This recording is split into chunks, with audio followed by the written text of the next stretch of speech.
5, 4, 3, 2, 1.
What's up, everybody?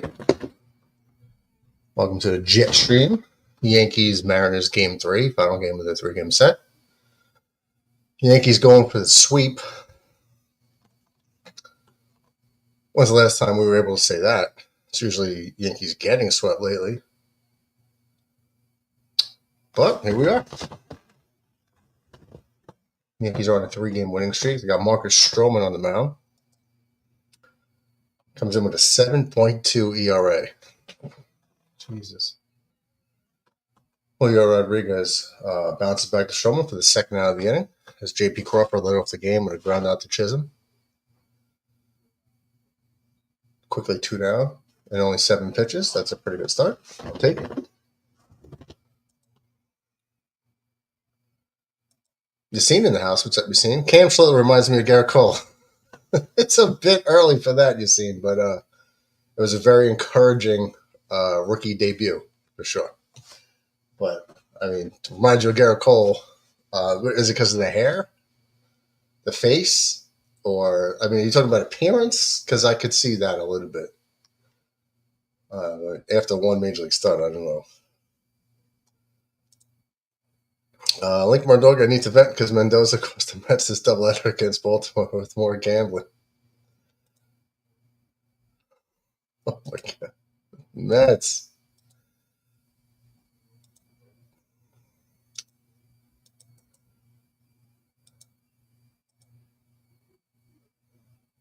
There you go.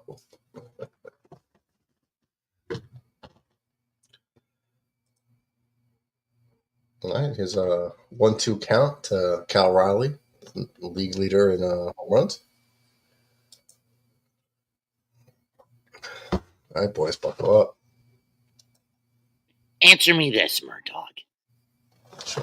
If you're Carlos Mendoza, David Peterson has a good first game, 7 innings, no runs, and yet after giving up a leadoff single, why is it you bring in a guy you know has been horrible in games where it's either tied, you're down 1 or up 1 in Ryan Stanek, and yet you know this and you do it anyway, and he cost you the game. Are you talking about the second game? First game. First game? Okay. So I saw it was 3-1, right? First game? Yes. And all because Mendoza put Stanek in instead of someone like Brazabon, Garrett. They all had an extra 24 hours of rest because of the washout last night. You couldn't use any of them. But no, he goes. They had 24 hours? They've all had a day off? Because the game was washed out last night. Right. But they just resumed it, right? No, they never even got started yesterday. Oh, they didn't get started. Okay. I wasn't aware. I thought that maybe the game was like, all right, listen, we'll suspend it. Suspended means that they already started. I thought it was suspended. They postponed it hours before that. The game. Oh, okay. I wasn't sure. Gotcha. And yet you bring a guy you know has been. Can I get away with this just this once? What was it start with? 7 letters, starts with dog and ends with you know what. Yeah. Dog poop? Has been nothing but dog shit in 1-run games. Yeah, I mean, good teams win 1-run games, don't they? And yet you constantly gamble on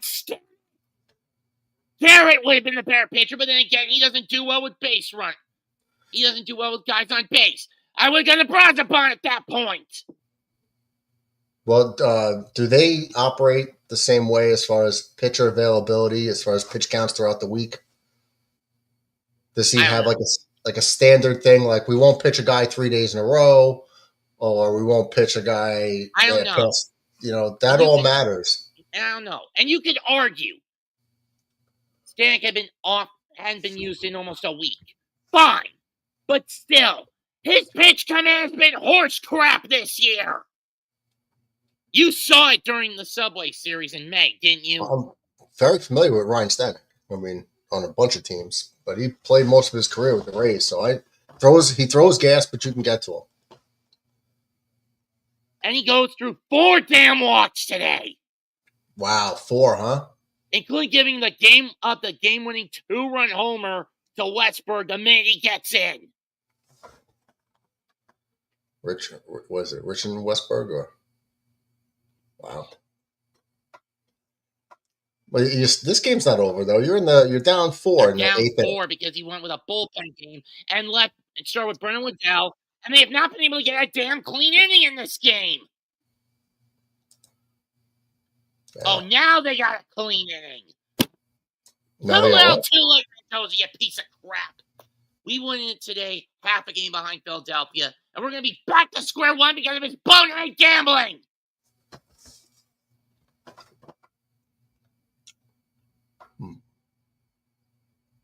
Well, you got to just figure out what the plan is for the pitching staff.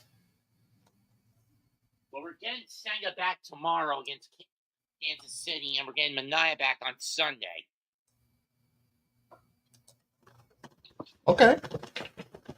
It's a lot like the Yankees. You basically waste an all-star caliber performance by Peterson. He just got put in as an alternate for Robbie Ray of San Francisco. Yeah, I saw that.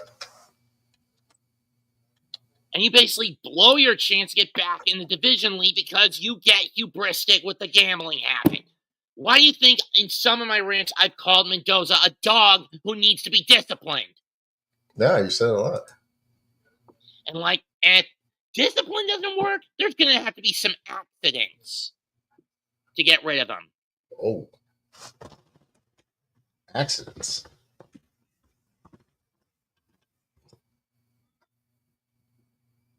Max, come on. You guys aren't hitting today either, huh? Not really. So, yeah, so I mean, hitting a lot of times fixes those problems. But I understand what you mean in an overall sense. I mean, you got the players in your bullpen that you got. Yankees had the same problem. I mean, it's like a blessing for us that Mark Leiter had a fracture. I'm just saying like this. For as bad as Aaron Boone is, it's still a blessing to you guys that you get in the playoffs every damn year. That's just because of the roster is good enough to make it there, just not good enough to get all the way through. But at least you get there. My team, on the other hand, has been so horribly inconsistent, mostly due to getting bitten by the injury bug, bad managers, who either gamble away games because of their stupidity, egotistical owners, cutthroat, frugal GMs like Stearns, the Wilpons, etc. Right. Well, with Cohen, you guys have a bright future with Cohen. Yeah, it's just getting the right manager who will actually utilize logic instead of gambling that I'm more worried about. Because since late April, what has Mendoza relied on? Gambling. Well, I mean, Jason Dominguez walks lead off the Yankees, bottom of the first. And close to half of the games we've lost in this stretch alone have been because of Mendoza's moronic need to gamble with the pitching core. Yeah, I mean, it's important to have good arms in the bullpen that throw strikes. I mean, you're But preaching it's to the more choir with important this to one. use them wisely. Like I was saying before, the Yankees kind of caught a break with Mark Leiter Jr. having a fibula fracture to where he's out for a while. Maybe the rest of the year. Possibly. I mean, I don't know how long that's going to take to heal, but I guess it's bone, so it's not like muscle or tendon. But every time that guy comes in, you feel like the roof's going to cave in, you know? So injury is kind of, a Mother Nature, I guess. That's a positive in my book because Boone would just keep throwing him out there and you get walk, hit, run. It's just nonstop. So. But all I'm saying is I'm sick of Mendoza doing this crap. The minute we get a little bit of momentum, what happens? He gambles it away. Well, you gotta play who's in your pen. If you got him on the roster, which is part the GM, which would be Stearns, because you can't burn out your bullpen because they're the only ones that are effective. You're gonna have to need contributions from everybody to survive. Point is, Sean, this dumb gambling habit of Mendoza is what nearly cost the Mets a playoff spot last year. We got in, but it was by the skin of our teeth because this SOB continued to gamble almost from right out of the gate. Miggy in house. What's up, y'all? Sounds like Boone and Mendoza need to kick rocks. Well, we know about that. I mean, at least on the Boone side. But, Mets is getting driven crazy by Mendoza. It's only a short distance from here to a rope. Well, no threats, though. Fancy Clancy in the house. What's up, Sir Clancelot? Not yet. They lost both games. They're down 7-3 right now. 7-3 in the top of the 8th inning with one out. 2. Now it's 2. So it got rung up. Okay, so now the Mets are on the verge of getting swept in the doubleheader. No, they took the first game. The Mets lost the first game. Of the series, not the doubleheader. No, I swept in the doubleheader. Oh, right, yeah.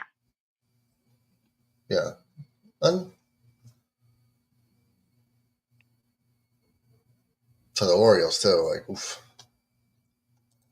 I mean, it's simple cause, effect, and consequence, Mendoza. When you gamble away a win and turn it into a snatch victory away from the jaws, snatch defeat from the jaws of victory away, what's it going to do? Screw over your own team.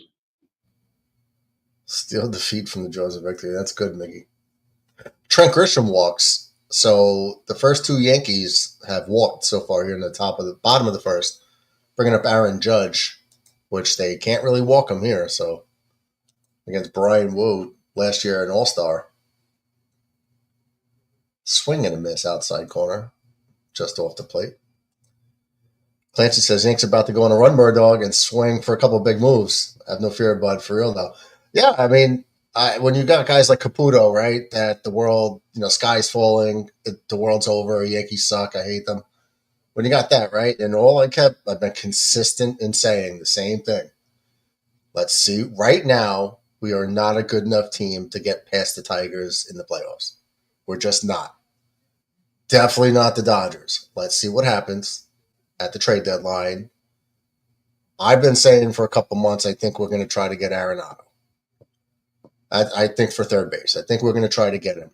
Not that he's not great anymore, but he's a really good defensive third baseman who maybe, like when you get those trade deadline deals, the guy comes over and all of a sudden he's a good hitter again. That could be what we're looking at him, and especially with the money, St. Louis don't like to pay. If they can get out of his contract, I think they will. The Yankees probably might ask him to take some back, but he's been for me, an obvious choice. Judge down on strikes for the first out. So, damn. Okay. We're about to lose the wild card lead because of Mendoza's game. Yeah, but we're not even at the All-Star break. So that's why I think you're going a little bit crazy. We're not even there yet. We're almost there. We got like 3 more games after today for the All-Star break. It's okay.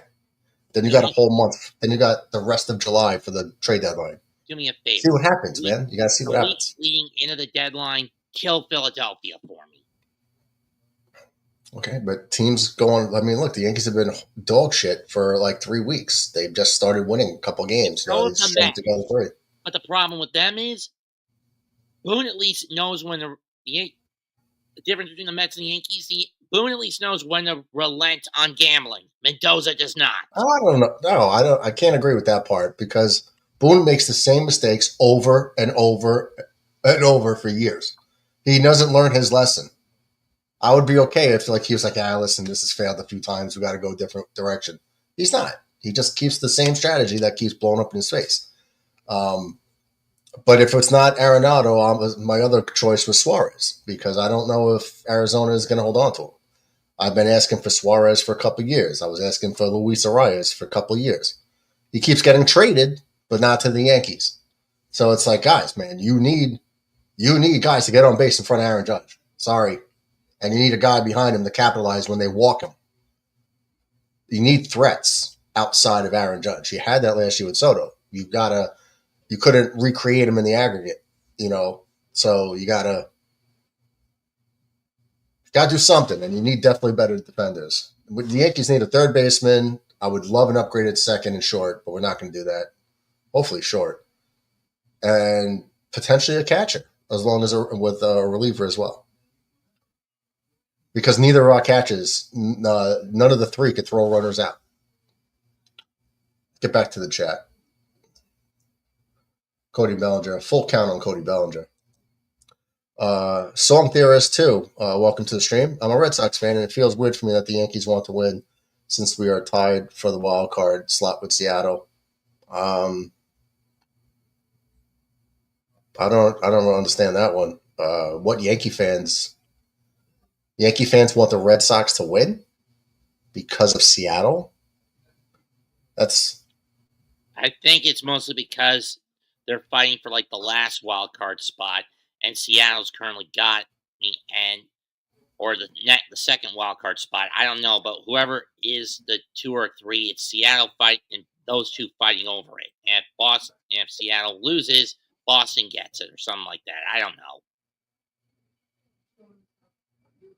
We got 70 games left in the season. 70. So I don't. All right, Matt, you're a basketball fan, right? Yeah. Do you know how, like, most games, it doesn't matter what happened in the first and second quarter. It's like the last 5 minutes of the game is everything starts changing. It's changing constantly. Bellinger with a cookie cutter double play on to short, double play. So Yankees get the first 2 runners on via walk, and they can't bring anybody home because that's what the Yankees do. Yeah, that's what the Mets did in the first game. Runner on, base hit, walk, pass ball, and do nothing with it. I wouldn't have advocated Judge bunt in that situation. You know how I am with that. But not with Judge. I wouldn't do it in the first inning with Judge. Or actually really ever. But everybody else, absolutely. But back to this. I don't. I just want the Yankees to win every game and their competition to lose every game. I'm not really a Red Sox fan. It feels. Oh, I'm reading this totally wrong. He wants the Yankees to win since we are tied for the wild card with Seattle. Oh, okay, gotcha. That's what I was trying to tell you. Okay, I was reading it like dyslexic. I guess, or so I was reading it wrong. Now, okay, I got you, Song Theorist. Yeah, I think because I understand that feeling 100% because you're not really worried about it. It's just like, who's in my direct path to proceed forward? It doesn't matter what team it is. I would feel the same way If I was like chasing a team and the Red Sox were playing them, I'd be like, head Red Sox. Especially if the Red Sox were Red Sox. way further ahead than we were. I'd be like, okay, I'd love to catch the Red Sox, but right now they're way down the road in comparison to the Mariners that are the roadblock in front of us to get through. So the team that we're far off from catching in relation, I would want the same thing. I totally understand that. It is kind of weird rooting for like your arch enemy to succeed, but the enemy of my the enemy of my enemy is my friend. Yes. Right. Granted, Boston's only 1 percentage point behind Seattle because they played 2 more games than Seattle has. For Seattle, this is game 93. For Boston, tonight against Tampa is game 95.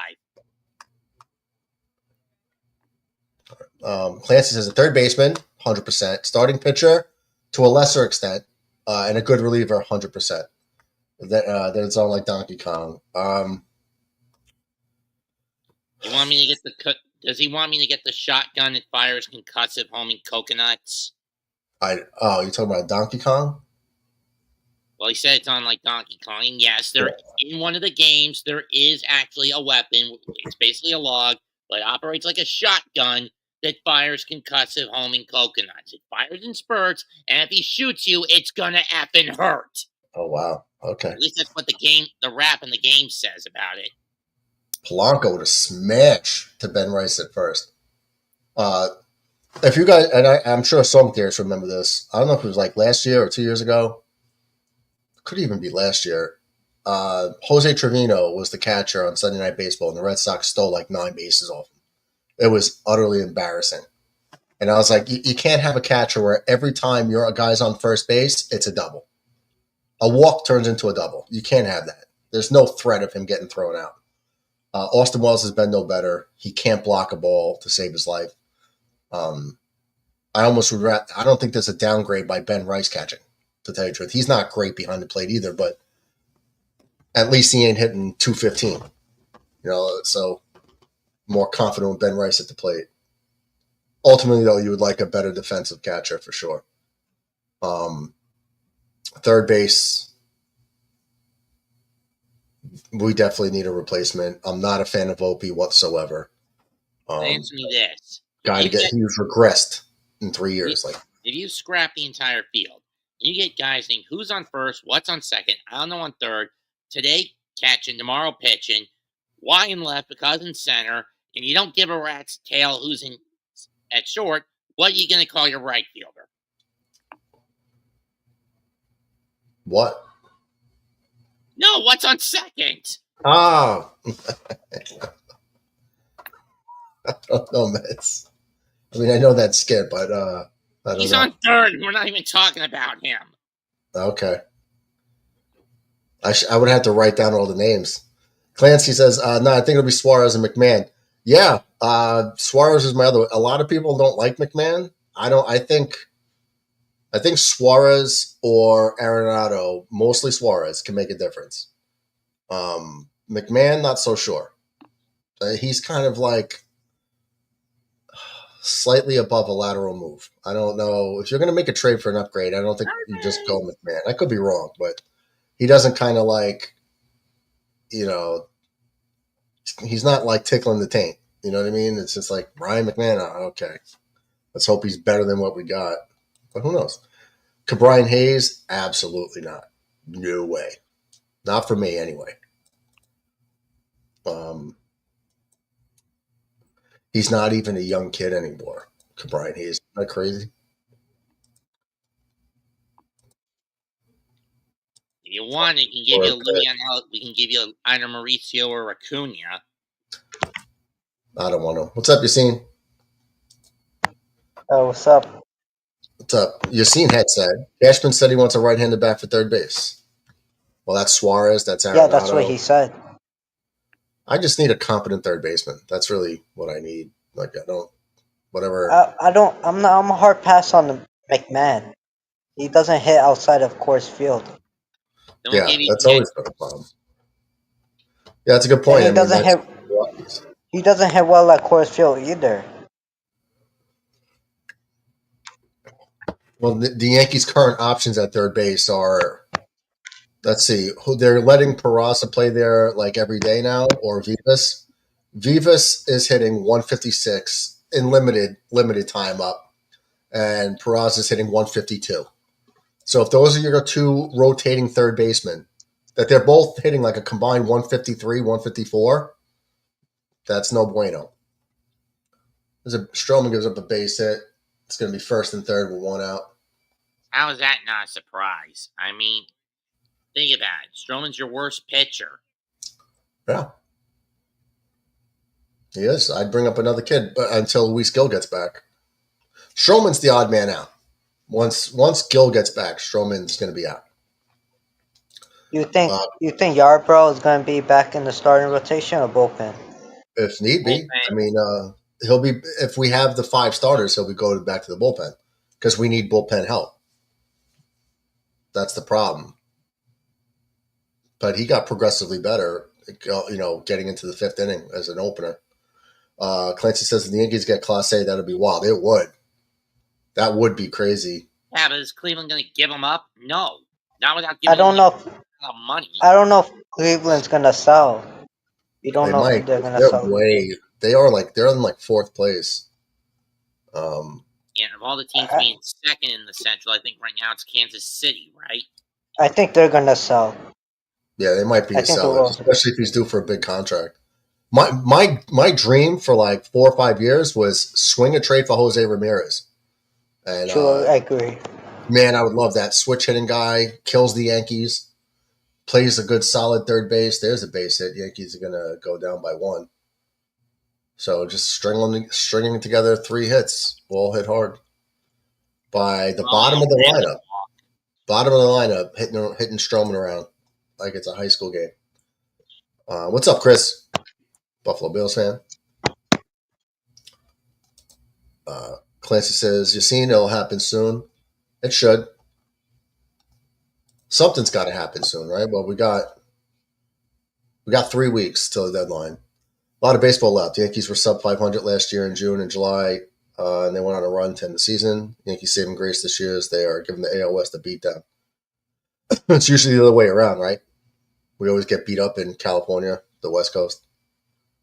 Why? Because somehow they have the Holy Sword Excalibur on them?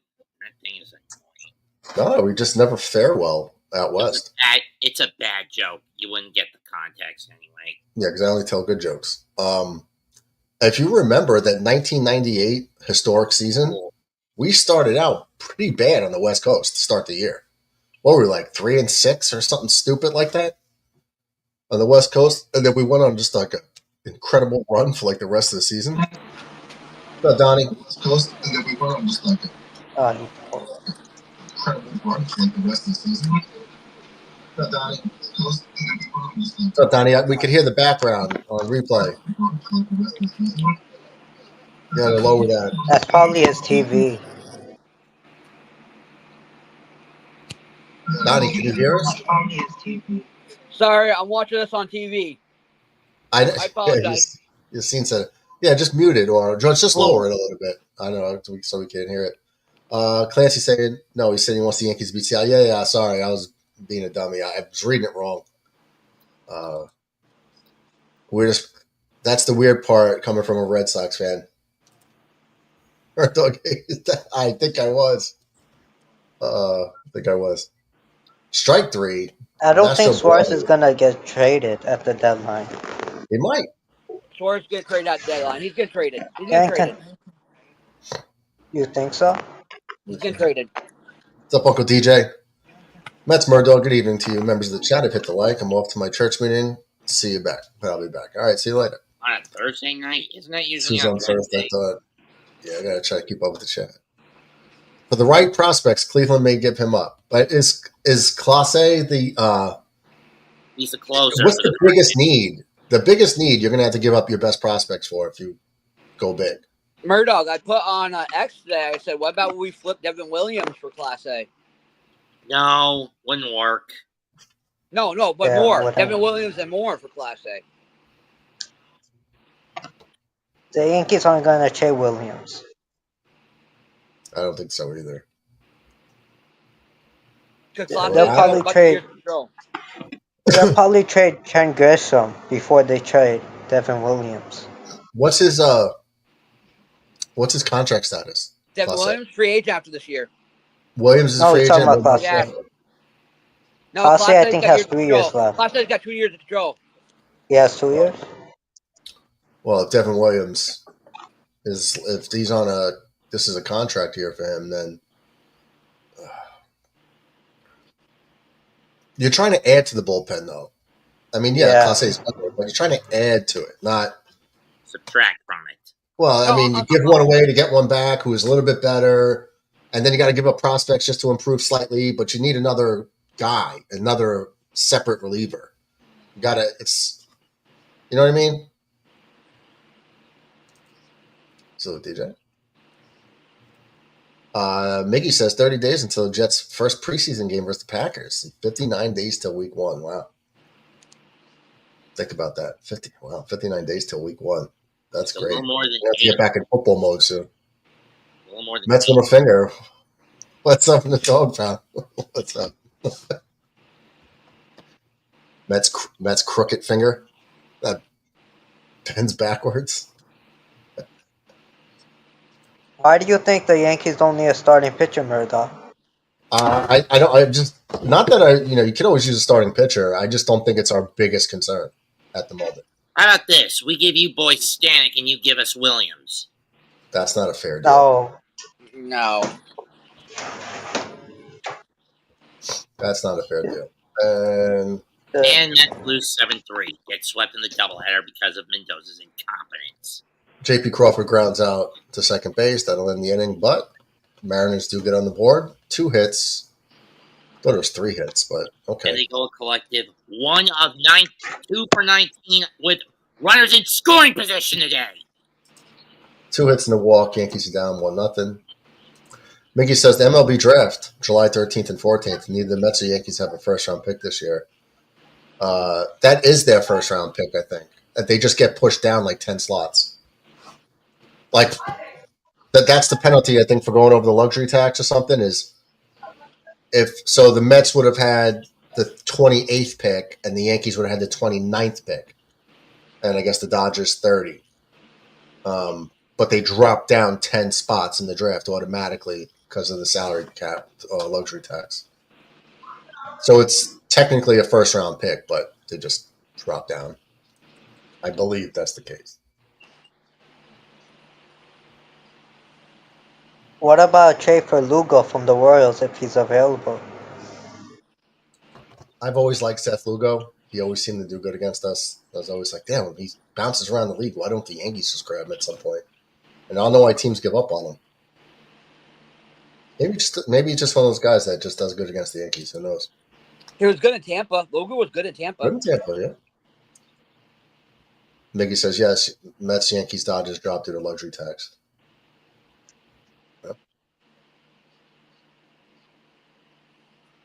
10 spots. The Dodgers are in a 6-game losing streak right now. And I guarantee you they're not worried a bit. And I wouldn't be if I was a Dodger fan either. Yeah, you've lost 6 in a row, but you're up 5 in the West on San Francisco. Yeah, this is not like football. Football you play once a week for the most part, right? Unless you play like Sunday and then play on a Thursday. But you play one game per week. Baseball's different, man. You're playing like 5 to 7 days a week sometimes. You're at least playing 5 games a week, at least, right? Everybody? At best. Right. Sometimes you're playing 4, other times you're playing 6. Well, you think people usually only get off like Mondays and Mondays and Thursdays are usually the off days for teams, right? Mondays and Thursdays. All right. So you're thinking it's usually like a 5 to 7 game games a week. You're not gonna go 6-1 every week. You're gonna have a bad week here and there. Like I said, the Yankees in '98, they started out terrible, like 3-6 or 2-7 on the road in the West Coast to start the year off. It was like, oh man, these guys can't beat these guys again because we always have trouble there. And then next thing you know, they go on this like hellacious run for the rest of the year. Chisholm up hitting 251. Big night yesterday. He was what, 16th and 17th homers last year? Wow. I think he's gonna be in the home run derby. Yeah. Him and Aaron Judge are first and third home runs since June 3rd. Jazz Chisholm has 10 home runs in the last 5 weeks. Judge has 30. I want to see Judge back in the home run derby like he did in Miami. Yeah, I would love to see it too. I want to see Judge in a home run derby in Colorado. That's what I want to see. Thin. Yeah, I just want to see what he could do in a home run derby there. That would be fun to watch because he'd be hitting them like 580. That would be great to watch. And with a wood bat, imagine Aaron Judge today with an aluminum bat in Colorado. Jesus. He'd approach 600 as Jazz Chisholm strikes out for the 640th time this year. They're showing Aaron Judge in the home run derby right now. Only one he ever competed in 17, right? Yeah, he did it. In 17. Dude, he was hitting the back window, like repeatedly. He was putting up a show in Miami. He was going out of the stadium. Did he hit one off that ugly home run sculpture? Or did they get rid of it by then? I think he was clearing it. You know the back window, the back of the stadium where like you see outside? He was hitting it like 80% up that, just hitting them right off of it. The ball wanted to go out of the stadium. I'll take your word for it. No, it was. It was. Just Google it. Just Google Aaron Judge home run derby, and I'm sure it'll show you his at bats. Yeah, Matt. It went over like where the Marlins sign was, where it moved back and forth. It went over that, kept going, trying to go to the roof. Judge was almost hitting out of the park if it wasn't out of. I mean, if it's not enclosed. The problem with that is it takes a lot out of the hitters, especially when they advance. When they advance like deep into the derby, they somehow it just drains them of their energy and strength.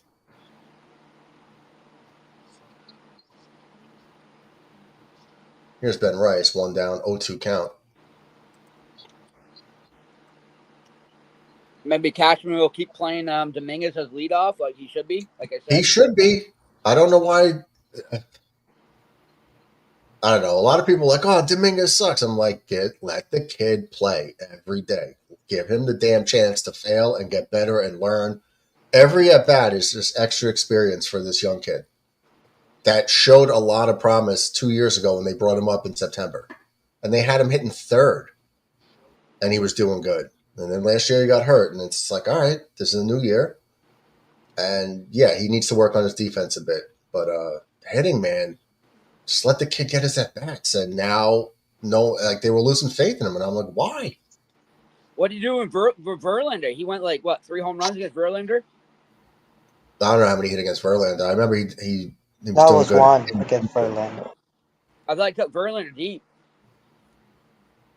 He had a really good series in Houston. And he was just good when he came up. But now, listen, this kid is part of your future. Whether people see it or not, this kid is I think he's going to be a vital part to that lineup. He's so fast. He's a good hitter. He hits so many balls hard. And so his barrel rate is probably pretty good. And he's lightning quick. Imagine him and Spencer Jones next to each other for all these years to come, though. Wow. Yankees going to be nice on the bases, defensively. Well, we shall see. I mean, I wouldn't mind. I don't know how many years that's going to take to happen if Spencer Jones, because how long do we have Cody Bellinger for? Spencer Jones, AAA right now. They moved up AAA. Yeah, I know, but how many years? 1 year with option. Bellinger cut. Yeah. Okay, and Grisham. Done after this year. So you're not going to move Judge. You're not going to move Dominguez. Who's expendable? You're going to have Grisham and Bellinger. Grissom's gone. Grissom doesn't have a contract after this year. Okay, so that means. So then you could have your 4 outfielders, and Spencer Jones can be one of them. Grisham was here as a defensive replacement, a defensive outfielder. Late inning guy, and then, spot starter. But he hit this year. Early on. Now he's coming back down to earth a little bit. Austin Wells also strikes out for the 640th time this year. I put JC more catcher too. Like give Austin Wilson time off more. Well, Austin Wells is hitting 225. Volpe's hitting 217. Avivas is at 156. But sorry about my dogs, everybody. But Cashman said that Volpe's not going anywhere. That's him being short-sighted. Like, it's like the Jets with first-round picks. Like Zach Wilson's not the guy. Move on. No, we're gonna keep running him out there. He's not the guy. Come on, just because he was a first-round pick, I don't. He's not an outstanding hitter, and he's not an outstanding fielder. I don't understand. Well, the World Series to talk about. Cashman was saying. TFA Volpe. No, I would trade Volpe. I said that too. Like, just put him in a package to where somebody believes in him. The fan base don't believe in him. You know why? Because he's gotten worse since his rookie year. I think that being in New York is taking a toll on him. All the media and everything else. Whatever it is, when a routine ground ball is hit to you and I can't trust you to field it cleanly and make an accurate throw, we got a problem.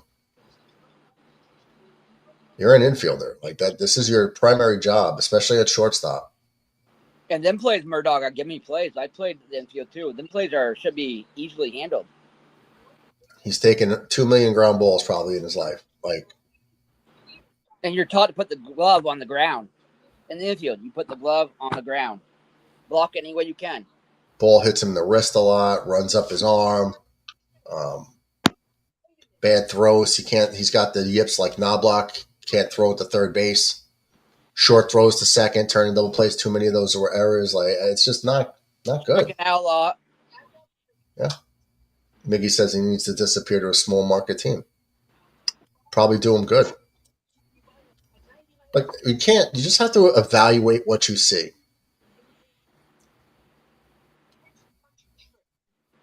Can't just the Yankees passed on so many shortstops to play Volpe. Yeah. Well, they had confidence in him. So they thought he was going to be a good player. That was their scouting. Be honest with me, guys. Was it a mistake for Stevie Cohen to hire David Stearns as the GM of the Mets because of how much of a frugal piece of crap that he is? Well, you guys should never have traded Pete Armstrong, though. For Stroman, right? No, they traded. Remember, they traded to the Cubs. They traded Pete Armstrong, PCA. For Baez, right? Javi Baez. Yeah. But that wasn't Stearns. That was Wilpon.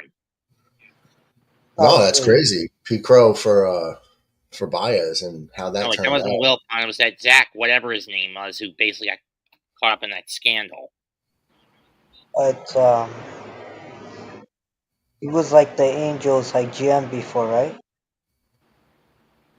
No, that was Epler. No, you're talking about Epler came from New York. No, Steve something with the white hair. Cohen? No. He's on ESPN or MLB Network. Phillips. That guy? He got fired years ago. Yeah. So who was responsible for the trade is what I'm asking. Yeah. I think it was Epler, right? It was after. Epler was a Mets guy? He went to the Mets? Yeah, no.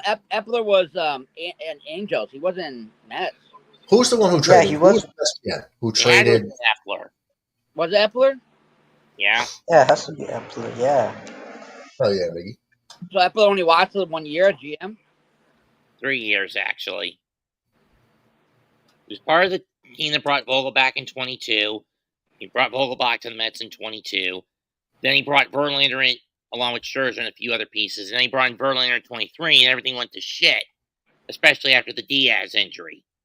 So Epler went from the Yankees as assistant GM for Cashman to the Angels, then to the Mets. Yeah.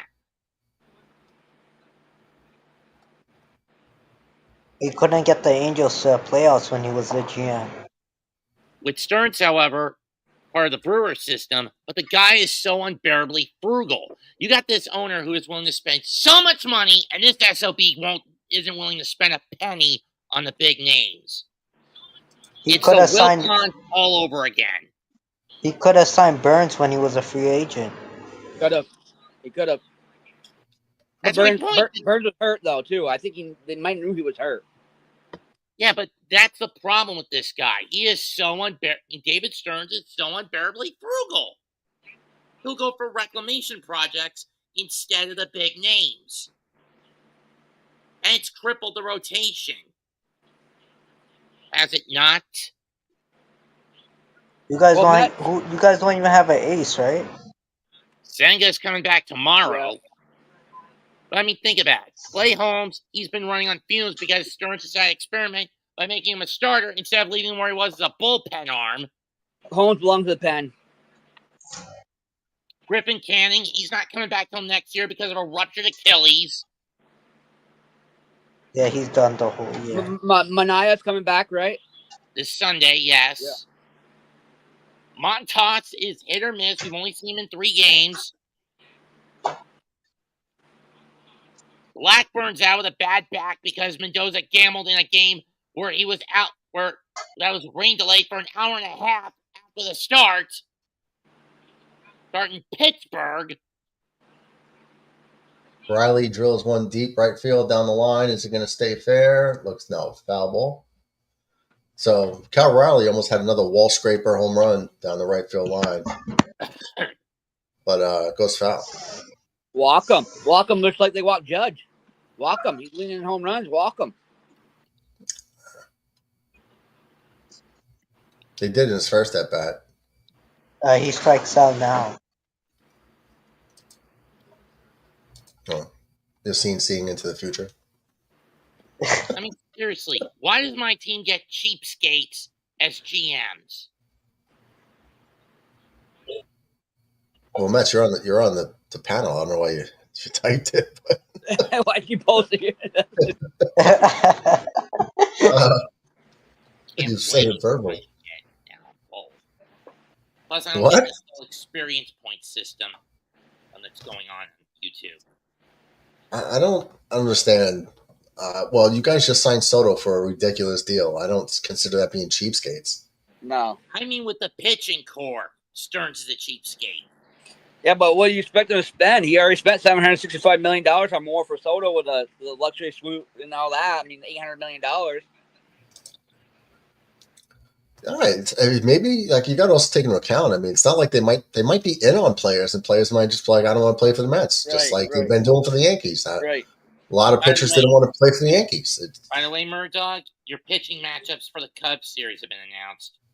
You're facing Boyd on Friday, Imanaga on Saturday, Imanaga on Sunday, and you got Flexing tomorrow night. Okay. Well, we got Rodon and Fried going, right? And Warren.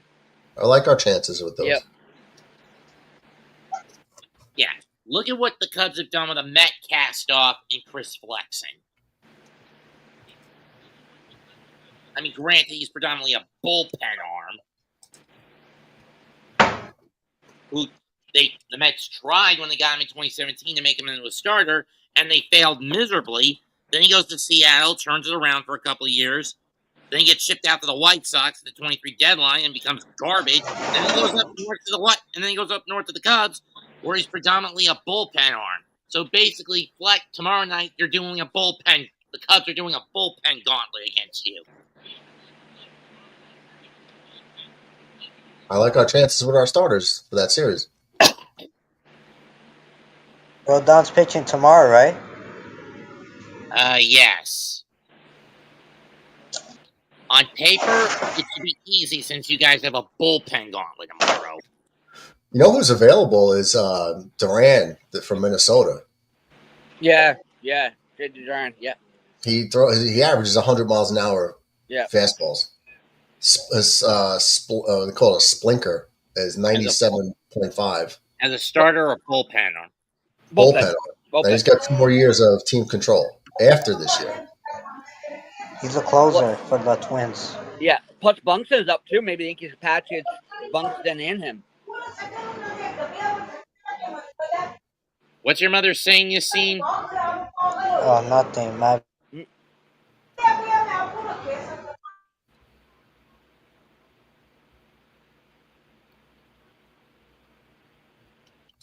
Great play. Ben Rice gets down at the bag, prevents a double down the line. Yankees get out of the inning, so a hit Thank by you, Uncle Ben. Rosarena goes for nothing as the Yankees get out of the inning. Still down 1-0. How do you think Randy feels right now being on Seattle, knowing what Tampa's doing? Wait, say that again? No, Tampa. How do you think Randy feels about being traded from Tampa? Tampa's always in it every year. You know what I mean, though? Don't think he really cares. I think he just cares, about money and getting on a winner. But they traded him. Tampa traded him last year. Because they didn't want to pay him. He's had a couple of good years, and they don't want to pay anybody. That's how they operate. You perform for them, they get rid of you. Look at all the Jameson Taillon, Glasnow, Evan Longoria, Carl Crawford. Well, All Longoria their stayed best for a while. players. Right. They just right. got rid of everybody. They perform, they get rid of you, so they don't have to pay you. they got rid of Snell and Glass now. Yeah, Snell. Kiermaier. They get rid of everybody. If you perform adequately, was what I was trying to say. But if you perform at all and you're going to be due some sort of contract, they trade you for the next group to just put them on the field while they make peanuts. And then if you're someone they're going to have to pay, they trade you for the next group of prospects. David Price, Blake Snell.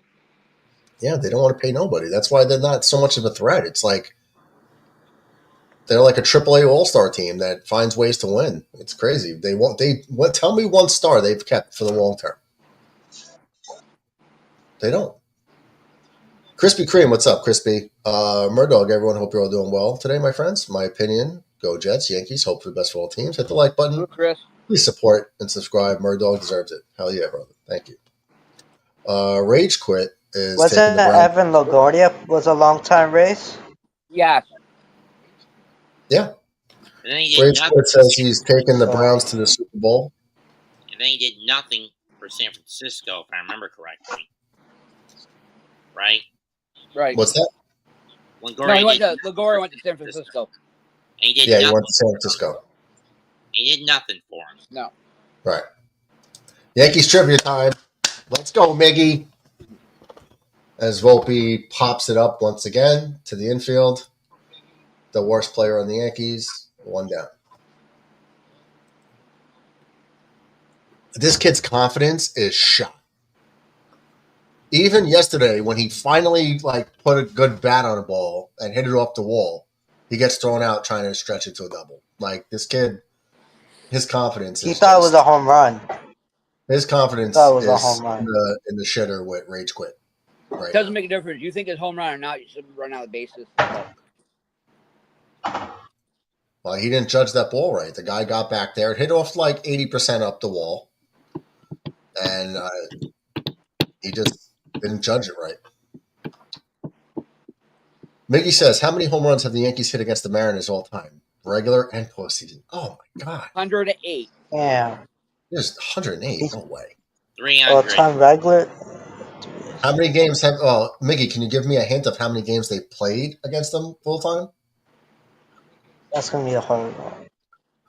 All right, let's just say they got into the league in the late 70s. Late 70s, okay. 45. 280? They got to the league in 77. 77.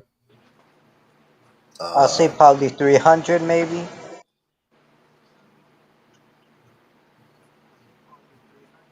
How many years is that? Let's just say 80, 20 years. 40 years almost. Right? 40 years? 40 years? 48 years. All right, let me just do a quick math here. It was 48. What? Calculator. All right, so 48 years times what? 6 games a year? 288 games. I said 280. Okay, I'll say 300. No, end the I said postseason. 300 first. All right, I'll say 325. 325. Because if they The play postseason counts too? 48, yeah, postseason counts too. Oh, So 48 seasons plus postseason. So I was just saying 6 games a year, did that like 288 games, whatever it is. Figuring the Yankees at least average 1 homer a game, plus maybe then some. And then 95, 98, 2000, 2001. Yeah, but they didn't play Seattle much in the playoffs. Crispy says 500. I'll say what did I say? 325. I'll say 325. Oh, they have played each other. Oh, thank you. 457 times. Wow. Okay. You're close after Yeah. that. So 600 homers. I figure at least one a game, right? They're going to average one a game. So it's probably going to be 500 or more. I think maybe I might go with 400. Yeah, I'll say 540. Say 600. 600? Okay. All right, so is that the gets us? 600, 540? What do you two say? I'll go with 450. 450. Both of you at 450? Okay, you guys could. No. Right. You got 450 team? I'll say 475. Okay. All right, so we're going in increments. All right. I don't know if the chat What if it's 700? Dominguez lifts one. Then it's going to be caught in left field for the third up. So, once again, 3 up, 3 down. Mariners after 3 innings, 1 run, 3 hits, no errors. Yankees zeros across the board. Luke Raley, Canzone, and Young up for the Mariners in the top of the 4th. At least it's a no-hitter and not a perfect game at the moment. That's not going to last. That's not going to last. Not with the bullpen. Not with Mariners bullpen's not going to last. I don't start thinking anything about no-hitters, perfect games until like the 6th inning at minimum.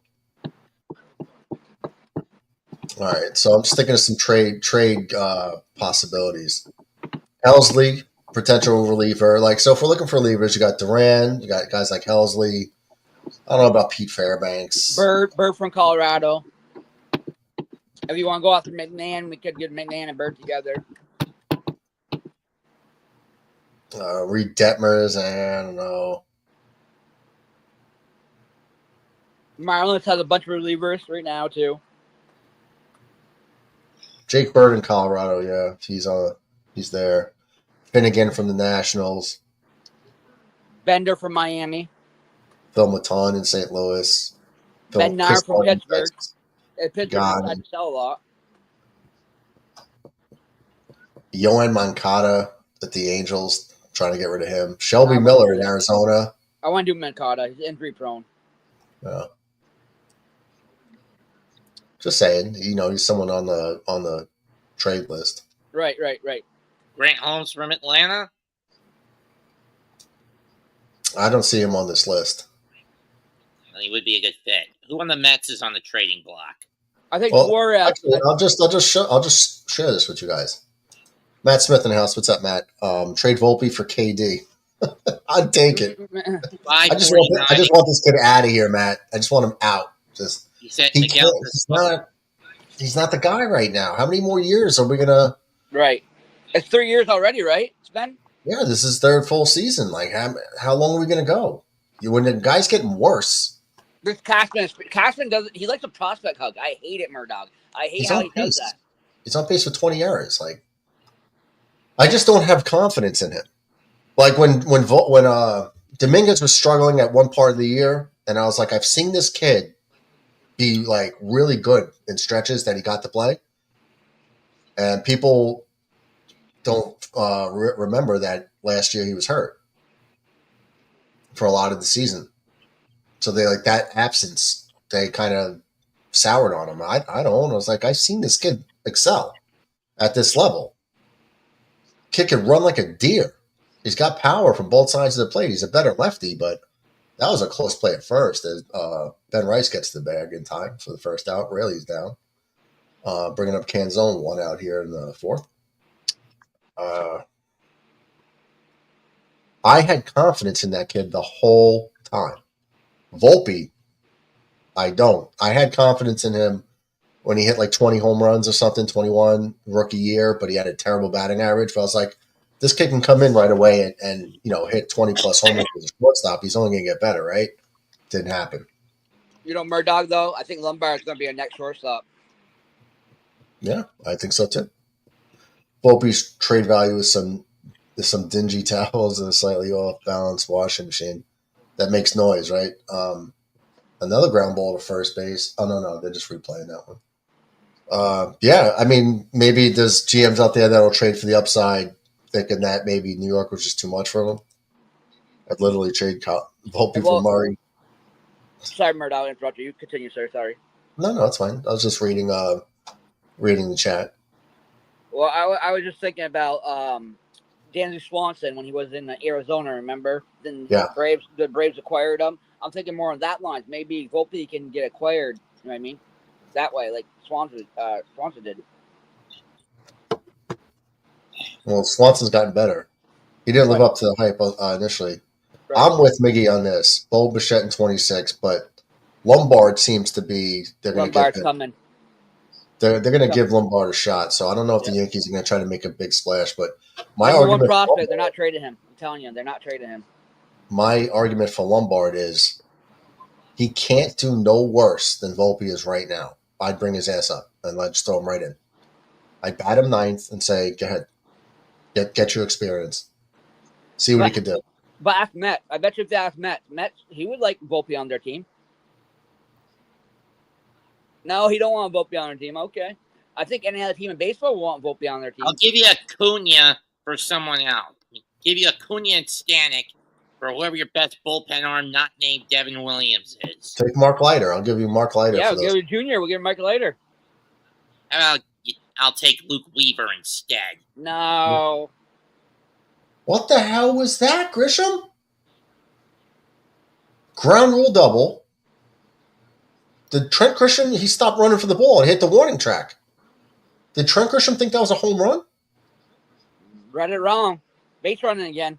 What the hell was that? No, defensively in center field.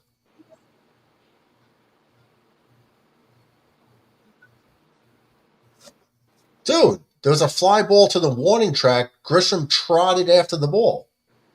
No, I'm talking about Seattle base running. I'm talking about Seattle base running is good then. No, they're like acting like, oh, he tried to fool the runner like it was a home run. What? He should have caught that ball. He was only 5 feet away from it.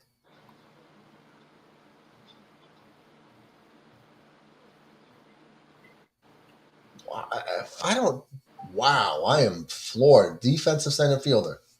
Murdoch, it's not just our base running. It's not just our base running killing us. It's like the other team's base running on us too kills us. What do you mean?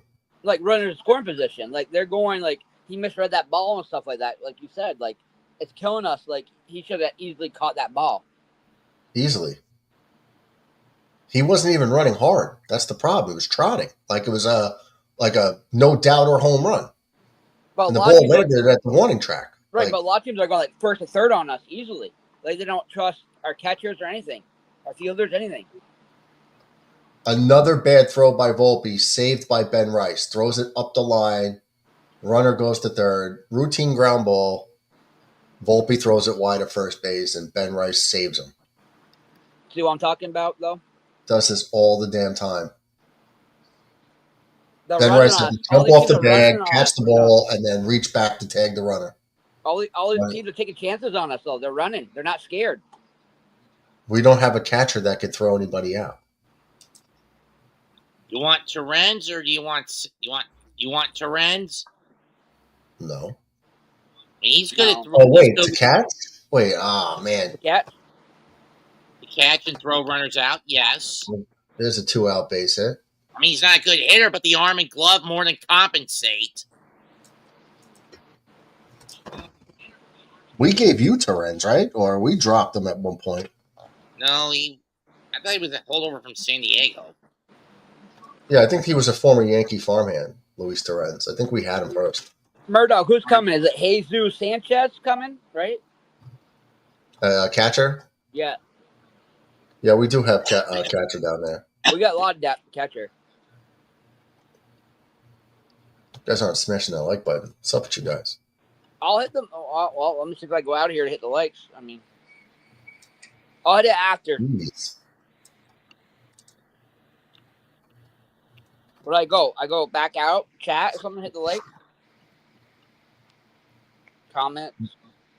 I don't know. Just no, it should be just available. There's a thumbs up. All right, so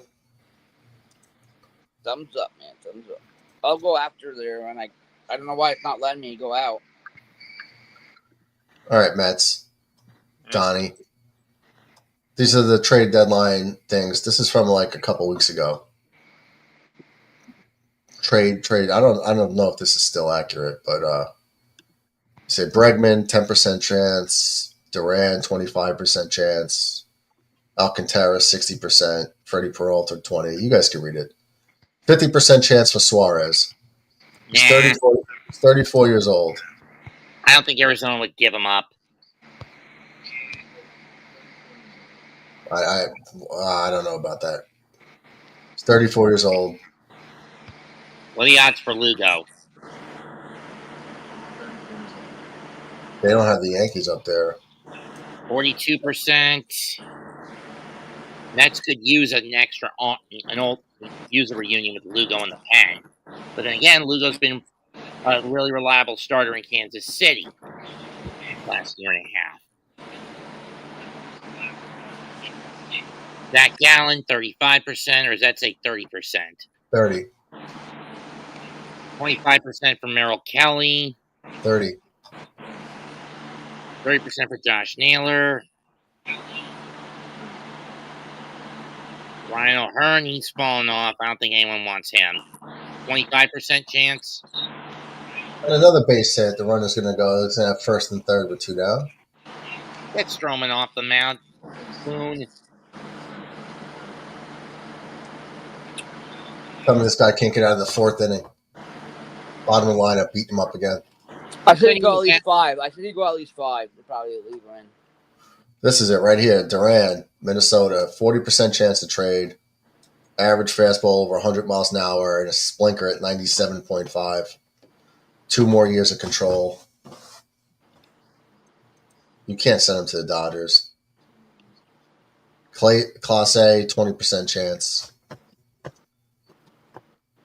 He throws a cutter almost 100 miles an hour. Murdoch, what about a Carrera in that deal? Maybe Hal might bite his tongue and might say, yeah, Carrera and... I haven't even heard of Carrera this whole season. Oh, they've been talking about Carrera trade bait. Cedric Mullins, 70% chance. Ryan McMahon, 60%. Fairbanks. Luis Robert, 90% chance. Wow, he's hitting 185. And he's making $20 million a year. Luis Robert's going to get traded. The White Sox are going to trade him, no doubt.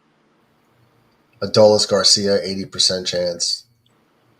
Like, everyone's going to want Alcombi at this point. Mets, I see Luis Robert going to you guys. The kid from Chicago? The White Sox, Luis Robert Jr., I see him going to you guys. What is he, a starter or a bullpen arm?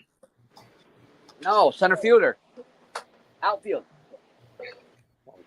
Series tibia not healing up. Taylor McNeil bouncing platoons every day.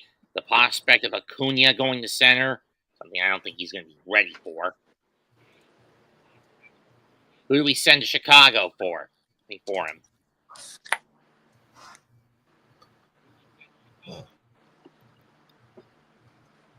You tell me. You're familiar with your farm system and stuff. You tell me. I don't keep tabs on the farm system. You don't keep track of your farm system? No. I don't know about you, Murdoch, but I know our farm system. What about it? No, I know who's there and stuff, right? Mm-hmm. Well, a lot of the guys, not all of them. Slow grounded at third, Vivas on the first, just gets him in time to save a run. No, Jeez. but you know the guys in our farm system that's coming up and stuff, obviously. You know, a lot of them. I don't know all of them. They don't necessarily bring up the number 1, 2, 3 ranked guys. They'll bring up the 10th ranked guy. It depends on what they need. at this level. It usually never goes in order of who's better. I'm talking about when they promote them. When they promote them, you know they're coming, right? Correa's on an off year, man. He's been going downhill. Correa's 7 home runs, 260 batting average, on base percentage of 302. Yeah, he's getting traded. This is. Is anyone going to bother with that foot injury of his? I mean, last year, 14 homers, but he had 310 in half a season. So last year, he was on pace for like 27 homers while hitting 310. The year before that, he was 230. Peraza being traded, probably. Guarantees? I don't say guaranteed, but. Well, Peraza has no options.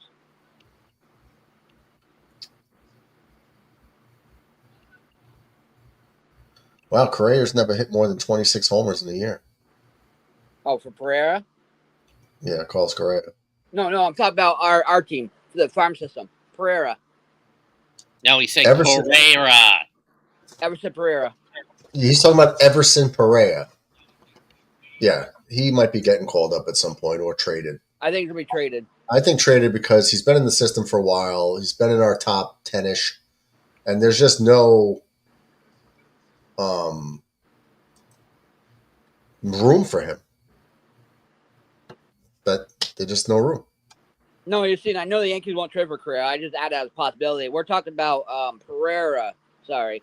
Pereira. Everson Pereira with a P. Pereira. Yeah. Yeah, we're not trading for Correa. We're just looking. No. Just to see what he's been doing. If we're not going to trade for Arenado, we're not going to trade for Correa.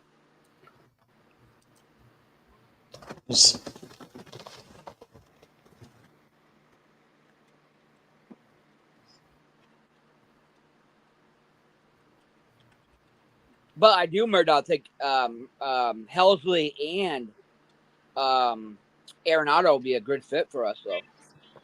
Grisham flies out to the warning track in center field. I don't know about you. I don't know what you think about that trade, Helsley and Arenado. Well, that'll address two issues. Or even Fetty. Fetty part of that deal. Fetty could get traded. That's one of the starters. He pitched with White Sox too. Maybe Fetty and Arenado and Helsley. 3-player trade.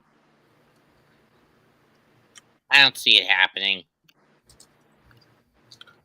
Let's see. Or the Pirates for Mitch Keller, Brian Hayes, and Bender. I don't want K. Brian Hayes. He's not a good enough hitter. No, he's not. He's not like his dad though at all. Well, his dad was a veteran. His Charlie Hayes. His dad was better with the Yankees. Yeah, his dad was better with the Yankees. Here's Aaron Judge. But here's the Yankees list of top prospects. Number 1 should be Lombard. Number 2 should be Spencer Jones. Well, it's on the screen. No. I'm just saying. I know the screen's up, but I know them are number 1 and 2s. So we got some right-handed pitchers.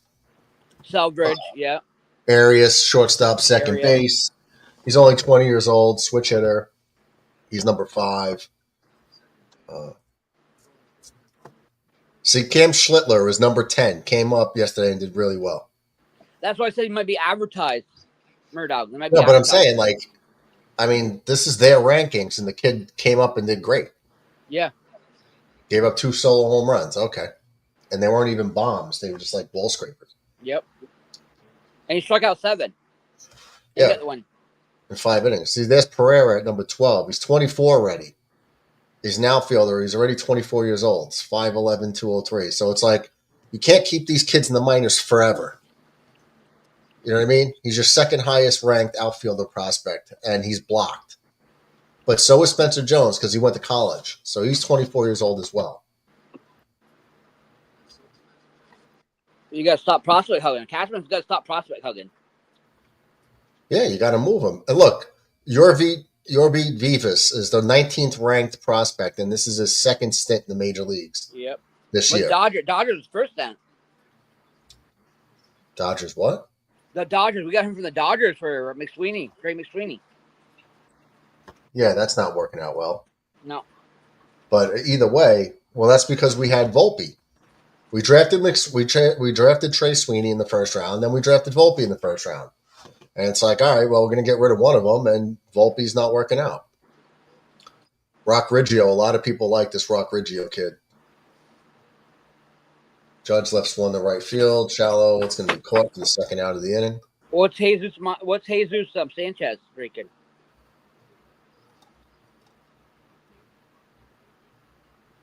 I don't even think he's on this list. He's not even on the list ranking. Not in the top 30. Wow.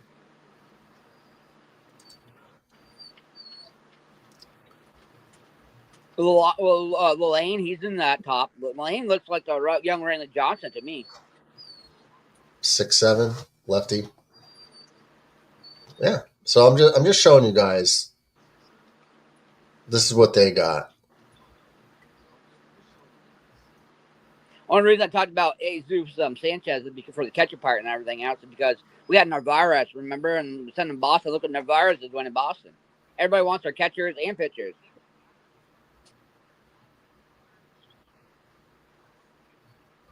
So funny. Spencer Jones is has a batting stance like Aaron Judge, holding his hands up. Left-handed Aaron Judge.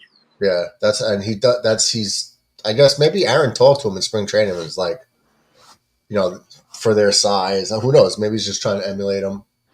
Yeah, but would be a nasty lineup though if he gets everything together. Have a left-handed Aaron Judge and right-handed Aaron Judge though. Yeah. And Spencer could play center field. He could play first base too as well. Well, look, this kid Pereira has the same power grade, 55, as Spencer Jones. Yeah. And he's got a run grade of 55, arm of 55. Yeah. And Chase is hurt. Chase Hampton, number 7. Elmer Rodriguez we got from Boston and trade for Narvaez. I think Arias should be moved up at least to he's in the top 5, but I think he should be at least number 3. Ben Hess should be number 4. Cunningham should be number 5. Cody Bellinger grounds out to first base as they flip to the pitcher for the third out. Yankees go down in order again. I see Brock Selvage should be number 4 instead of Bryce Cunningham. And Milani should be moving up too fast. And they have Schittler number 10. So they have Milani over Schittler and what he did. I mean, come on. That's deep.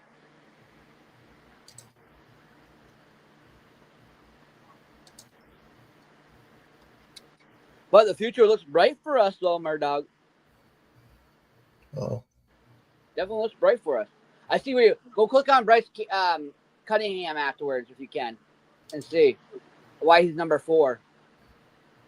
I'm just curious. He's only 22 years old.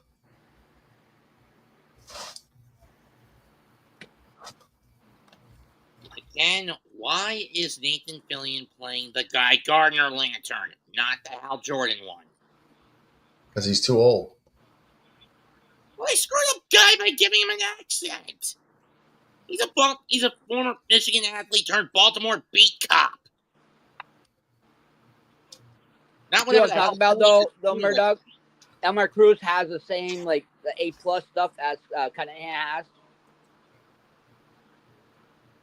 What? Like with the dot. Edward, Mets interested in Edward Cabrera from Miami. Oh, goody. Another pet project of Stern's.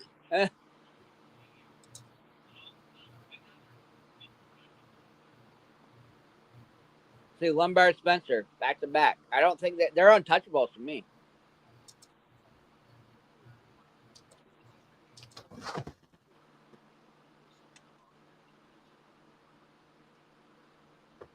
I think Lombard, Jones, and Lombard and Jones. I think that should be our own untouchables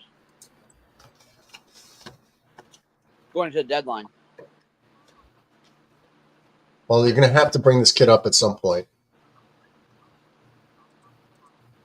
You're going to have to bring up Spencer Jones. He's 24 years old in the minor leagues. You're going to have to, shit or go off the pot with this kid. You can't keep him in the minor leagues forever. Yep. So I mean, next year I could see Grisham gone. Well, Grisham free agent anyway after this year. Right. Well, I mean, not bringing him back. No, he won't come back. If Cody option, maybe he can play like DH for like first base with Rice. Maybe him and Rice can split time, or play outfield too. You have to do something. You have to trade him or play him. Hey, unless Alonso decides that he already said he wanted to be a Yankee before, maybe Alonso jumps ship.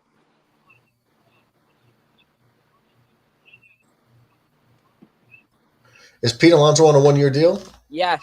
2. Oh, 2-year deal? Yeah. Oh, it's an option, right? Option for the 3rd year, I think. I thought he was only a 1-year deal. No, it was 2.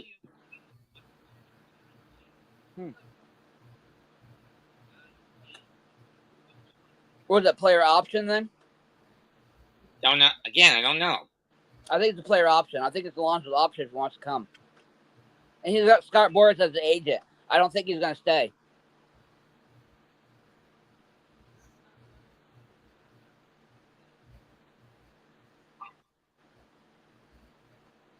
Trent Grisham got to shave that mustache. That's the worst thing I've ever seen. They're trying to do a Don Mattingly mustache. No, he's trying to do like one of the curly guy at the end. It's terrible. Yeah. It's like bushy at the end. It's really bad. With the curls on it. It's weird. It looks like his sides of his mustache got electrocuted. He's like, braided at the end of the mustache. Looks really stupid. And it looks really stupid on his face. What's he trying to do now? There's not much hair policy right now going on. He should grow that beard out. He's supposed to be maintained and groomed.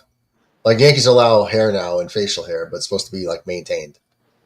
See, I just shaved the other day. If I don't, be military stuff. You know how I'm Murdoch. I just shaved, see? But it'll grow back just as fast. Well, in the military, you're allowed to have a mustache. Right. As regular military. Well, if you're a special force, depends what you were in for the military, what sections you're in for mustache. Usually you can't have it. You gotta be clean shaved. Yassine says, what current MLB team had the longest winning streak in MLB history? What MLB team had the longest winning streak? Oakland, 2002, the Moneyball team. The Athletics? Yeah. 20 games. Well, if it's not them, wait. The Astros broke the record, didn't they? I think they matched it. If it's not the A's, I'll say Astros. Houston. I'll say it's not the A's. I'll say the Milwaukee Brewers. Not the A's. The Milwaukee Brewers. Houston Astros. Okay, you say the Astros. I'm saying Braves. I'm saying Brewers. Not the Brewers. Damn you.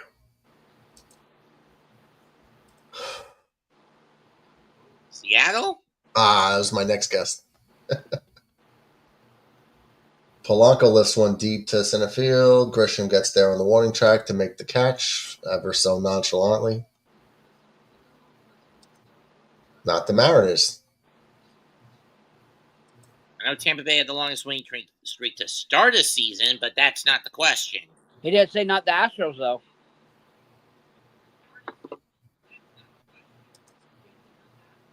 He said not the Astros. No, he said not the Mariners. Now not the Astros. He just said now. Yeah. And then he said that before the Mariners. Okay. The Rangers? No.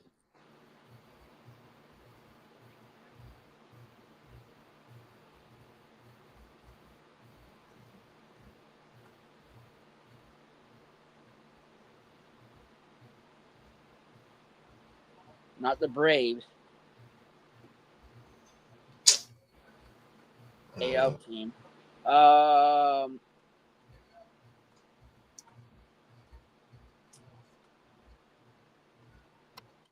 What was I going to say? How about the Tigers?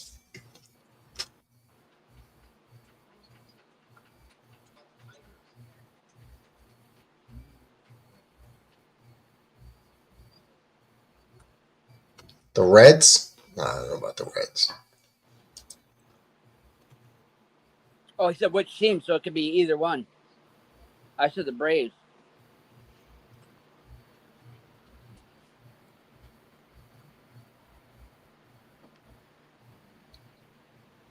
Well, we know it ain't the Pirates. Could be the Phillies. Yeah.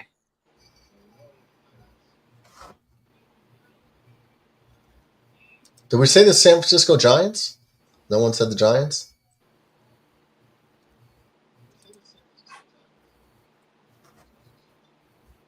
Jazz Chisholm. It's going to lead off the 5th inning.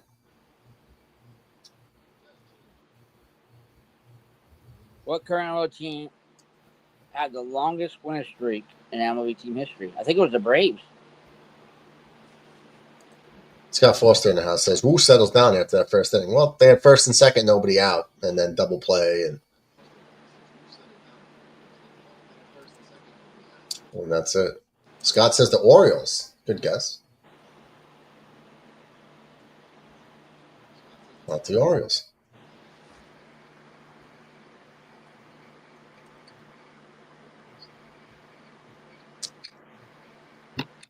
This is not the Orioles. Red Sox? Can we get a clue? I'm sticking with the Braves. Is it an NL or an AL team you've seen? He said not the Braves. Oh, you just said not the Braves. Okay, what division then? What the Red Sox?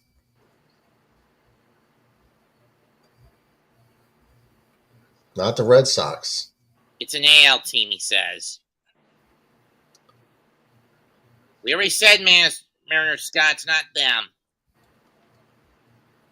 White Sox? Nope. Oh no, Cleveland Guardians. Cleveland. Maybe when they were the Indians, but Cleveland. That is correct.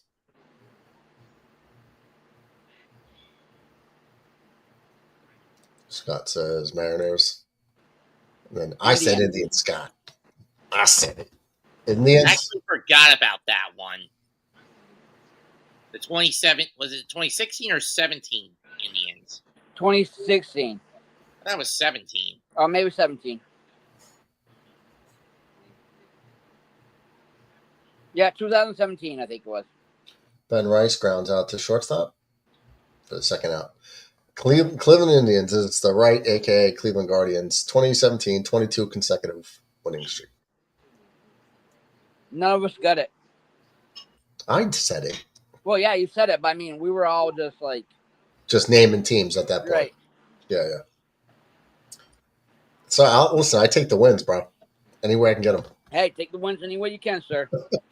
Salute the Murdoch. It all counts in the win column. Hey, let's go, Yassine. Let's do more. That's why Matt Googles everything and cheats. That's why Matt does yeah, that. I don't Google I anything. didn't That's what I'm even saying. say I'll it. get Matt, I know. Matt does. You He didn't- does. not this time. On his computer, Google and everything. Not this time, but sometimes you can't resist the urge. Yeah. I go with my brain, dude. I'm not on the computer typing in right now. Oh. They will always be the Indians to me. Yeah, me too. I still call them the Indians for the most part. Yeah. Sometimes I'm like, okay, the Guardians. I'd gladly pay a Tuesday for a hamburger today. Murdog. Would you? Okay, Wimpy. I don't know if anybody else gets that.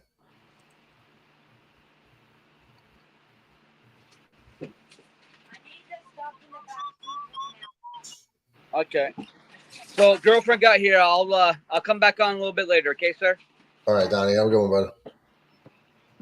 And I wish that when my mother went to Italy last year, she took a cruise to Malta to see the Popeye Village. Is that where it's in Malta? Yeah, that's where the whole 1980 movie was shot. And I love that movie. And the whole village is still there, although be a little more colored for tourists to this very day. Okay.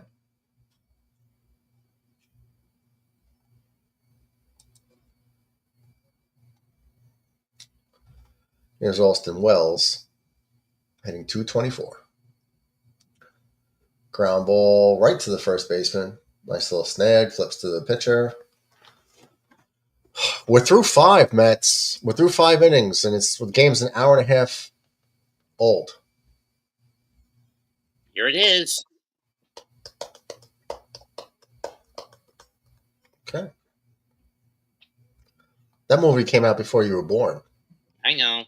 You saw it when you were an infant, right? No, not an infant, but I don't know if I saw it when it first came out, but I used to watch the cartoons, and I didn't actually watch it until it first aired on Comedy Central in the 2000s. it was a really good movie. Even though the critics hated it. Granted, it was based more on the comics, not the cartoons.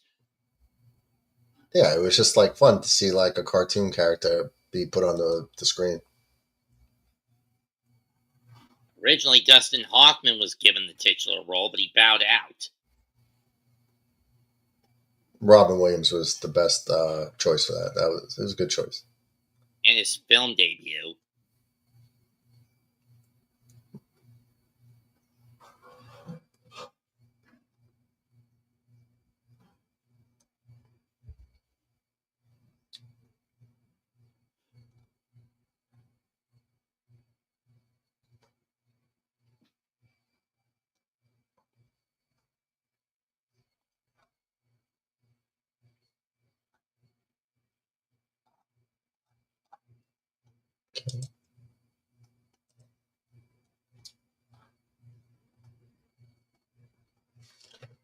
Too bad this year Mom can't afford to go to Italy.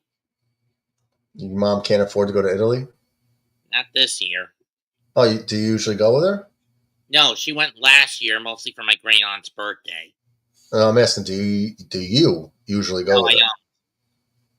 Why not? And last year was the first time in years she went to Italy. This year, I think her plan for the fall is to check out the national parks around the country. Have you gone with her ever? Nope. Do you want to? I'm not big on these long trips and vacations. I mean, I'd be galvanized just because of a voice actor to go to Pigeon Forge a couple of weeks ago. I was bored out of my mind.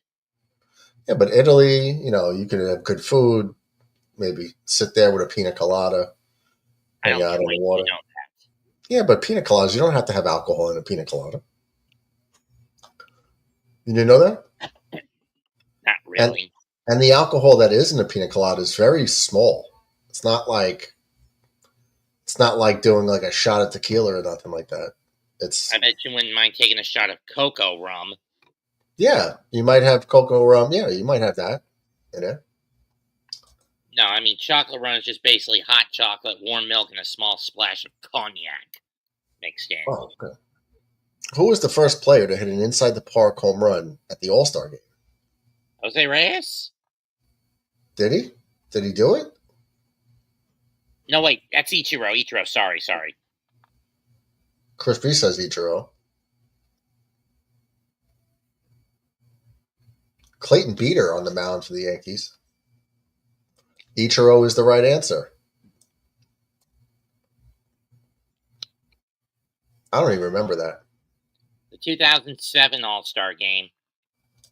And the scene says 2000. Gee, how the hell do you know these things? I watched it.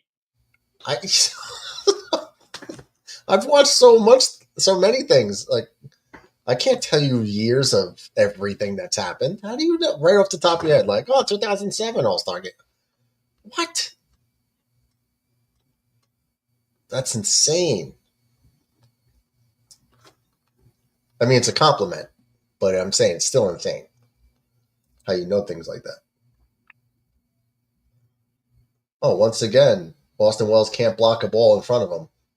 Luckily, nobody's on. Luckily.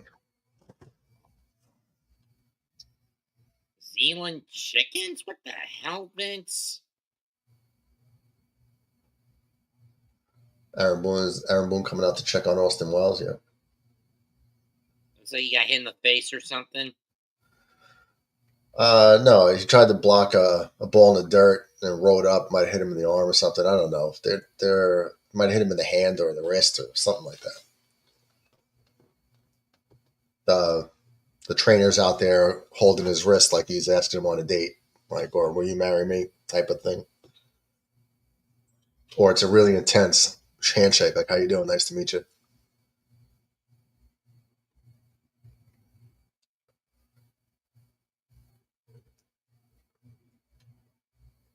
Austin Wells, it feels like, I think it feels a little diddyish to him, so he won't look him in the eye as the guy's talking to him, intently staring into his eyes. This is getting weird. Kick the baby, Ray. Kick the baby. Don't kick the baby. You all right over there, buddy? Yeah, I hope you don't kick babies. I don't.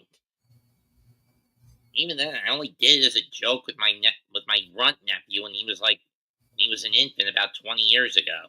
You kicked your nephew as a baby? No, As a joke? I didn't. No, I would just tap him with the front of my foot, and he wouldn't go that far anyway. And it was in a contained environment. Oh, so you just kicked a 20-yard field goal instead of a 45-yard field goal with your nephew? No, I barely even tapped. No, I only tapped him. Mess, did you leave a boot print on your nephew's face as an No. infant? And in most cases, I usually tried to kick him he did it from the back, not from the front. You hit it from the back? No.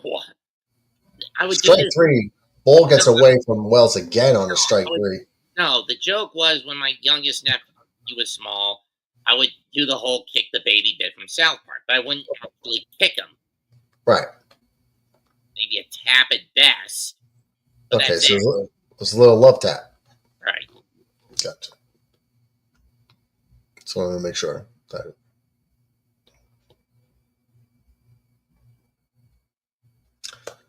So they throw the runner out at first base after the ball getting away from Wells on strike three. Chris McQueen says, what relief pitcher had 2 stints with the Mariners and 2 stints with the Yankees, winning 4 World Series with the Yankees? Jeff Nelson. Jenks, you owe me a soda. I said it first, buddy. We said it at the same time. I said it first. We can replay the tape. Jason Dominguez, what are you doing? How do you let that drop at your foot? This, as an outfielder, this is incredible. I cannot believe he let that ball drop in front of him. See, Crispy knows I said it first. Nice job, Murdo. He doesn't say nice job, Mets. Jason Dominguez, he is a liability out there. Mets, great job secondarily. Did Meg actually kill the giant chicken? Who, what? I don't watch Family Guy, but now they're saying that the whole feud between Peter and Ernie the chicken is over because Meg killed the chicken. She did? Wow. I haven't watched that in a while. Head clean off. Took his head off? Ripped it off. Wow, Meg's a savage. Well, when you consider he's been basically the punching bag of the Griffin family. Yeah. Well, they keep focusing the camera on Dominguez. They're probably saying, like, wait, what? The catch probability was 10. Pull, Neil, man. Stop trying to cover for these players. That was such an easy, catchable ball.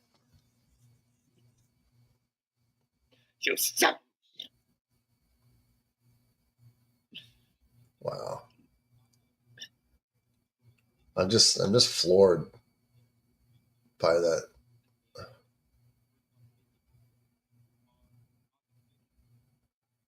Infield pop up, 2 outs, Volpe on the outfield grass makes the catch, secures it with 2 hands, and that'll do it. So now we officially get into no-hitter territory as the Yankees come out to bat in the bottom of the 6th without a hit.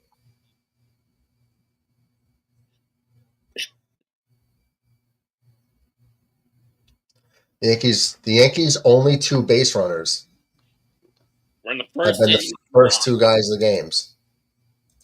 And they've been no hit through, what is it now, 6? This is the 6th inning. Oh, crap. The chicken.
Chris says, who was the first Seattle Mariner to hit for the cycle in a game?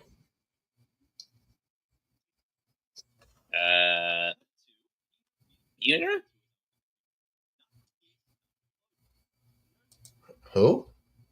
Jay Buhner?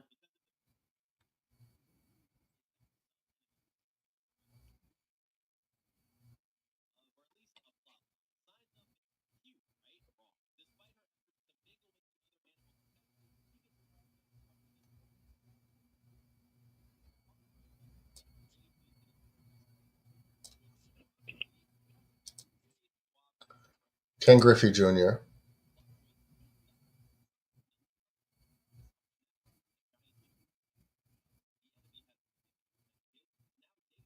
Jay Buhner. That's correct. Wow, I wouldn't have guessed Jay Buhner. You're right, Mets. And that was just a dumb guess. Jay Buhner was a power hitter. I wouldn't see him getting the triple. Let me see when he hit it. Wow, good job. Yassine says Dylan Cease had a no-hitter against the Yankees until Bellinger hit a home run against Cease and broke the no-hitter, and the Yankees won that game.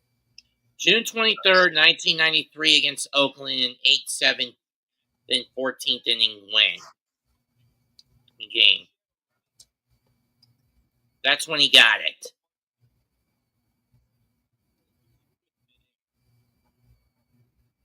He had a 3-run homer in the first, got a double in the third, single in the fifth, and he tripled in the 14th to score the winning run.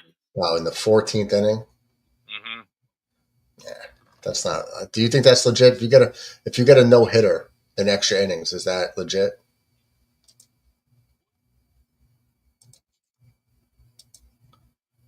Is that legit? Yes. No, I know. I mean, I know technically it counts. I'm asking like. I mean, I'm just saying. I only said that as a guess. I understand. You got the guess right. It's, a broken clock is wrong twice a day. What I'm asking is,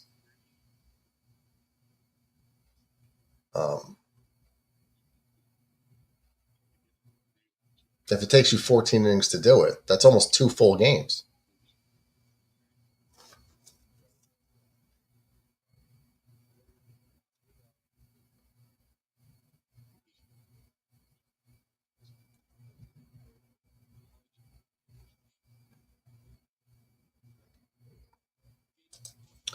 That kind of needs an asterisk. Yeah, 14 innings, bro.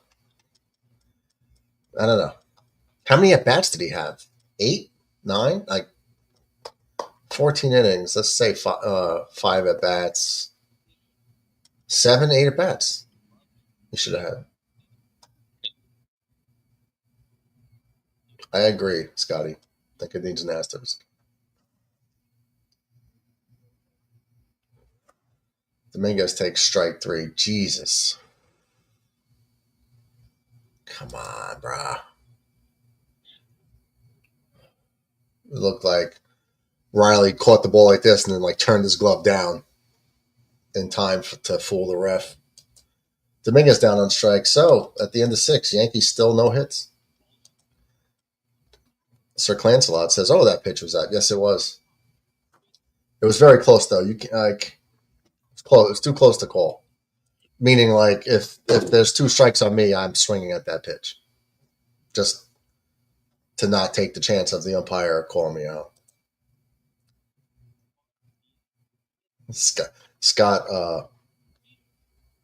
corrects his spelling.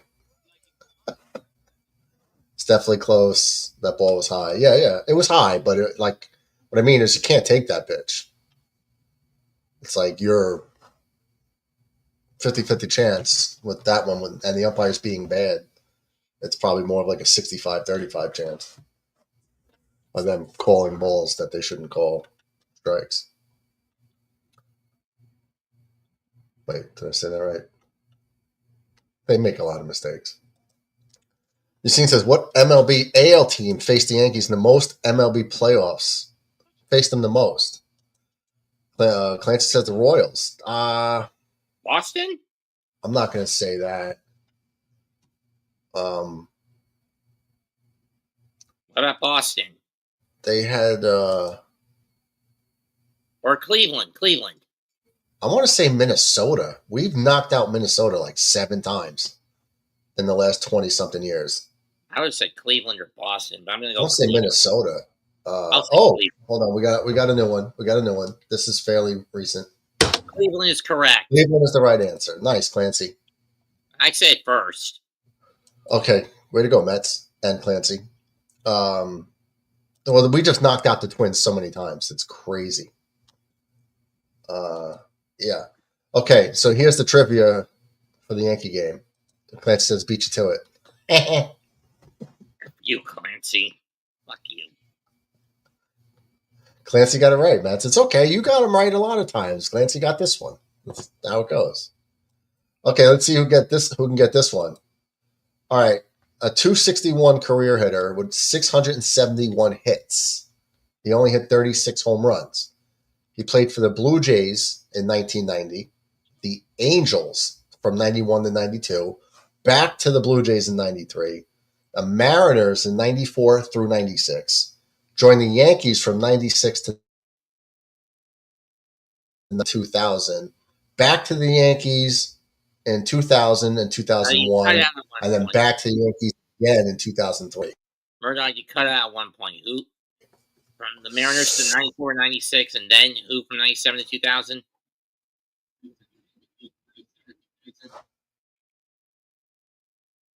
It's 1990. Mm-hmm. Toronto for 93. To Seattle for 94 through 96. Got it. To the Yankees, he was 4 years there with 3 titles. Pirates in 2000. Okay. Back to the Yankees for 2000, 2001. Didn't play 2002. Back to the Yankees in 2003. Jeez. Clancy, this is a hitter, not a pitcher. No, he's a hitter. He says my audio's cut out a little bit.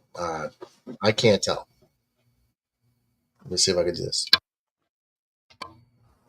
Too many homers on Tino, so it's not him. No, this guy's got 36 career home runs and 671 hits in his career. So he's a seldomly used player. Yeah, no, it's not a pitcher. So this guy, oh man. Another base runner being a walk for Beater. Who played? The Yankees picked him up midway through 96.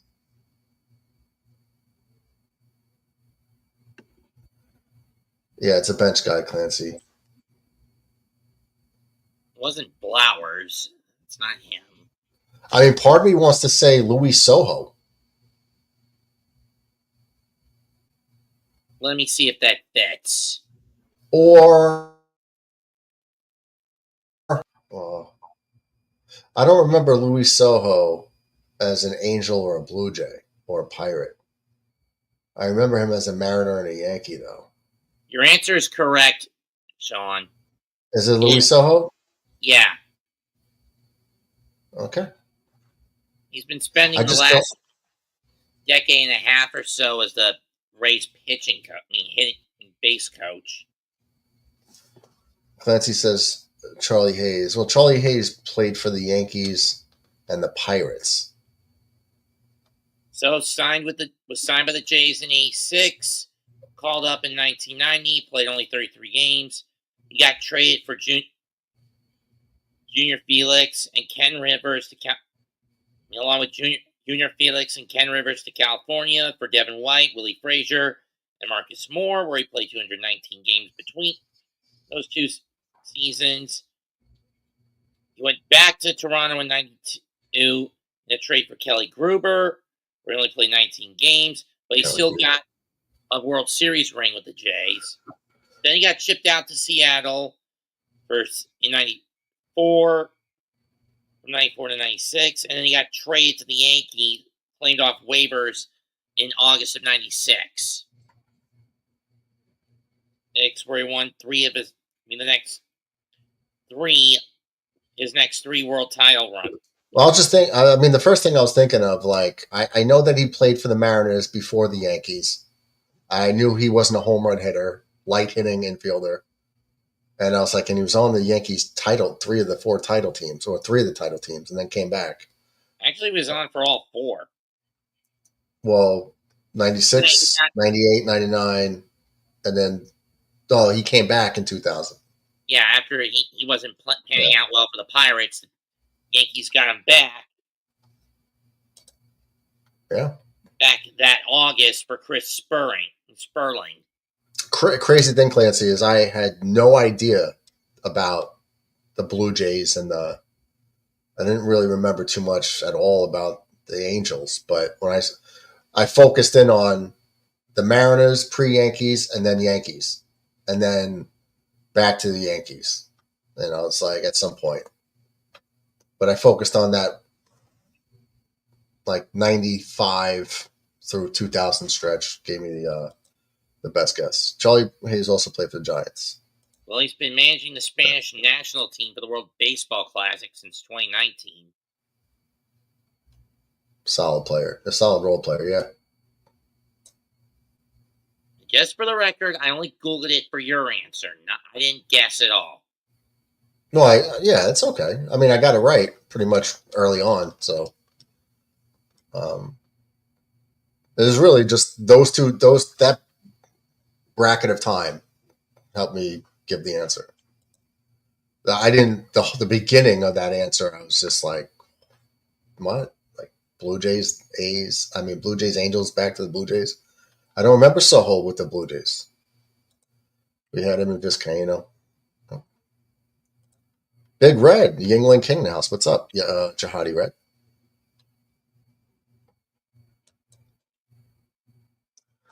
Three-two count Hito Rosarena.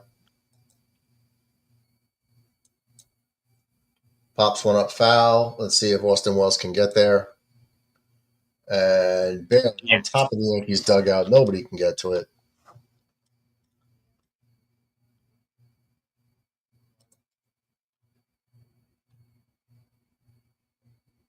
The Yankees have at least 5 or 4 other guys available in the bullpen tonight.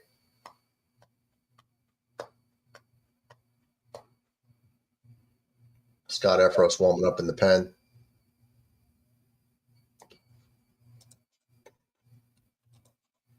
Scott says, okay, how many people went out and bought a bidet today?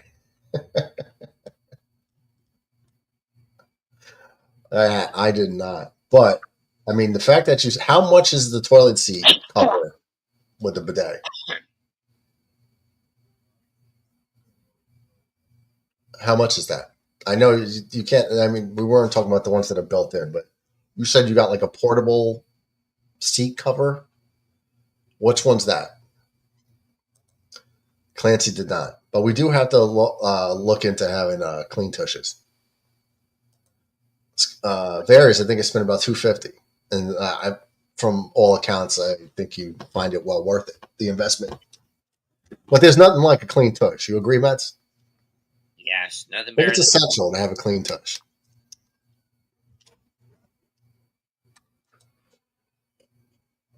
That's what wet wipes are for. Yeah, I mean, yeah, it is too. But I mean,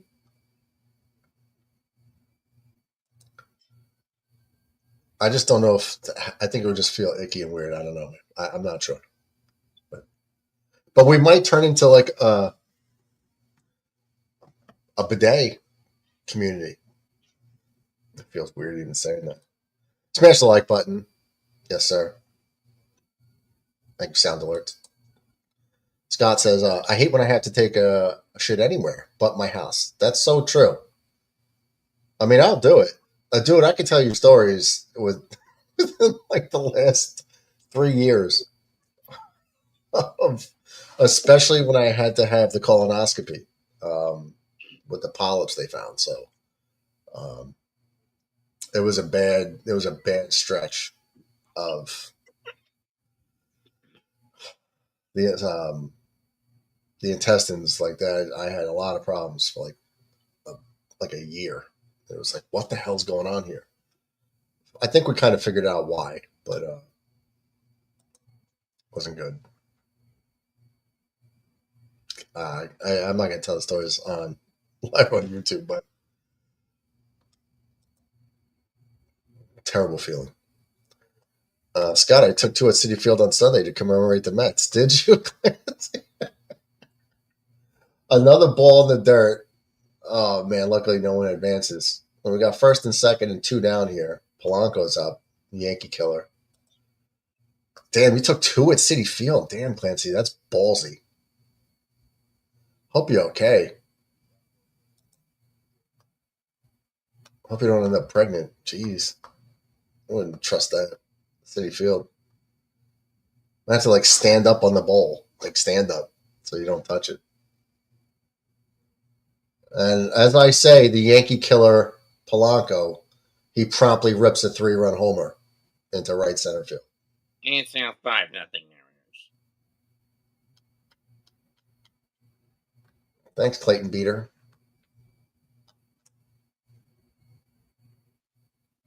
No matter what team this guy plays on, he kills the Yankees. It's incredible. Chris says, before switching to number 23, what number did Don Mattingly wear with the Yankees? That's a good question. That was like 2 or something? Hmm. 6? I don't know. No. Well, Ha-Sung Kim just hit his first homer as a Ray tonight. That's a good question. And it's now 4-3 Boston. 14? I'm guessing.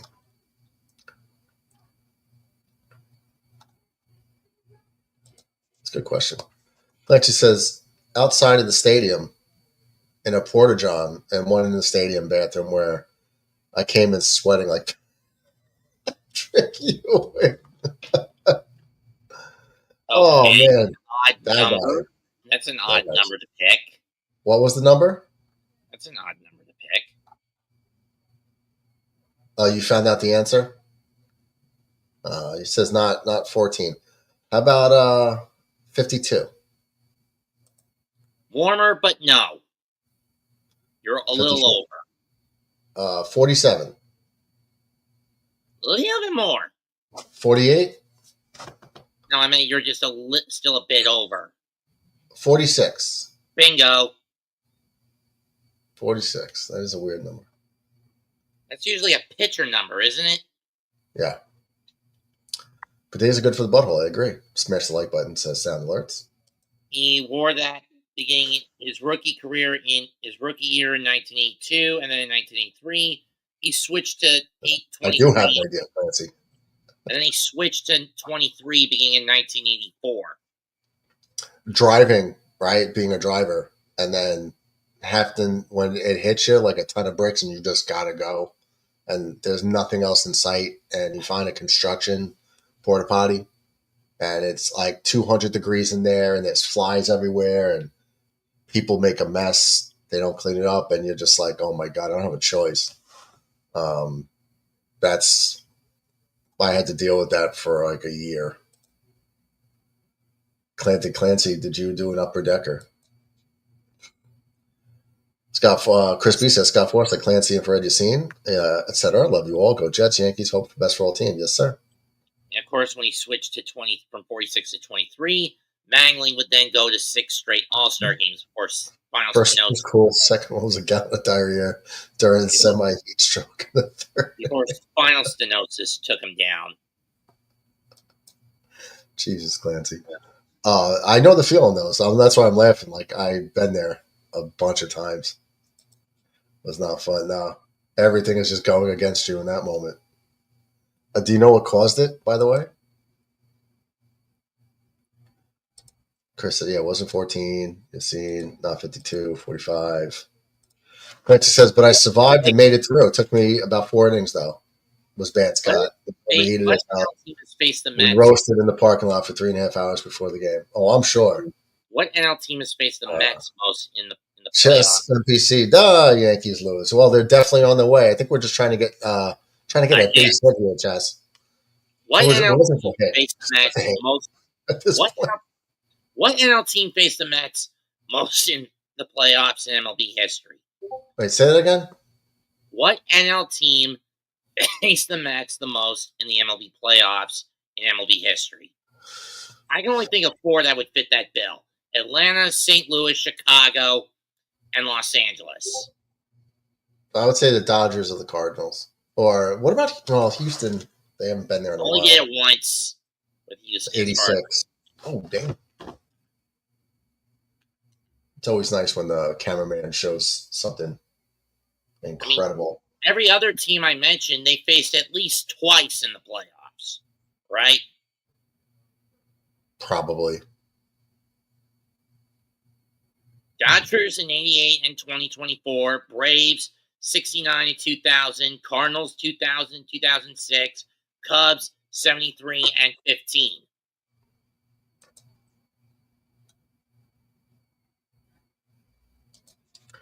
What's up, Jay? Update Sports. What's up, brother? Chia. Yeah, we suck. Shaking my head. Yeah, we're Yankees put up 9 runs, bunch of hits one game, getting no hit. I forgot about San Francisco twice, 2000 and 2016.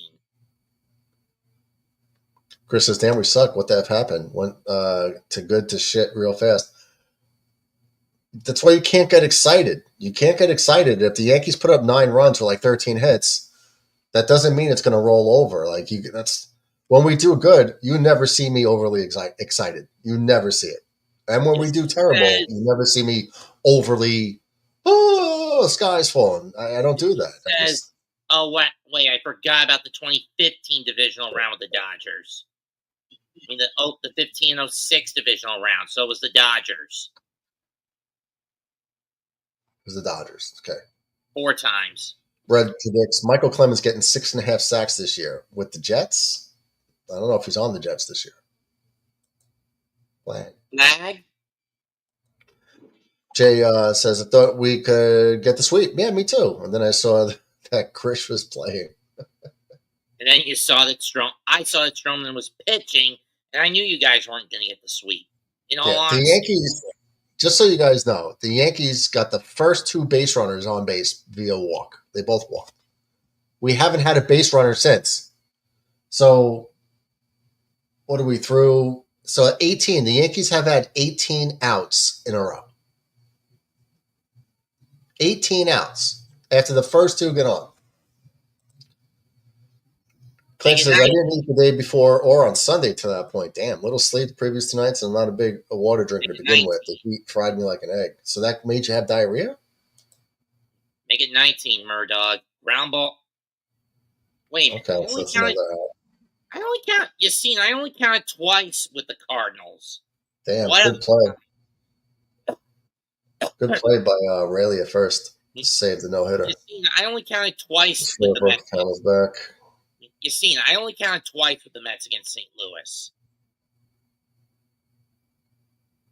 Well, I'm glad you got through it, Clancy. That's incredible. Dodgers is the right answer 4 times. Well, he said St. Louis. Flag is doing good for my Mavs. How many? Well, they've only played a couple games, right? I know he's going against Bronny James tonight. And Judge flies out, center field. It's not very deep. Rodriguez under it, makes the catch. 20 outs since the first 2 walk. Before the game was great. 6 out of 9 innings were great for me. Just had a few bad in the middle of the game. Brother Clancy, drink lemon water, bro. Get the electrolytes. Yeah, weak fly ball to center field. Clinch says, for real, Red, I have to. And yes, since Sunday, I'm now going to make a big conscious effort to do so. I need to. Yeah, you got to stay hydrated. If you're not hydrated, you're going to end up with diarrhea.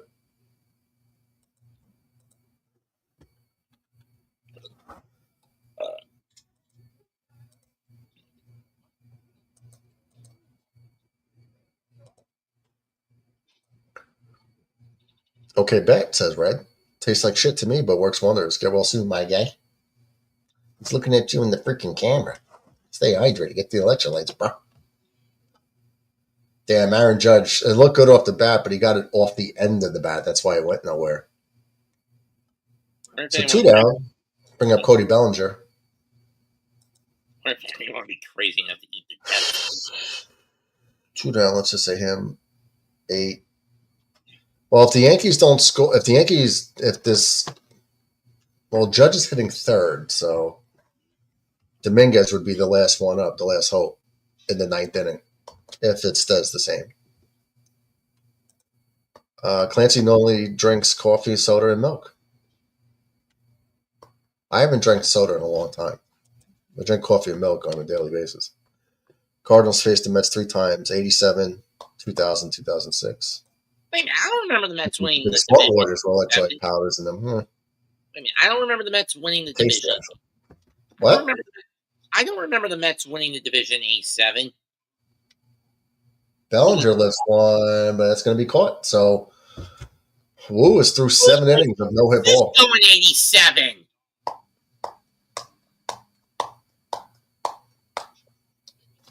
Jay says, if the Yankees win, I will sell my AEW all-in tickets. Well, no need to sell them. We're going to lose this game. You never know. You never know. It's not looking good, for sure. But, damn, man. You go to AEW, I haven't watched them in like 9 months. I just have to stop. Jay, what is the allure? What brings you to AEW? I tried. You know what I mean? That year 3 out of winning the division. 92-70 to St. Louis's 95-67. And then St. Louis beat San Francisco in the NLCS, only to lose to the Twins in the World Series that year. Are you still debating the answer to that trivia question? Someone said the Mets played the Cardinals in the playoffs 3 times. I only counted 2. To bring up the history. Or just ask like Google or something. I did. And what'd they say? Then in 87, it was St. Louis against San Francisco in the league championship. Yeah, but was there only one round back then? Wasn't there a divisional or no? There was no wild card round. There was no wild card. Divisional round. Divisional round. Was that? There was no divisional round. No. The card started in 95. Right. And in fact, then the Mets and Cardinals were in the same damn division. It wouldn't have made sense. Drink OJ too. Glass a day probably. Okay. Infrared says that's a bad combo, brother Clancy. I drink water, Yingling, and now lemon. That shit works. Whoever said the Mets. I'll take your word for it, Mets. Take your word for it.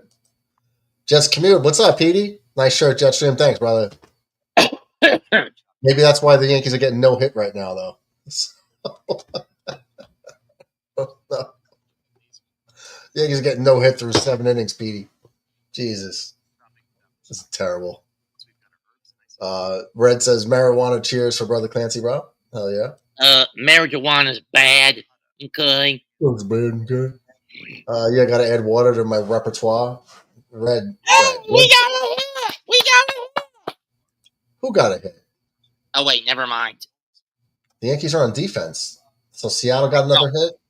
No, sorry, my bad. It was Dominic Canzone. Yeah, Seattle. How could you not tell that the Yankees were on defense? Sorry. You don't have to apologize. I'm just saying, how does that happen? Infrared sweats Yingling, bro. Clancy says, hell yeah, Infrared every day. Jay says, it's just more hardcore like WWF kind of. You should have watched 20 to 23. That was the good. I did. I watched AEW from the very beginning. And it was about 9 months ago that I just got tired of it. Did the Yankees just throw out a base runner? Is that like the first time all season? They caught him. That's the first time all year the Yankees have thrown out a runner stealing. Only took them 92 games. Or 93, sorry. I'm being facetious because the Yankees can't throw anybody out. Red says, Jets Commute, I bought Brother Murdog that shirt. No, you didn't. You did not. I got this one and I got the white one with the green at the same time. Yeah. It's a good shirt for sure. Yeah. I love this shirt. I usually have like 5 shirts, 6, whatever, that I rotate. on the show, on the stream. Sports oriented. Or my teams. Yeah.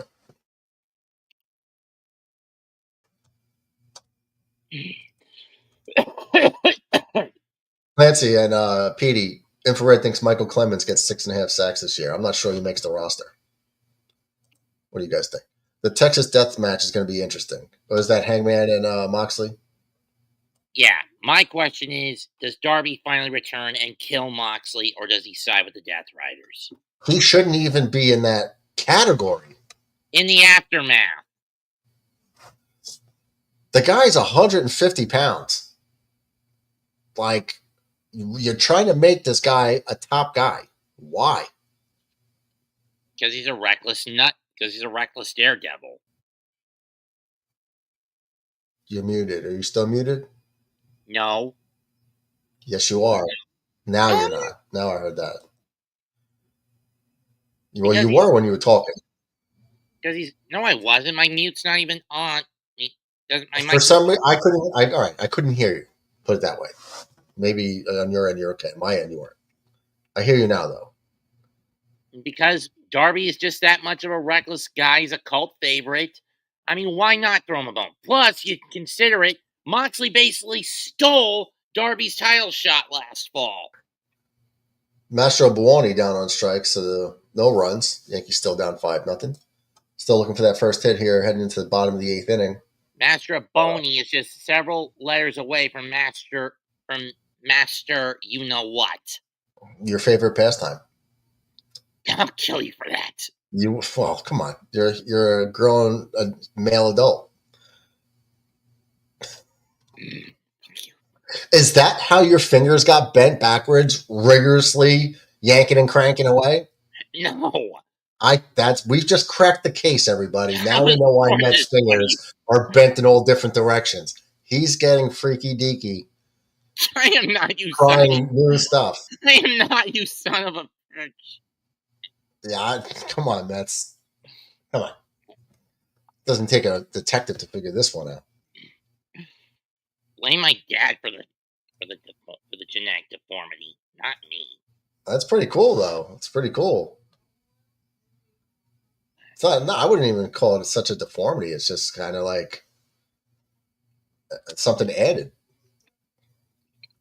You seem to know, how'd you become a Mets fan? Mostly through elementary school.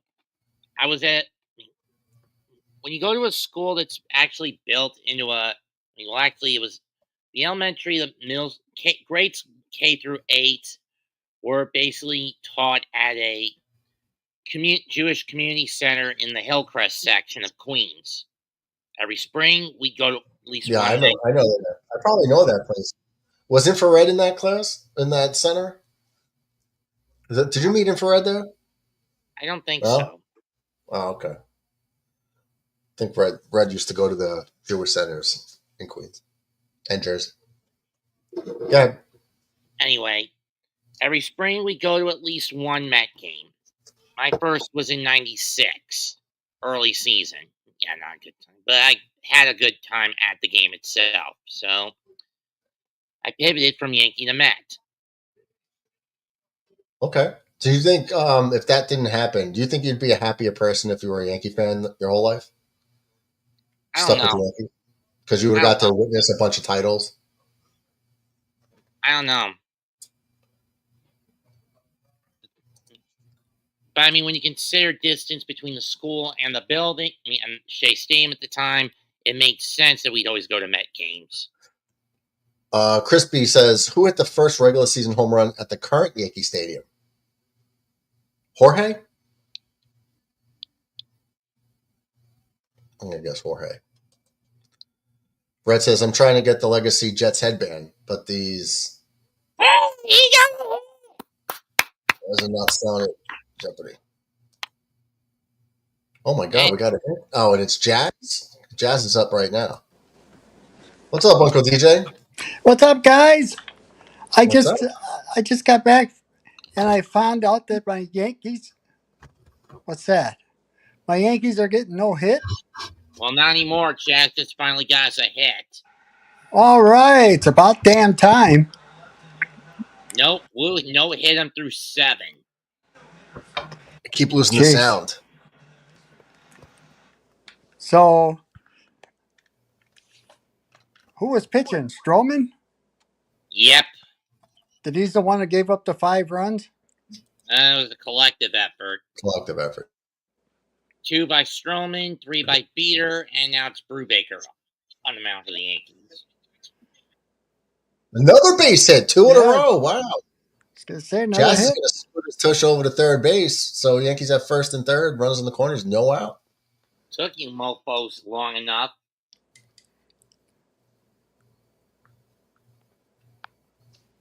Red says, Brother Mets, fingers are bent from throwing curveballs and sinkers, baby. No, I don't know. Well, the bent fingers do benefit with one pitch. Mike Lando, what's up? Brothers from another mother. Pitches are knuckleballs. Michael Lando, how you doing, buddy? Jorge Posada, correct, Murdog. Hell yeah. At least Michael Lando's there. At least the extra joint of knuckles does help with knuckleball grip. Yeah. This is for Michael. Go Jets. Wow. Look at you, remember DJ. Coming to your assist, being a Jet fan now. I like it. You got the peace treaty going between Mike and I. See? Damn, you went mute again. Jesus. What's going on Mets, here? I can't see. My knuckleball grip. Oh, wow. That's cool.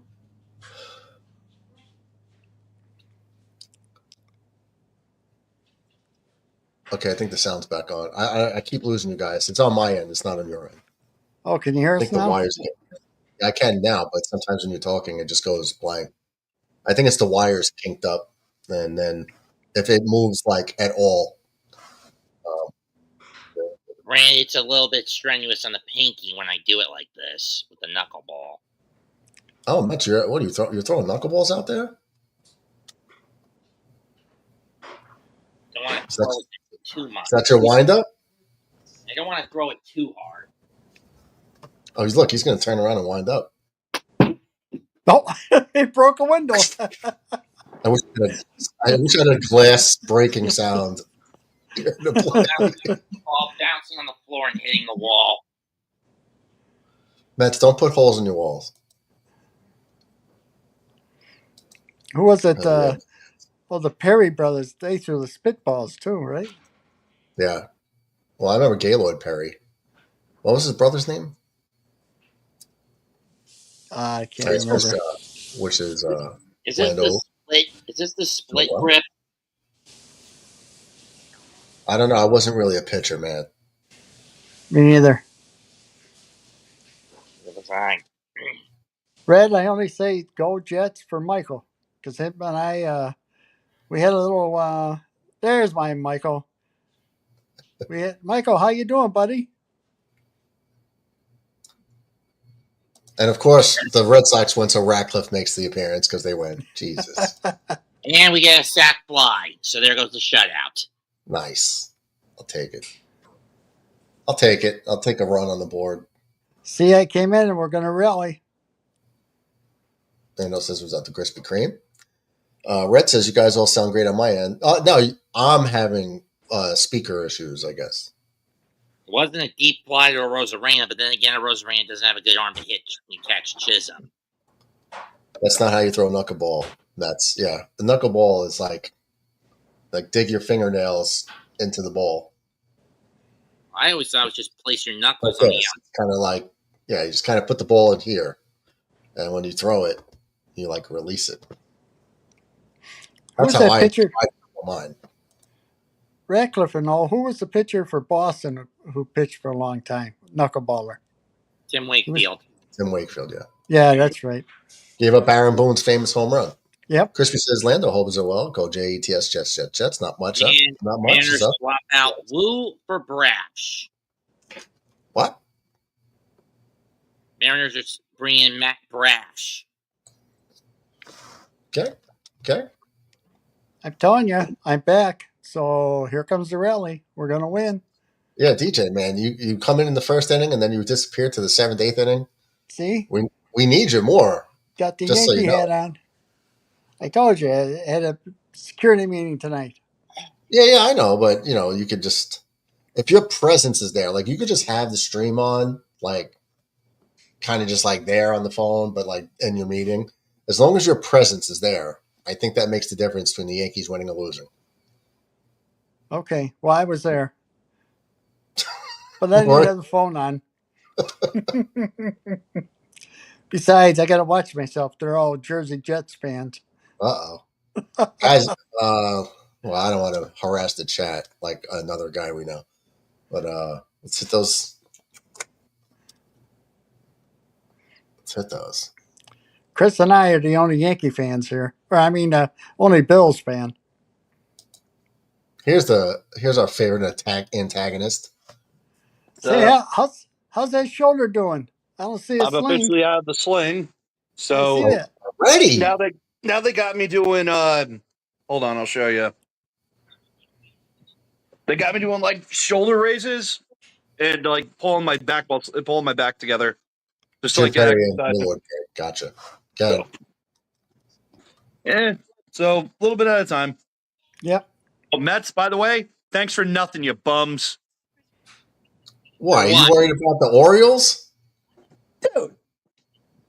You really worried about the Orioles? gambling, Michael. It's fun to laugh at Baltimore, not give them a semblance of hope. Well, it's not my fault. Blame Mendoza for the dumbass gambling, not me. You can't be seriously worried about Baltimore, John. I'm not, but dude, it's Baltimore. How the hell do you lose not once but twice in the same day to that freaking poverty organization? Blame Mendoza for bull crap gambling. I blame your team. I'd still blame Mendoza for gambling the first game away. He knows Stanek has been horrible in one-run situations, and yet he puts a piece of crap in anyway?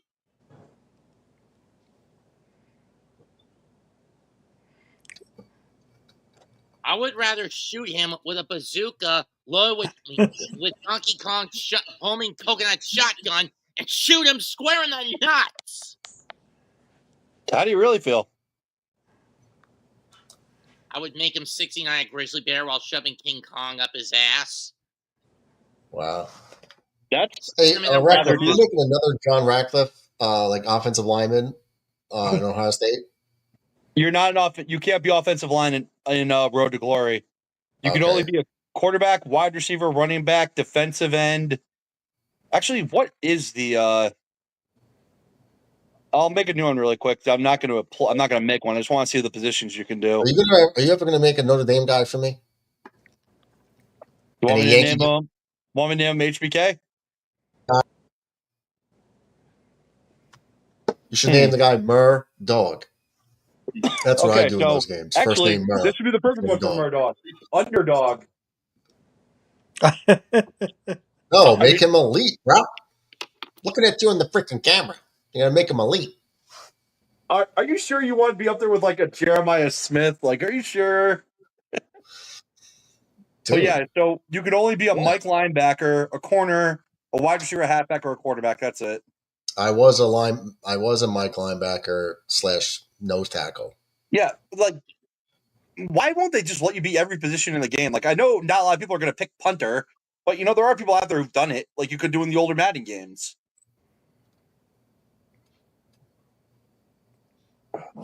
But yeah, like you could choose to be a 5-star quarterback in this, but depending on how well you do in your high school games and in your high school moments, you can literally fall all the way down to a 2-star. See, I haven't played the college games yet, but dude, 26 just came out today and it's great. It blows 25 away in every way, shape, and form. Last year really was kind of like a trial run for them, and they really hit it this year. So Volpe down on strikes yet again. That's going to bring up Joe Carl Stanton, pitch hitting for Vivas. They're looking for a 2-run homer here to cut the deficit in half.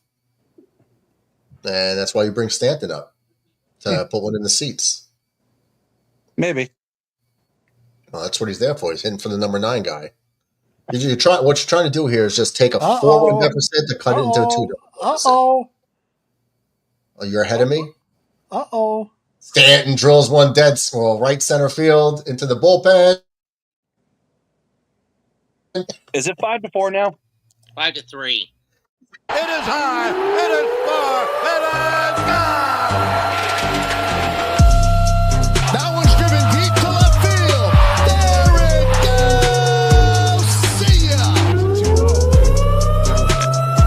That is ripped into right, back at the wall. See ya! Schmidt swings at the first pitch and launches it to left center field and deep. Mitchell back, track, wall, see ya!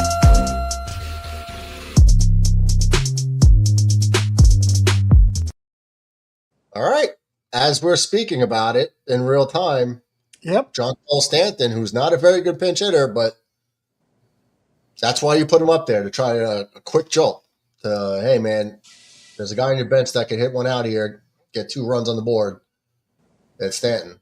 And he does. So the Yankees cut the deficit to 5-3. 5-0 to 5-3. And then Dominguez, fly ball to center. Rodriguez. No, it's 5-3. Got it. Can we please just contract Seattle? I'm not kidding. Just contract them, get them the hell out of here. They've been a monumental embarrassment ever since they were the frickin' Yes, Michael. they were the Pilots. What do you care? You're only behind them by a percentage point. No, dude, I hate Seattle just because simply they're an embarrassment to baseball. I mean, them making the playoffs actually physically pissed me off because it was so much more fun watching them suck. Oh. And it was so magical watching them just be so terrible. And then they had to go and make the playoffs just to get swept. It was horrible. Now I just hope they fail miserably. I like watching failure because failure is funny. Unless it's you who's the failure, right? The freaking Mariners. I mean, seriously, how the hell do you win 116 games and win 1 game in the CS? Like, what the hell is wrong with you? Mike Lando, the first person in history of the Jetstream to donate to the channel through Venmo. Oh, you finally got that? Well, no, it's Venmo because of YouTube hasn't monetized me yet. Mike Lando drops a 50 spot to the Jetstream. Thanks, big brother. Mike Lando coming through. Wow, that's huge, man. Thank you. I set up a Venmo account. I always wondered how it would feel to the first one, but Mike Lando is the guy. Don't spend it all in one place, Murdog. What's that? Thank you, Don't Mike. spend it all in one place. What's a Venmo? Venmo is like a... It's a money app where you Like send a girls money to PayPal, take their clothes no. off. YouTube has been giving me problems with the monetization, I think because of the language in the first, 5 months of the show. But I thought we churched it up since then. Yeah, we do, but it was all the stuff that we still had and didn't delete was they have an algorithm and a machine, and then humans review the channel, and I guess that's why the show has been PG for the last 2 months because of that. But thank you, Michael. Highly appreciate it, brother. That's crazy, man. Very generous of you. Highly appreciate it. So But yeah, I've had this up on a scroll every now and then, but I didn't want to push it, to be you know what I mean? Like a lot of guys are always pushing super chats and memberships, and of course it's always nice to receive that, but I didn't want to push it on the viewers and make it like a Make it seem like a petty fest. yeah, just oh, you always oh, this is like a second job, and little things like that. I don't do those things I always appreciate the generosity, always will, but it's not like a requirement. You know what I mean? Right. Oh, I find pretty funny? I'm not going to treat watching anybody Mike- different if they can't donate to the channel. I'm not going to treat them any different, or you know what I mean? Some people, you know what I'm trying to say without getting too deep into it. But thank you very much, Michael. good job, Michael. And I'll say it again. Go Jets. Yes. Dude, so I was actually watching Mike's show the other night. He's dropping F-bombs like crazy, but yeah, he's allowed to get monetized. What kind of shit is that? No, we don't speak of that here. It's anymore, ridiculous. But people It's that are hypocrisy. already monetized, I don't think are running into the problems as much as people trying to get there. You know what I mean? But there's a few land. How many How many people do you have to be monetized? I mean, does he No, have a lot? I've had the amount of subscribers for months. I've had the watch hours for months. That wasn't the problem. The problem here's the problem when they decline it, they don't really give you a straight answer. They just say no, review the policies. So we kept reviewing the policies. Like, well, what's the problem? And I've contacted them and asked them, and they won't give you an answer. There's no way to speak to them either. So it was more just like, I guess, clean up the show because we don't talk about controversial things. We know that other show had 2 people try to sabotage the channel last 2 weeks, but I already YouTube, yeah, and that's all. That's fine. They know about the sabotage attempts, so that's okay. But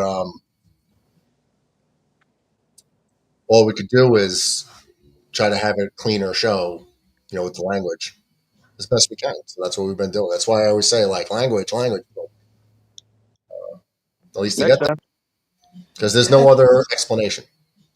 I thought I saw something a while back about some idiot coming on and throwing an N word up. Whoa. Yeah. They had a guy come in, and we're pretty sure we know who it is, and yeah, try to pretend to be a fan, calling in without the camera, and then dropping in words. Huh? It wasn't me, was it? No. No, you were on at that time when I saw You were it. on the show, and you're the one who said that. Look at how bad this is. This is a 0-star team versus a 5-star team.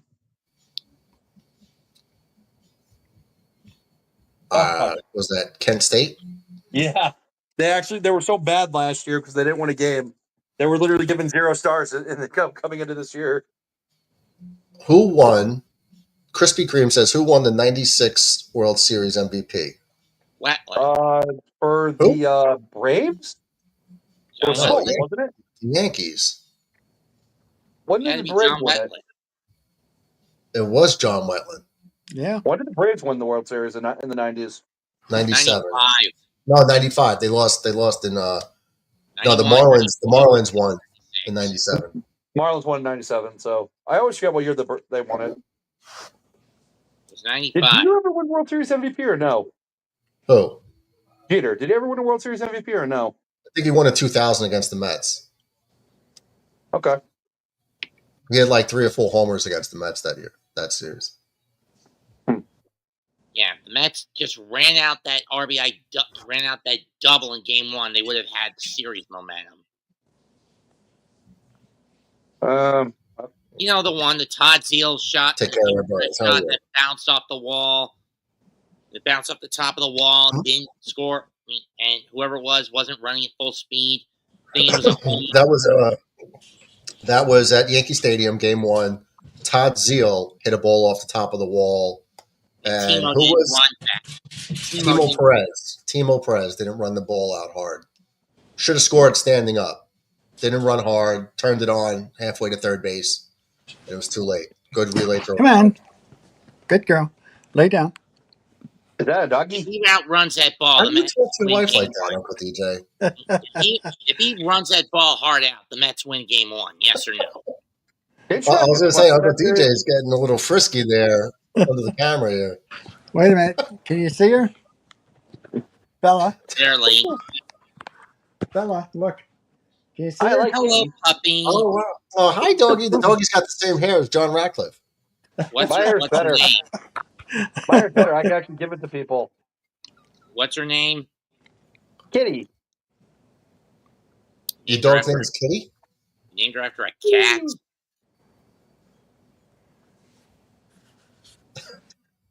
Ironic much? Thanks, Chris. Yeah, we just try to have fun, man. Talk baseball, talk football, talk sports, talk life, whatever. Not ironic much. We just hang out and like just a bunch of buddies hanging out, watching sports, talking sports, and yeah, no, but it makes you great. Wherever goes, it goes. Won today. I know that's why you're on. That's why you called in, because the Red Sox won. You usually don't call in when they lose. No, usually I call in all the time to just watch your games, but I was watching with my dad today, so I didn't call in because dude, I won't even lie. Nesson, was like the entire stream. It was horrible trying to Whose? watch that. What stream? Watching Nesson. Oh, the Red Sox game? Oh, dude, it was Yes. horrible. It was awful, man. Who do you got winning the All-Star Derby? The All-Star Derby. Never heard of that. Must be new. The Home Run Derby. Home Run Derby. I don't I even know don't who's care, in it. honestly.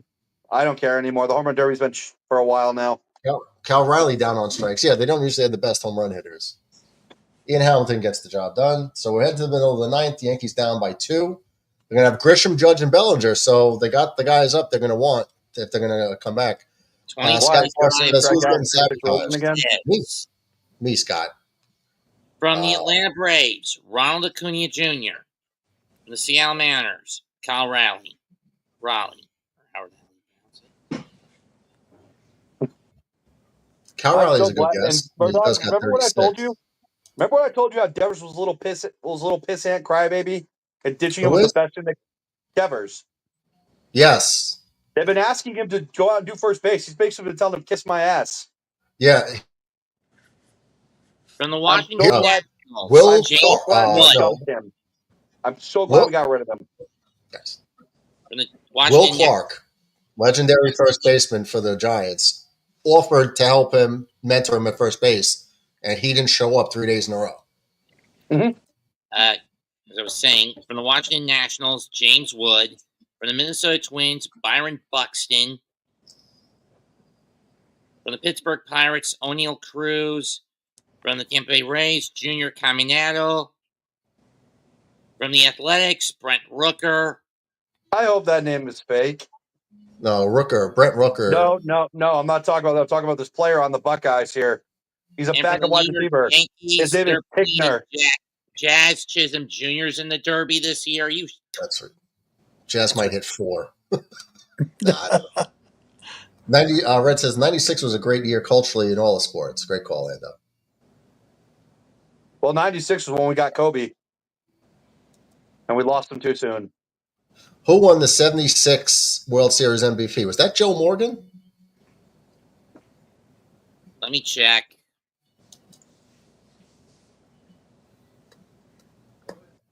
'67 was the Impossible Dream.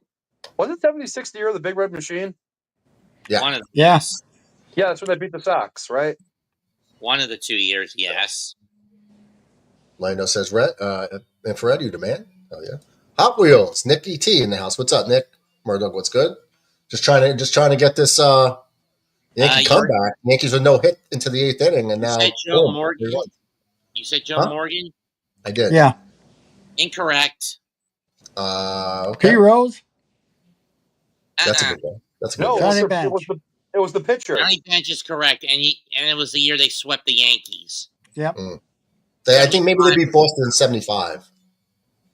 75 was the Sox. Yes. 75, yeah.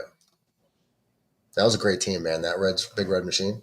100 miles an hour from Munoz. Grisham takes a strike. Counts 0-1. And the Sox took that team all the way to Game 7. My dad still says if they had Jim Rice, they would have won. They would have won that series. He would have ended the curse of the Bambino 28 years sooner. Chris guessed it. Hot Wheel says, hey, Chris. Doing great. Fun show tomorrow at 6 o'clock. Yep. Nick Teodoro. Friday wrestling show, 6 to 8 p.m. I've got my wrestling show tomorrow night at 7:30. Well, why don't you tap into Nick's wrestling show at 6? I believe he starts taking calls at 7, if I'm not mistaken. Nick's happy hour wrestling. No to My Morgan. God, 86 speed feels so slow in this game. Hope you and Murdoch, to Chris, hope you Murdoch join us tomorrow. We have a special guest on. Do you have the referee back? Charles Robinson? Wasn't he on? Referee Charles Robinson, Little Niche. I've seen Chuck 3 different times, and all of them at horror conventions. Oh, no, it was Johnny Bench, right. Let's see. Red says, Brother Scott, I just realized the last time I watched the Home Run Derby was back in 2000 with Griffey Jr. Dan, that was a long time ago, yeah? My favorite's still 99. Rose was 75. Mendo Mendo got it right with Johnny Bench. Let's see. Krispy Kreme says, Nick Teodoro, my guy. Okay, thank you, brother. We'll tune into your pro wrestling YouTube channel. Incredible. Yep. Yeah, I always call in and tell Nick he's wrong and his wife is right. Base hit. Yes. They got a base hit. Nick says, Mets, we should collab. That'll be fun. That'll be interesting. If you're willing to put your show back an hour and a half, and are you Well, on no, Murdoch's Discord server or no? I don't think he's in Discord at all. Grisham with a leadoff base hit. It's going to bring up Aaron Judge, so they can't really walk him in this situation. But the tying run does come to the plate in the form of Aaron Judge. But Judge, I think he popped it up. Well, that sucks. Ah, crap. Well, it was a deep fly Not ball, watching but the home run derby and sported him. It's just for fun. Oh, Mike Chioda. That's it. Maybe not Charles Robinson. Damn, Judge just missed that one. Damn it. Mike Chioda. Sorry, I got the referees mixed up. got under it. Mulk, you got to bring back the Hulk character. When? For tomorrow? Well, Shadow of Flying. Sure. I actually got to meet Jimmy Corderas last November. I could do it. Infrared says, Scott, every time I see John Gruden on his YouTube show, I see Pete Rose's face for some reason. What? What the? That's weird. All right, we're all caught up in the chat. 1-1 pitch on the way to Bellinger.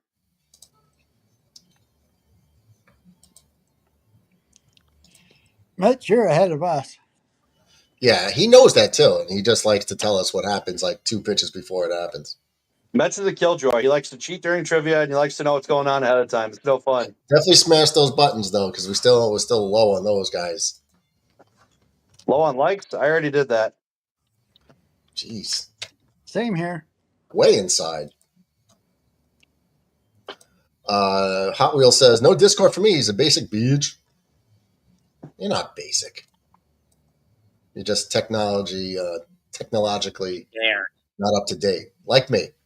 TV does everything for the channel. I don't know. All I know how to do is turn the computer on. So please be quaint and click don't go live. We're just technologically impaired. Yeah, I'm a technological moron. Like, He's quoting Weird Al's Amish I don't know how to do anything. I can't even make a thumbnail. He sends it. I can't. I haven't learned. It's a reference to Weird Al. Bellinger with a base hit. So is he going to go first to third here? No. Grisham stops short at second base, not taking a chance. So the winning run comes to the plate. Wouldn't this be crazy if Jazz Chisholm does something here to at least tie the game? Honestly, I don't know who I want to lose more. Listen, Murdoch, hit the like button. Please subscribe to the channel, Murdoch. 100% What? I was making a Weird Al reference. Oh, what would you say? So please be quaint. We ain't really quaint, so please don't point stare. We're just technologically impaired. Okay. Yeah, Amish Paradise. I remember the video. I don't remember the words to the song.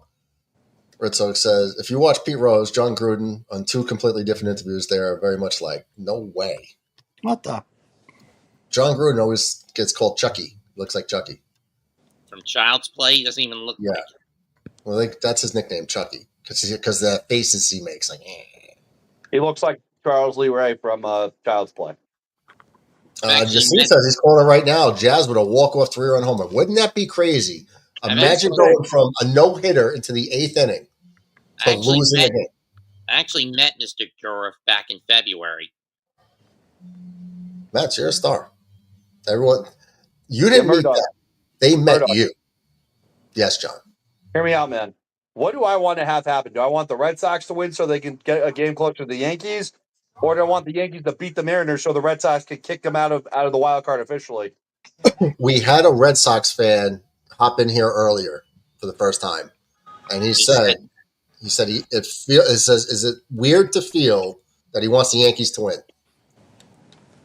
Honestly, I want the division, so come on, Mariners. I know you're pathetic, but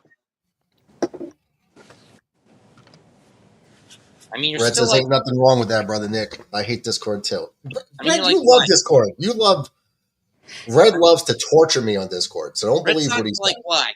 8 back of Boston, or is it 5? Is 6 who? back? Boston's like what? 6 back of Toronto. I No, think it's more like, than that. no, it's less than that. It's like 4. That's it. Of Oh. Toronto? I don't know Yes. about that. Yes. How about the Toronto's loss at column? 54. Well, Boston's all at right, 50. we'll check. You might be right. I just looked at it. It's like they're like 4.5 out. That's it. I go by the loss column.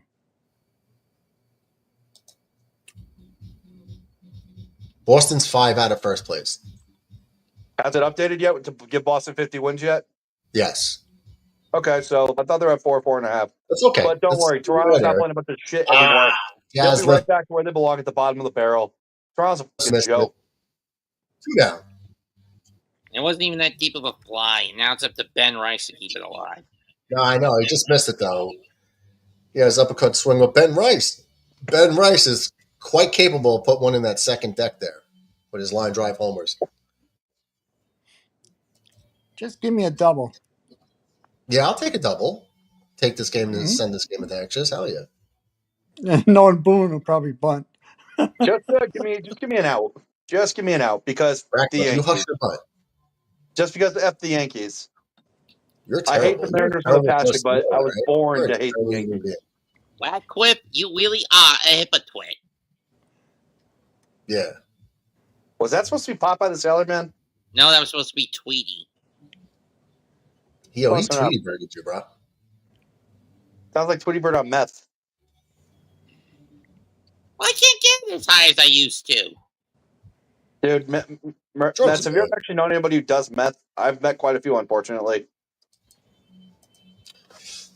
Come on, Ben. Let's go. Oh, give me a break. Called that a strike. Remember yesterday. Wow, that thing was like 4 inches off the plate. He called that a strike. Ruining I at didn't know bats. Angel Hernandez was back. Nick Lentz. Wow. The pitcher looks like Addison. The Does. umpire is Nick Lentz. Nick Lentz. He needs new lenses. And Murdoch. Or maybe we should pitcher offer for the him up Brewers? during Lent. Miziorowski? No, he threw a pitch right down the middle. It was an obvious strike, and the umpire called it a ball. Did you see the video? It's off No, the they've been doing it all the time. Yeah, right down the middle was a ball. I was like, wait, what? What am I watching here? 1-2 I pitch. told you guys yesterday the Mariners don't really care about the series against the what? They care about every game. The Mariners don't care about anything. They're the Mariners. Jesus. Everybody, they try to win every game. Every team tries to win every game. They're baseball's redheaded stepchild for a reason, man. Ball 2. I hate the Mariners so much, but still not as much as the Yankees. You hate Feelings mutual, Ratcliffe. What? Feelings mutual. Why do you hate the Mariners? No, the Red Sox. Yeah, I said I hate the Mariners, but I said I don't hate them as much as the Yankees. Right, and I don't hate the Mariners, but I wouldn't hate them as much as I hate the Red Sox. Payoff pitch on its way.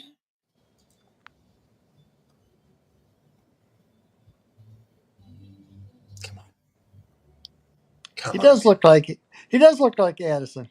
He does, right? The long hair, the beard.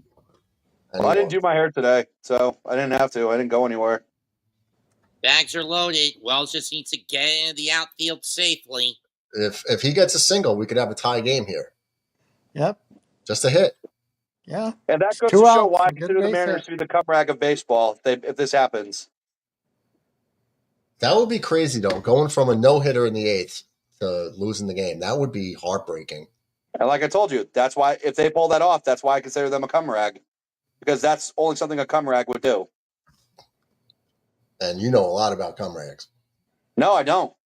You got a lot of them. When I was in my early teens, I did. But then, I started doing girls and didn't really need that anymore. Every pair of your socks are stuck together. No, my socks all have holes in them. Yeah, because you abused them. Hey, it's not my fault I'm as thick as a soda can. Jesus Christ. Wells takes a slider on the outside corner, 2-1. I love how Metz is just completely oblivious to the entire conversation. Always. I just say what I said. He just goes, and it's a slider on the outside part of the plate. Like, dude, read the room. But that's why we like Metz. He called that a strike too. Well, he fouled the second one off. Oh my God, another. This guy, and they're showing it now. The ball's completely out of the zone. Yep. Umpires are terrible. Come on, Wells. 2-2 count as he fouls the ball up. Full count again. Carousel will be in motion. Let's see what Wells does. Well, that helps that everyone's going to be on the move. Because then you'll definitely tying the game on a base hit. But come on, Wells. And that ball actually could have been called strike 3. He's missed so many that he's called strikes. That actually, tie game. this is the first time I'm happy Mets jumped the shark here by telling us what happened early. First time in history. Did Mets' voice just crack? Base hit. Wow, base hit to right field. Yep. The Yankees came all the way back to tie this game at 5. Yay. Aren't you glad I came back on? Yeah, DJ, I told you. Yep. But now you have a weak now. Fox who is up at the plate. Yes. Where are you guys playing? Are you guys in New York or are you in Seattle? In New York. All right. Wow. Yes. Wow, that was clutch. Here's the question. Can Volpe finally get a damn hit here and send everyone home? Can Derek Jeter field without making an error? Derek Jeter? Derek Jeter's a terrible fielder. We've been over this. Derek Jeter's been retired for like 11 years. I know, but I'm making a comparison. He said, "Can Volpe get a hit?" And I said, "Can Jeter can Jeter field without making an error?" Yes, he can. No, he can't. Yes, he can. It was the king of errors. Swings it here, strike 1. And what makes it worse, Volpe will be if Volpe fails, he'll be the ghost runner in the 10th. Well, he is fast, so I'll take that. He can run. Yes. Fly ball hit to left center. It's deep, but Rodriguez is gonna get under it. We're going to extras. Well, he did put a charge into that one as he hits it just about the warning track in center field. So at least he put a good wood on the on the ball. All right, so we're going to extra innings. Free baseball. Riley will be the ghost runner for Seattle. It'll be a Rosarena. The Mariners are going to close this. It'll be Raleigh as the ghost runner, and a Rosarena, Polanco, and Raley will be the batters. Will be due up.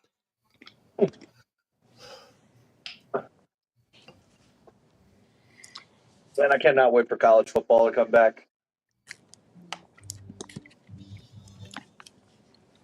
Here I thought we were going to. Go ahead, DJ. I said here I thought we were going to get Michael Caputo on, especially if they got no hit. Yeah, the 8th inning. Imagine he called in. These Yankees suck. I hate the Yankees. They're the worst. And they 5 runs into it. I'd imagine both walked it off. That would have been great. Crazy game. Yeah, you see. And Volpe's always batting when they're in runners in scoring position, and it's the last guy to have up with runners in scoring position. I'm surprised. I'm shocked that they didn't have Paul Goldschmidt come in to pinch hit, but Ascara and them would have to. Well, actually, I guess I shouldn't be surprised. All they have is Ascara and Goldschmidt on the bench. No pressure in this game. Make your first career start at Ohio State against frickin' Kent State. No, that was I was a backup my first 2 games. It took me 3 games to get the starting job. Did you make a Murr dog character? No, I'm playing with my quarterback. By the way, where the hell is MJ? I still can't hit 3-pointers, bro. Dude, I don't live with MJ at the moment. I understand, but he comes to your house. He only comes over on certain days when he gets the day off. He'll be here Saturday, so it's easy to start doing them in practice, but in the game, it's so much harder. Like I said, the best thing I can tell you is to watch the arc. Watch the arc. When the guy goes up at the top of his arc, if you release at that point, you will actually get pretty good at it. And if you really want to get good, put your game on. I think it's legend difficulty, and just practice your shooting on that. Yeah, no, I have. Lando says good night, all early day tomorrow. Thanks again, brother, for the donation. Nice, you does a big one too. So thank you very much. Have a good night. Thanks for hanging out. See you later, Michael. Yankees and Cubs tomorrow night. Oh damn! Oregon's number 1. You're putting a freshman out there against number 1 ranked Oregon. You are a crazy son of SOB, sir. Devin Williams comes on here in the 10th. Not good. Facing Randy Arozarena. He's got strikeout stuff, but he walks people too much. You know? Bull! Mets, what are you doing? I'm just saying the decision to bring Williams in is going to make Boone look like a fool. Oh, okay. Mets, I really just want to ask you, Matt, do you just randomly just spaz like that? Or is it just like part of your character? Man. Just a DJ, go Bills. Never thought I'd say that. Wow. Mike Lando. All right, Michael, thank you. What? Peace agreement between Michael and I. Wow. Beautiful friendship has developed from the Absolutely. peace treaty that was brokered here on the Jet Stream. Michael says good night. Hey, DJ. Good night, brother. Good night, Michael. Good night. What's that, John? Who are you guys losing to in week 1? Geez, I don't know. We're not losing anybody. We're on Sunday Night Football against the Ravens. Yeah, so you get to lose to the Ravens week 1 because Mark Andrews isn't going to drop a gimme this time. Well, you know how the Bills and the Chiefs, we can't get over the hump with the Chiefs. Not in the playoff. Regular season, you guys own them. We remember. The Ravens can't get over the hump with the Bills. Jay, earlier, when the Yankees were getting no hit, Jay Update Sports said, if the Yankees win this game, he's going to give up his all-in wrestling tickets for AEW. And the Yankees were down 5-0. $2. 5-0 they were down when he said this. Late in the game. 8th inning, I guess. Yeah. And now the Yankees have come back to tie it. AEW tickets are worthless. So that's not what the Flexi thinks it is. You couldn't pay me to watch their crappy product. They're just as bad as WCW in 2001. I'm trying to find it. Oh. Here we go. That knows what that means. As a ground ball towards the hole. Jazz grabs it, throws him out. Barely gets him. The runner, and that'll do it. The Yankees get out of the inning. No run scored. Now, you better bunt this guy over to third base. You got the win in sight. Bunt him to third base to start the inning. Yep. If you don't, you got Peraza leading off. Peraza is hitting 152. Bunt him to the third. I mean, because they're probably going to walk Judge almost regardless, right, of whatever happens. Yep. They'll walk Judge regardless. Bunt him over, and they're probably going to bring the outfield in anyways. Yeah. All right. So this is 55 minutes ago. Jay wrote this. If the Yankees win, I will sell my AEW all-in tickets. Well, no need to sell them. We're going to less than an hour ago. You just froze up there, Murdoch. And then he goes, no, I'm just looking. And then he goes, I'm not trying to. That's why you don't talk. Yeah, we got the strikeout. That's what happened to you with your Celtics in the Knicks playoff series. You wouldn't shut up about how the Knicks are sucking. Dude, the Knicks suck. Dude, the Celtics blew that. Dude, the Celtics blew that series because they would not stop shooting. Okay, so that means you guys suck worse. You lost 4 out of 6? 4-2. Yeah, you lost 4 out of 6 games. You lost. But you know what? The Celtics deserve to lose. If you're going to keep jacking up 100, if you're going to jack up 100 threes and make 25 of them in your first 2 games, get the hell off the court. What are you doing? Scott Spire will come on to pitch.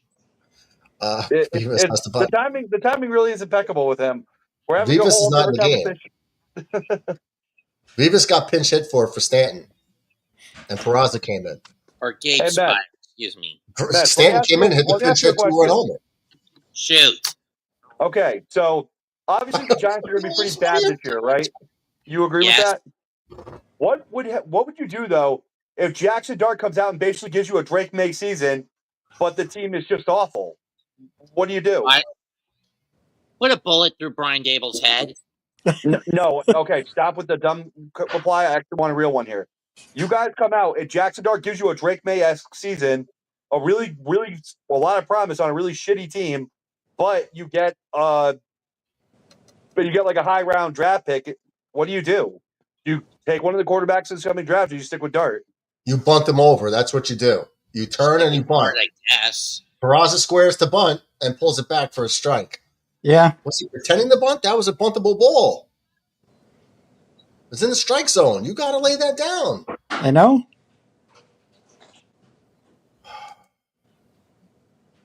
Oh, Red said to Serrano and Taylor. look at that. Did you see that? It's a bunt pop out. Oh, my Jeez. God. He angled the bunt too high and it popped up.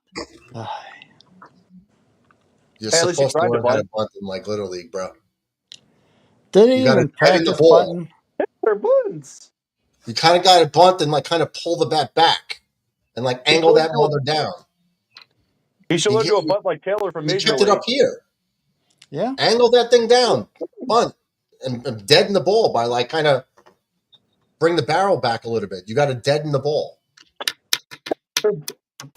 All right, at least they put the bunt on. Incompetence is another animal altogether. Now here's Pogo. Coming in to pinch hit. Well, And Judge is going to get walked no matter what, whether it's first and third, or first and second. They'll load. They would load the bases if Goldschmidt gets on and walks here, right? And it's first and second.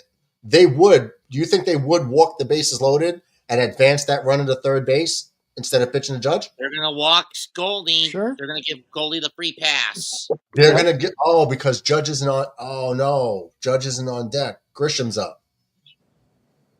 So they're playing for the double play here for Trent Grisham. But if Grisham walks, they have to pitch to Judge. Or So if they this is plunk risky him, in its they own gotta right. give it to Judge. What's that? Or if they plunk him, they got to give it to Judge. If Grisham gets on base, obviously, if they score, it's over. But if Grisham somehow gets on first and the game's still playing, they have to pitch to Judge. Ball Unless one. Grisham strikes out here. So Takes would ball. you have Volpe steal? Not in this case. It'd be easier if Grisham was on the left-hand side of the box. No, stealing third base is harder than stealing second. I don't know if I would risk it. I don't know if I'm I'd just risk saying it right it's now. easier to steal third because with a. I'm what saying side it's of the easier plate's to steal batting? third Unless with a you're left. One at a time. I can't hit one at a time. I'm just saying it's easier to steal with a left-hander up because you're blocking the catcher's sight line from the plate to third. That's a righty, Matt. Matt's not a lefty. No, there's a lefty batter up. He could see clearly, Mets. Yeah, don't steal with a lefty batter up. I Don't steal wouldn't third. take the chance. Don't run yourself out of an inning. Clancy says that bunt was pathetic. Hell yeah. Red says bunt him over. Murdoch is absolutely correct. 100%. It's effing baseball 101, bro. It is. I looked him in the camera and told him. Ball three. Ooh, that was a strike. Wow, Yankees got away with one there. This umpire is terrible. Count goes to 3-1. He better not swing at this next pitch. You got to take it. Oh yeah, he has to take. You got to take it because then they're forced to pitch to Judge. And he fouled it off. He swung. Oh my God! In his defense, even if he didn't swing, it would have gone. It would have been a strike anyway. Yeah, okay, but you got to take the chance. You got to if they're not pitching to Aaron Judge unless they have no choice, and Aaron Judge against a lefty, they'd have to change pitchers. Well, they got no choice now. Up and in. Wow, totally lost the strike zone as he throws it way up as that.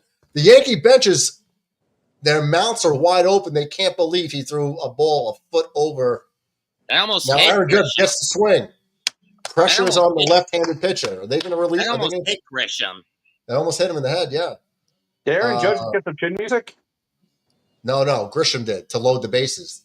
It was a full count. Okay. And they threw the ball over his head, almost like at his face.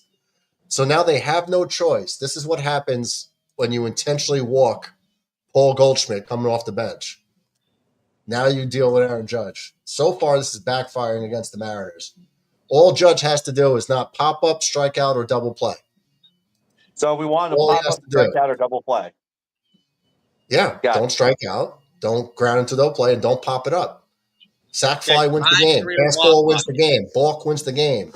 Slow ground. Well, I don't know if the infield's in. Shouldn't be in, right? Yeah, deep enough sack fly. The Yankees win. Yeah. There's a lot of different ways the Yankees can win this game.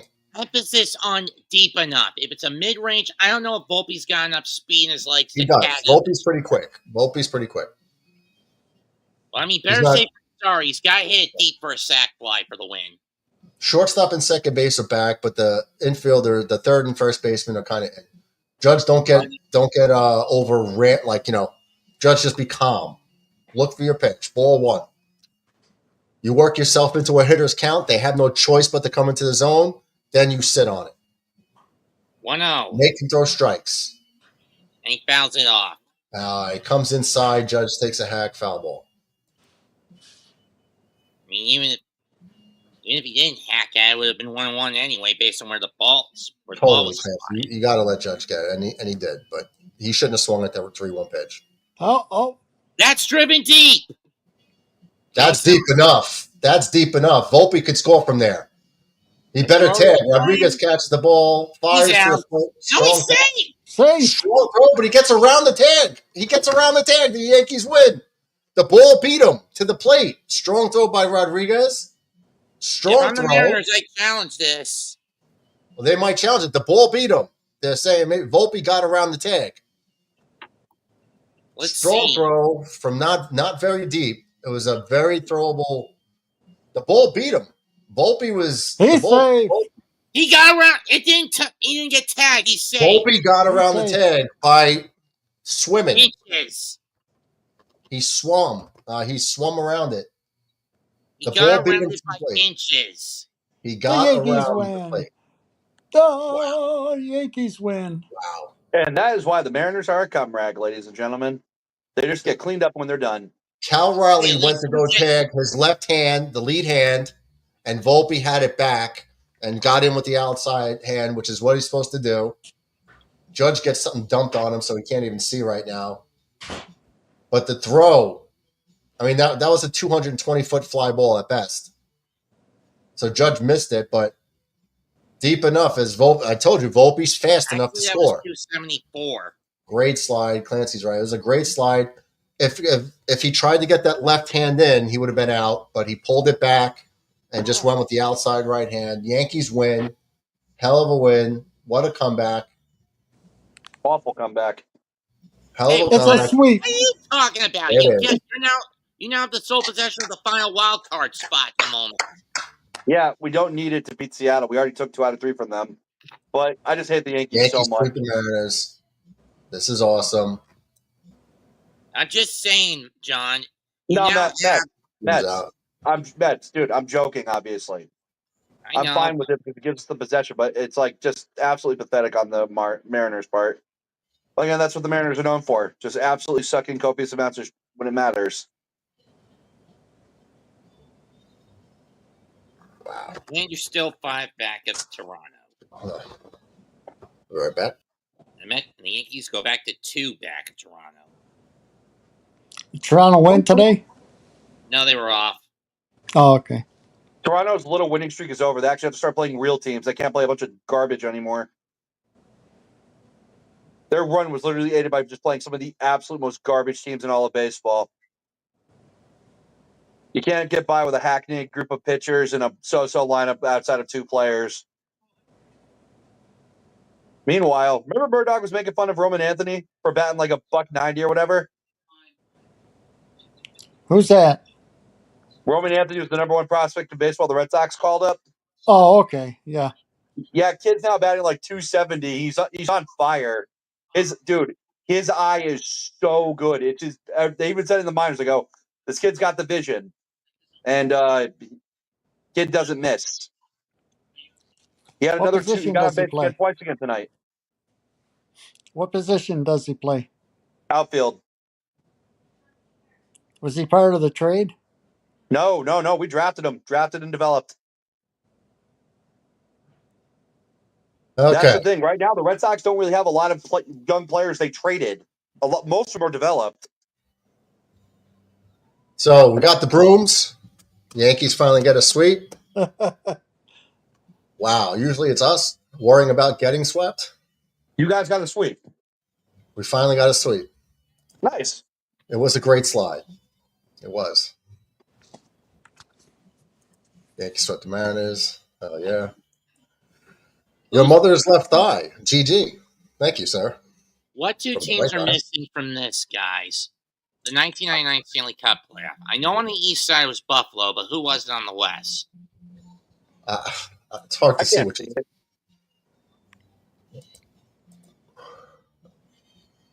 Stars 99? Yeah, the I Stars know beat it- the Sabres. Right, that's who I know it is on the east, but who did they get in the conference final of that year? The Stars were in the East back then? No, in the west. How the hell did they play the Sabres? Who? Because I know the Sabres made the. That's- I know the Sabres made the Eastern. Yankees just Sabres came have never back. made the Stanley I know. Cup. I know that. Who is the The Final Stankies Four? barely won. The Stankies got the sweetbread. And the Mets lost twice today, infrared, says Clancy. He lost And I'm going twice to to kill the Mendoza for the gambling Orioles. habit. So the Sabres beat. Biggest win for the Yankees season. Who'd they play? Ottawa. They beat Ottawa. Then they beat Boston. Ugh. And then they beat Toronto just to lose to Dallas. But who did the Stars beat in the conference final? Teams back then were pretty good. I'd probably put my money on like Detroit or something. No, Detroit got knocked out by whoever beat. Who was good in the West back then? Who was the Final Four there? That's what Mets trying to make us guess. All right. Yankees huge comeback win. So let's kind of stay here. Yankees are getting no hit in the 8th inning, and they come back with 6 runs in the final 2 innings to win the game. Wow. Yes. Clancy says we take 2 out of 3 from the Cubs. We'll be winning 6 out of 7 heading into the break. Hell yeah. Jay has to now sell his all-in wrestling tickets. Can you believe that's that? who it was. Well, I found the answer. Okay. Uh, Colorado. There you go. I never Jay, would have guessed the Avalanche. who are you selling the tickets to? And where is All In? It's in Florida. Globe Life Park. It's in Florida. Where? What part? Daly's Globe place? Life Park in Texas. I thought it was in Florida. Texas. Jay's got to sell his tickets now. Is he going to keep his word? No, he'll renege. Jay, are you going to renege on your word? Wow. I don't know. Let's see what Jay has to say. But, And then in a month, it's the Forbidden Door crossover with New Japan in London. Yankees are 1 game behind the Mets, and our Mets lost twice today. Death to Mendoza for gambling. Who's in first place in the East? Toronto. No, not the scumbags. The other one, the NL. Philadelphia. Really? By a game and a half. We would have been up, but if Mendoza didn't gamble away the first game. now remember, I said the Yankees were going to go 19-6 in July. Yeah, you also said Buffalo's going 15-2. So. Well, yeah, I'm talking about baseball right now. I know, but all right. So 19-6 in July. What's our current record? 52-31. No, in July. You got swept by the Blue Jays, which is actually a carryover from June. Yeah, but that was from carryover from June, right? So they had the Mets 4th of July weekend, so they probably let's just say 2 losses to start off. 4-5. 4-5. Okay, so DJ, we're gonna have to go 15 and 15. Yeah, but and every team's got almost an. But every team next has basically the entire All-Star week off until the 19th.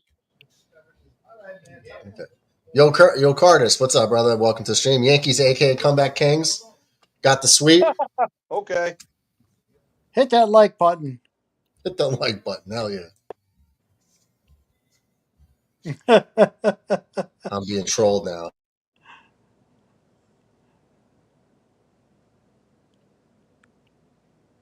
Jay said he was never here.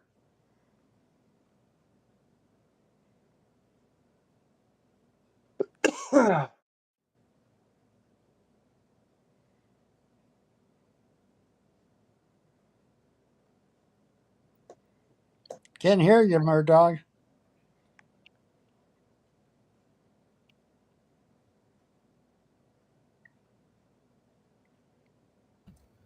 Sorry, I had to mute it. I just got mooned. Just got mooned? Yeah. My brother's visiting, and my father they just opened the door knowing that I'm streaming. Sickos. Nice. They mooned you? Yeah. They opened the door, gave me middle fingers, all of them. They middle fingered me, dancing in the doorway, middle fingers, and then turned around and mooned me. At least they didn't give you a goose egg. Huh? At least they didn't give you a bird's egg.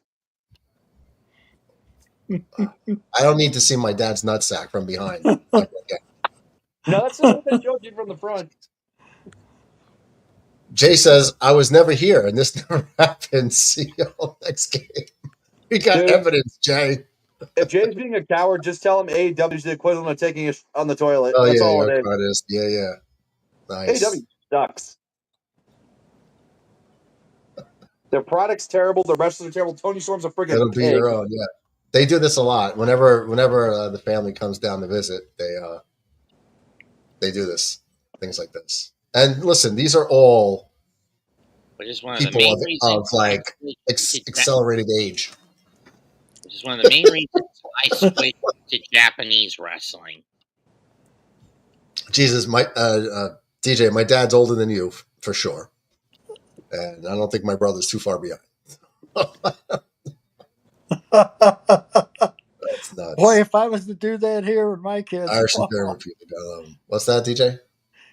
If I was to do that with my son, oh Lord, my nuts would be cut off. Oh man, I can't like. No, I hear you ready. They're coming back. Get out. Here they are. Yo, man, talking shit about us? Yeah, I'm talking shit about you. I don't need to see your nuts. Dude just had his nuts dangling down to his kneecaps. Get your old ass nuts out of here. Like, wear a girdle or a cup. Wear a jockstrap. You guys are sick. Matt, do we need to talk about your little secret? Here. You come here. You at least keep your pants on. You scared? You let your father do that? Don't be scared. Jesus. Put him on camera. He usually like stands here and then talks. We don't need a snuff and film. He like makes fun of me and talks his shit. Jay says, "I'll check in from AEW all in on Saturday if you're all doing a stream."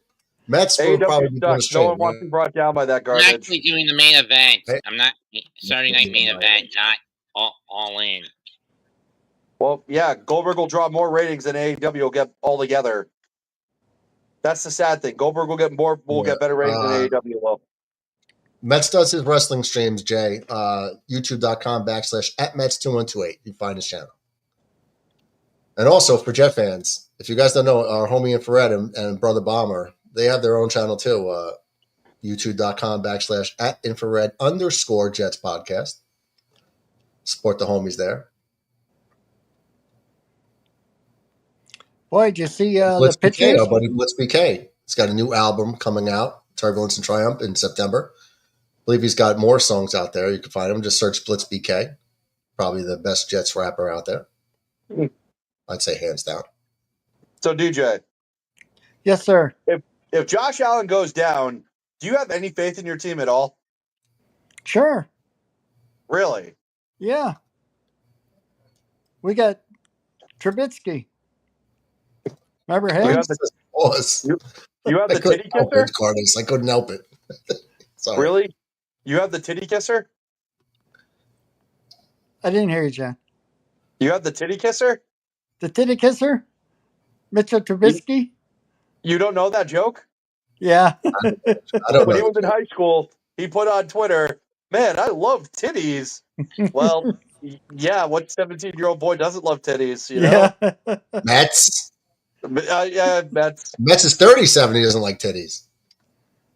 I don't get that. Mets, are you going to be Only live on Saturday? for the main event, yes. For the main event of All In, Mets will be No, on. for WWE Saturday Night main event. Oh, he's going to All In. It's a complete and separate company. Yeah, one is I below the forget- minor league, and the other one is the ultimate. You have a better chance of having a career on the Indies than you do in AEW. Whoa. Look at how good that looks. Go back to the horse. Cheap shot, and I've done quite a few indie. I've been to a few, With and I've PKU, actually yeah. Hell been yeah. to and I've been to a few indie shows, John. Mets, I've worked on the Indies. I think I got you beat there, bud. Have you been to the WrestleCade convention down here? No, I don't go to New Jersey. Brad is shocked. Oh, Radcliffe is John's shocked. in Winston-Salem, is stupido.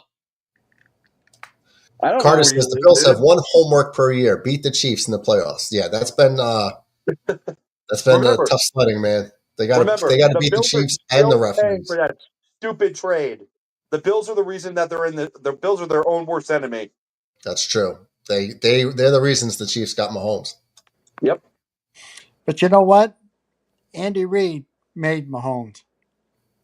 You Well, think so? yeah, we're not saying they didn't, Yeah. but at the same time, Hold on. the Bills just absolutely made a dumb decision, and they ended up with Tre'Davious White, who was awesome, but he's gone now. Okay, but No, he's playing for the Bills. listen, we're Jeff fans for the most part, right? White's gone. Yeah, You they guys said it. re-signed him. They re-signed Really? him. Yeah. The Bills should have beat the Chiefs more than once in the playoffs and got screwed royally. No, they didn't. They Second lost 'cause game? They can't hold a freaking lead. Third All right, game, but fourth game, they got screwed. they definitely got screwed last year. With the first down and the marking, the spots of the ball. We all know the Chiefs have been aided by referees since Mahomes basically has been the guy. They've been helped throughout. And then throwing This year, the switch shit. This year, I think they're doing electronic first downs. Yeah, because it's getting out of hand to where Yeah. you even have the broadcasters, the announcers, calling it out because everybody's had enough. And if Yep. you turn a blind eye, like happens in other parts of life on TV and pundits, if you're lying about what we're all seeing in real time, your credibility goes down the drain because then we know you're just in on it. You're full of How it. about we sing Yeah. Kyle's mom is You're a complicit. stupid bitch in D minor? What's that, Mets? What? In regards to these refs, how about we sing Kyle's mom is a stupid bitch in D minor? In D minor. I'm sure you could do it. I think Mets likes to be in a minor. Oh, my God. Jesus. Hey, he said the joke up. I just took it. Yes, I know. I was just hoping that it went. Cardis agrees with the refs. Okay, I got one thing to say about the Yankees. They suck. All right. They had 39 batters tonight. The first 22, no hits, no runs, 2 walks, 5 strikeouts. The last 17, 6 hits, 6 runs, 3 walks, and only 1 strikeout. Wow, it's like when you don't strike out, you keep 2 getting games in one. Yeah. Devin Williams gets the win, improves to 3-3, lowers the ERA to 4.72. Spire gets the loss, drops to 2-1, 2.6 ERA. It's not fair though. It's really not fair with that ERA, right? The guy gets a runner starting on second base, and he gets the run, gets charged to him. No, they don't charge No? it. It's Okay, it's good. an unearned run. Unearned run. Okay, good. Yeah. Good. As it Cardis should says, be. thank God Philly restored order. Cardis, I was praying to the football gods. Like, the Jets have been so bad for so long. Please give us something. Do not let the Chiefs get handed another Super Bowl. Now you know why I love my Buckeyes so much. I was praying. When they put I that picked a beating really good on team him. when I was a kid. What? Now you know why I love the Buckeyes so much. I picked a really good team when I was a kid. That's why I love the Buckeyes so much, because they never fail to. They never let me down. They're Yeah, always but you're a competitive. traitor. You're a full-blown traitor. You're from Indiana, yet you're not a Notre Dame fan, nor even a Purdue fan, or Indiana University or Hoosier. You took 3 major programs and went to the bandwagon team in Ohio State. Also, Birdog, here's the funny thing. I was living in Connecticut when I picked the Buckeyes. That's even worse. What You am I went supposed to further root for? east. UConn? Sure, UConn. No, should have been a Notre Dame fan. No. Yeah, should have been or Purdue or Indiana. Why? Somebody. Purdue can't score, and Indiana's had one good season in the last When you were a 45 kid, they years. had Drew Brees on that team. You should have been like in love with that team. Roosevelt Colvin. Dude, I've Great been a off the Buckeye edge. fan since the 90s. Since like 99, basically, I became a Buckeyes fan. So, what about Damn. college Damn. basketball, John? Are you a Buckeye Huskies. fan? Huskies. The who? Josh Huskies. Chisholm ignited the spark. He got the first hit, followed by Ben Rice.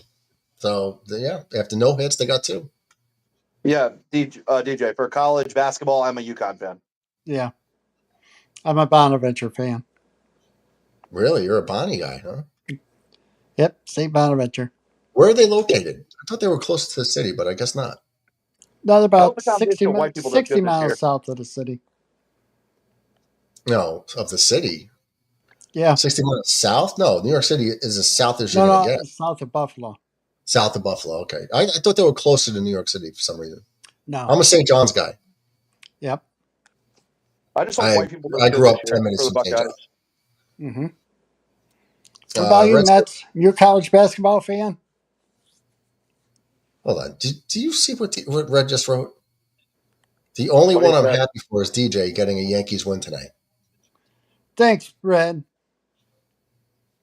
Wow. Red's a good man. I just want to get this damn trophy. Said nobody ever. Oh, did you guys see the pictures of Bomber? Yes. Yes. Our GQ, Brother Bomber. Yeah. Let's see. I could actually do that. No. I'm so close to getting this trophy. You need 200 yards rushing and 200 yards passing in the same game to get this trophy. Oh, you're talking about Josh? Josh Allen's never gotten 200 yards in a game. Neither passing nor rushing. Passing, yes. No, he's never done it. I refuse to accept he threw for almost 500 yards and 4 touchdowns against the Chiefs in the playoffs. I refuse to accept that. It never happened. Yeah, buddy. And the dumbasses. Let me ask you a question. What's a better performance? Brady's loss to the Eagles or Mahomes, or that loss for Allen to the Chiefs? Well, it wasn't Allen's fault. He could have called heads. Well, they changed that rule too after that is game. so. I just miss sudden death overtime. That's how it should be, in my opinion. I'm not going to base it on a coin flip. I think each team should have the ball at least once. I don't believe in that. I believe you do it, you earn it, move on. That's why I like sudden death. Sudden death was the best. It was, hey, either shit or get off the pot. That's just how it was. Yeah, but you play 60 minutes, both defense and offense, and special teams, and it comes down to a flip of a coin. It doesn't come down to a flip of a coin, because the very following week, the Bengals were in the exact same situation against the Chiefs, and they beat them. So that's why I said I'm a believer in, hey, man, you got to do your job. Either do it or don't. Yeah, do it on both ends of the ball. So, Mets, are you a college basketball fan? Mets, are you there? Huh? Are you a college basketball fan? Not really. I was just figuring because you live in Carolina. We do, Cardis, but we do need to make some changes. This team is not good enough to win in the playoffs. We're good enough to get there. Don't forget our bet. What? Don't forget our bet. What, the next Yankees-Red Sox series? When the Red Sox sweep you guys again, you got to wear more Red Sox stuff. You got to put the logo back up and say, "I can't." Yeah, believe I'll I put the fell for logo this back again." up, and then if we sweep you, then you got to wear a Me and- Yankees shirt. Me and MJ have to wear Yankees gear. Yeah, Yankees hat, yeah, Yankee shirt, whatever you can. Not you don't have to go spend money, but if you have it available, then great. Oh, dude, I'll go buy a cheap Yankee Each shirt. It's not a big decided. deal. And John, don't forget our bet. When the Which one was Bills win ours? when the Bills win the Super Bowl, you got to wear Bills championship gear, Yeah, I'm already jersey, chewing down on that one because that ain't happening. jersey, and a hat. And if they lose, then I got to wear a hat which says Yeah, that's crazy. I New think it was- England, the Jets, Miami. You have to wear a piece of gear from every single team from the division. Oh, Hey, just show the fans, brother Bomber, our buddy, kicking off his modeling career. Ouch. Ouch. Having to wear glasses. That's brother Bomber. I know it is. So that's one. Let's see. Fuck it. Another picture, brother Bomber modeling. I like that picture the best. Yeah. Murdoch, you ever thought about getting into some professional modeling? When I was younger, I was actually a good-looking guy.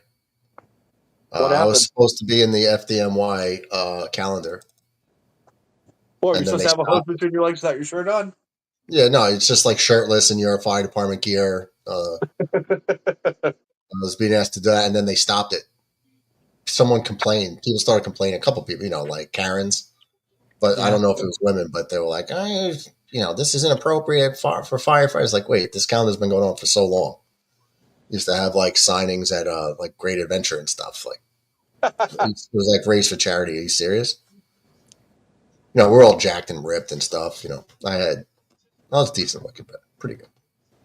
And you ran into a feckin' Karen. And I said feck with an E. That's how the Irish say it, lad.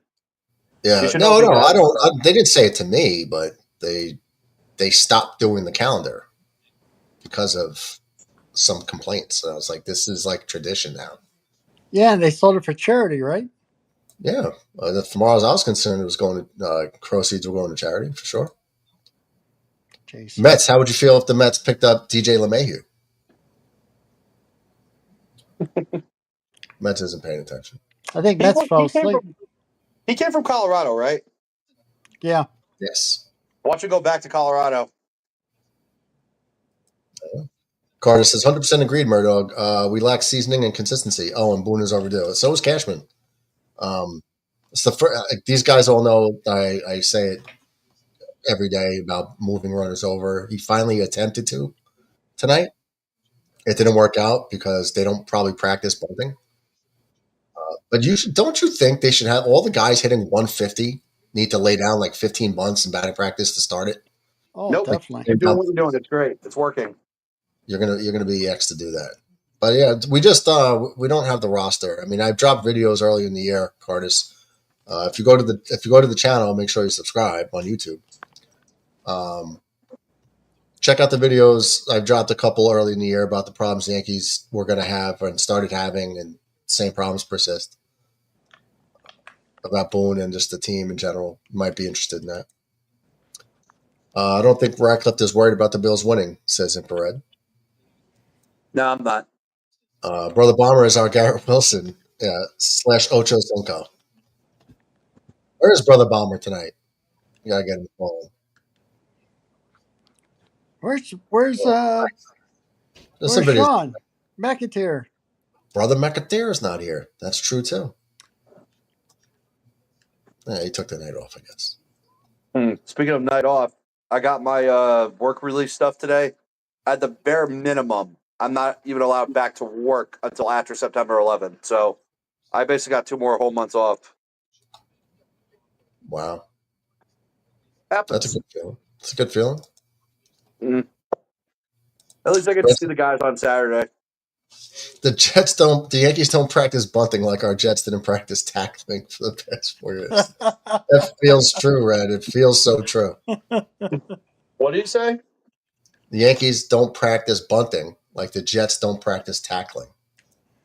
I wouldn't say the Jets don't practice tackling. I'd say the Jets don't practice offense. Well, he's Because last year being was the first time in facetious. 3 years they didn't have a good defense. I get the joke, Red. I thought it was funny. No, I get it. But I don't believe in this offense at all.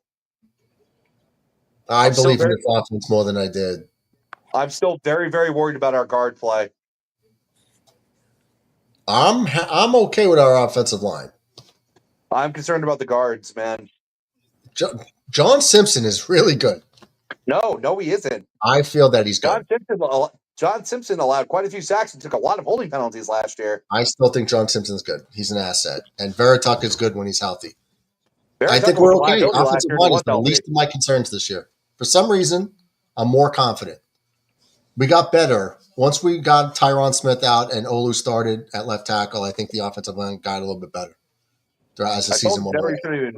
I never told you we never should have picked up Tyron Smith last year, but no one wanted I'm to listen. not upset about it. I like the thought, the idea. Try to get a good year out of a first ballot Hall of Famer. One more good year, so you can give Olu a year to kind of learn. I was okay with the sentiment, like why they did it. I understood. I was on board. It just, you took a shot. You didn't pay that much money. It was just trying to squeeze out the last greatness from a really good tackle, and it's just 1 year too late. So, but I'm not mad that they made the signing at all. Just didn't work out. Okay. At least you tried, Yep. And Joe Douglas did not have to give extra years and give him so much money. It was all like incentive based. It was a smart deal. My favorite GM is Joe Douglas, for sure. Well, I agree with the Bulldog offensive line is more confident looking. Yeah, it's just, I just think we have a good run oriented line at this moment. And like I've showed you guys the breakdowns of Membu. I've showed you the stats, why I didn't want him at 7. He's going to be a good run blocker. He's not going to be a great pass blocker. And I don't think you take that at number 7 with the holes we have. That's just my rationale. Yeah, like I said, we'll see how he does. It's going to be interesting. I would rather a well-rounded tackle in round 2 or 3. Well, remember, Membu was never the one-on-one number 1. I always wanted Calvin Banks, who went to freaking New Orleans. From Texas. From Texas. I don't understand why he fell. I think it was injuries with him and the kid from Ohio State, too. Yeah. Simmons. I think it was injuries that slowed those guys down. But, the thing with Simmons is, though, he's a great all-around player. Yeah. And freaking, of course, he falls in the laps of Kansas City. Yay. Well, that's what happens. I mean, Kansas City takes flyers on these people that get passed up on for whatever reason. And I think Andy Reid said it, that we don't refuse talent. So that's why you see all these guys with problems off the field, marital stuff, whatever, attitude. They bring them into their culture of winning, and they usually turn the corner, I think, all right. So I've held the sweep room for a while. We got the sweep. I thought you got that to keep your father and brother away. Well, if my father would have came in with his nuts hanging, drooping down, this was going right in his. This was going to get inserted somewhere. I'm scarred for life. I believe I had to see that. Oh God. No one ever needs to see their dad's schnitzel sack I'm good. I'll tell you a crazy story. I was in the gym once, like 20-something years ago. And it was the first day at this gym. I think it was like a Jack LaLanne. They don't have this anymore, but they used to be big back in the day, in the 90s. Yeah, so was he. What? So was he. Yeah, he wasn't a big guy. He was like a short, little, skinny, old man workout guy. Well, he's the original strongman. For that day, Jack LaLanne. Anyway, went to the locker room, and there was this old man, like old, definitely like probably 80. and he had such droopage that he taped his nutsack to his thigh. You believe that? They were drooping down so far, he had to like tape them to his thigh. Hey, man, it happens.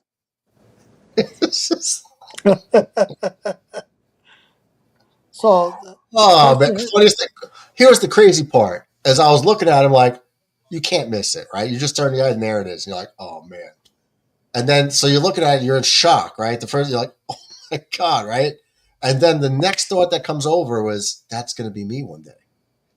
Holy, so. Were you going to say something, DJ? well, I was going to say, you were looking, weren't you?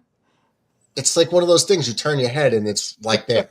Like you're not seeking it out, but you turn your head and, oh my God, you can't not look. It's like there. And you're like, geez. But it was like hysterical for me because I'm like, this dude had to like tape him or like with a band or something, like adhere him to his inner thigh. And crazy. I don't know if it was real tape. I don't know what, I didn't ask or inspect closely, but there was something added to keep them there. That's crazy. I actually had something kind of similar happen, but not quite as much. When I was I want to say I was in like 10th or 11th grade, my substitute teacher was a bodybuilding champion, and he was like in his 60s. I walked into the freaking gym one day because I was driving, so I was like 16 or 17. I walk in, he's just posing naked in the men's room at the gym, just posing in the mirror. It's like, dude, put some fucking shorts on, please. Like, what are you doing? I go to school the next day, I see him, and I go, I don't want to see you right now. Yeah, because that's all you see now. That's your vision of the person. I was like, Brett dude, says, I'm like, come on. I'm like, I used to like this teacher. I didn't need to know what you were doing. Oh, it was weird. Red, thanks for phoning him and ban the brothers on the offensive line. Like I said, tackles are good, center's good, guards, I don't trust them. We shouldn't touch the offensive line for a while now. We should be good for a while. Unless we have just terrible guard play. Well, here's the beauty of it. John Simpson, I think, is his last year. I think this is what I love about Douglas. He didn't sign these guys to long, drawn-out, punishable contracts. They were like short deals, incentive-laden deals, and we're not going to have like the dead cap hit on these guys. So, but I think they like John Simpson. I do. I don't. Remember, I tried to tell everybody last year, Baltimore let him and Morgan Moses go for a reason. Yeah. They also have a franchise quarterback that they're paying a shitload of money to that the Jets don't have to do at the moment. I don't think the Jets are ever going to have to worry about paying a franchise quarterback a shitload of money. Well, let's hope so. But that's what I mean. I'll tell you guys, like I've told you before, this is an audition year, and dude, I'm the one who told you guys that originally. I said, depending on what they do in the draft, it's going to be the difference between a hard rebuild and a soft rebuild. And I agree, we're in for a soft rebuild this year. It's like this was a bad quarterback class. Justin Fields is going to get the year to see. If he's bad, we're drafting a quarterback in round 1 if he's bad. If he's good, we're going to get him weapons and start fortifying the defense for the future. I'm telling you, Fields is going to be fine. I do too. He's going to pick up a lot of first downs with his legs and move the chains. Have the weapons. That's the problem. What kills us every game is going to be on our side as well now. So that's going to be good. Now there's a threat. You want to blitz him? Remember how they used to just blitz Aaron Rodgers and every Jets quarterback? And we throw him complete pass, whatever. That was the only thing I ever gave Aids credit for. That little SOB could run. Yeah, he could. And but his arm was terrible. We didn't really have that threat. So now if you want to blitz us, you don't get him. That kid's running for 30 yards. So good luck. And now when you can't blitz him, when you have to kind of play, holds the record for most single season rushing yards by a quarterback. That's good. So like that's why when me and Red were arguing last week about he wants to see 4,000 yards. or he wanted 275 yards passing a game, I brought up the stat that there was only like one or two quarterbacks that threw for 275 average. Like, I don't care. That's why I was trying to ask him, does it matter if it's 225 passing and 50 rushing? Does it matter how we get the yards? It doesn't matter to me. If you give me 270 yards on offense, I'll be happy because I can't remember the last time the Jets even did that. Yeah, but you get him on the ground. It doesn't matter to me if you get a 10-yard reception or rush for 10 yards. I don't care how he gets the 10 yards. You got the 10 yards. Yeah, that's all that matters. Style points does not matter to me in football. The wins do. In any sport, really. He's afraid Dart is going to look really good for the Giants in the future. I'm not afraid of that at all. Even if he's good, so be it. But I wouldn't. Well, I think he's referring to my question I asked him. What? What would you do if you have Jackson Dart go off and give you a Drake May-esque season, but your team is just absolute dog shit? What do you do? You take that, because if you solidified a starting quarterback, a future quarterback, like a franchise quarterback is what I'm trying to say. If you solidified a franchise quarterback, that's step one, and you go from there. Yeah. But I'm asking what Mets would want to do specifically. Like, say they end up with the number one pick and Cade Klubnik, after he completely lights everybody up in college this year, is available. But you had a good season out of Dart. What do you do? Well, Mets. I'd say, first off, give the kid a little extra money. Fire Gable because he's such an imbecile, and find him a coach that can actually find him a coach that's far more flexible and pragmatic to be able to use his skill set more thoroughly. I think what his question is if Jackson Dart looks good, but the team stinks, and you're in position to draft a Cade Klubnik that he likes, do you go for Cade Klubnik or do you stick with Dart? That's the question, John? Yes. Stick with Dart for now. And then I put the bullet in Gable's head. Well, okay. We don't condone question. murder and violence here on the Jet Stream. Thanks, Mats. Mats, I gotta ask: are you an angry person by nature? Or are you just angry for the sake? Are you just angry because it's relevant? By nature, I'm kind of a hothead. I asked him one time if there's ever been a manager of any sport that he did like, whether it's the Mets, Giants, Knicks. And what was your answer, Mets? Except for the Giants, I'd say Coughlin. For the Mets, Valentine, maybe Collins. For the Knicks, Van Gundy, because that's who I grew up with. Okay. Everybody else is heading to the guillotine. Dart has the potential to become Eli or Peyton Manning. That's have you ever won a fight in your life? He's played just like both of them. Why do you ask?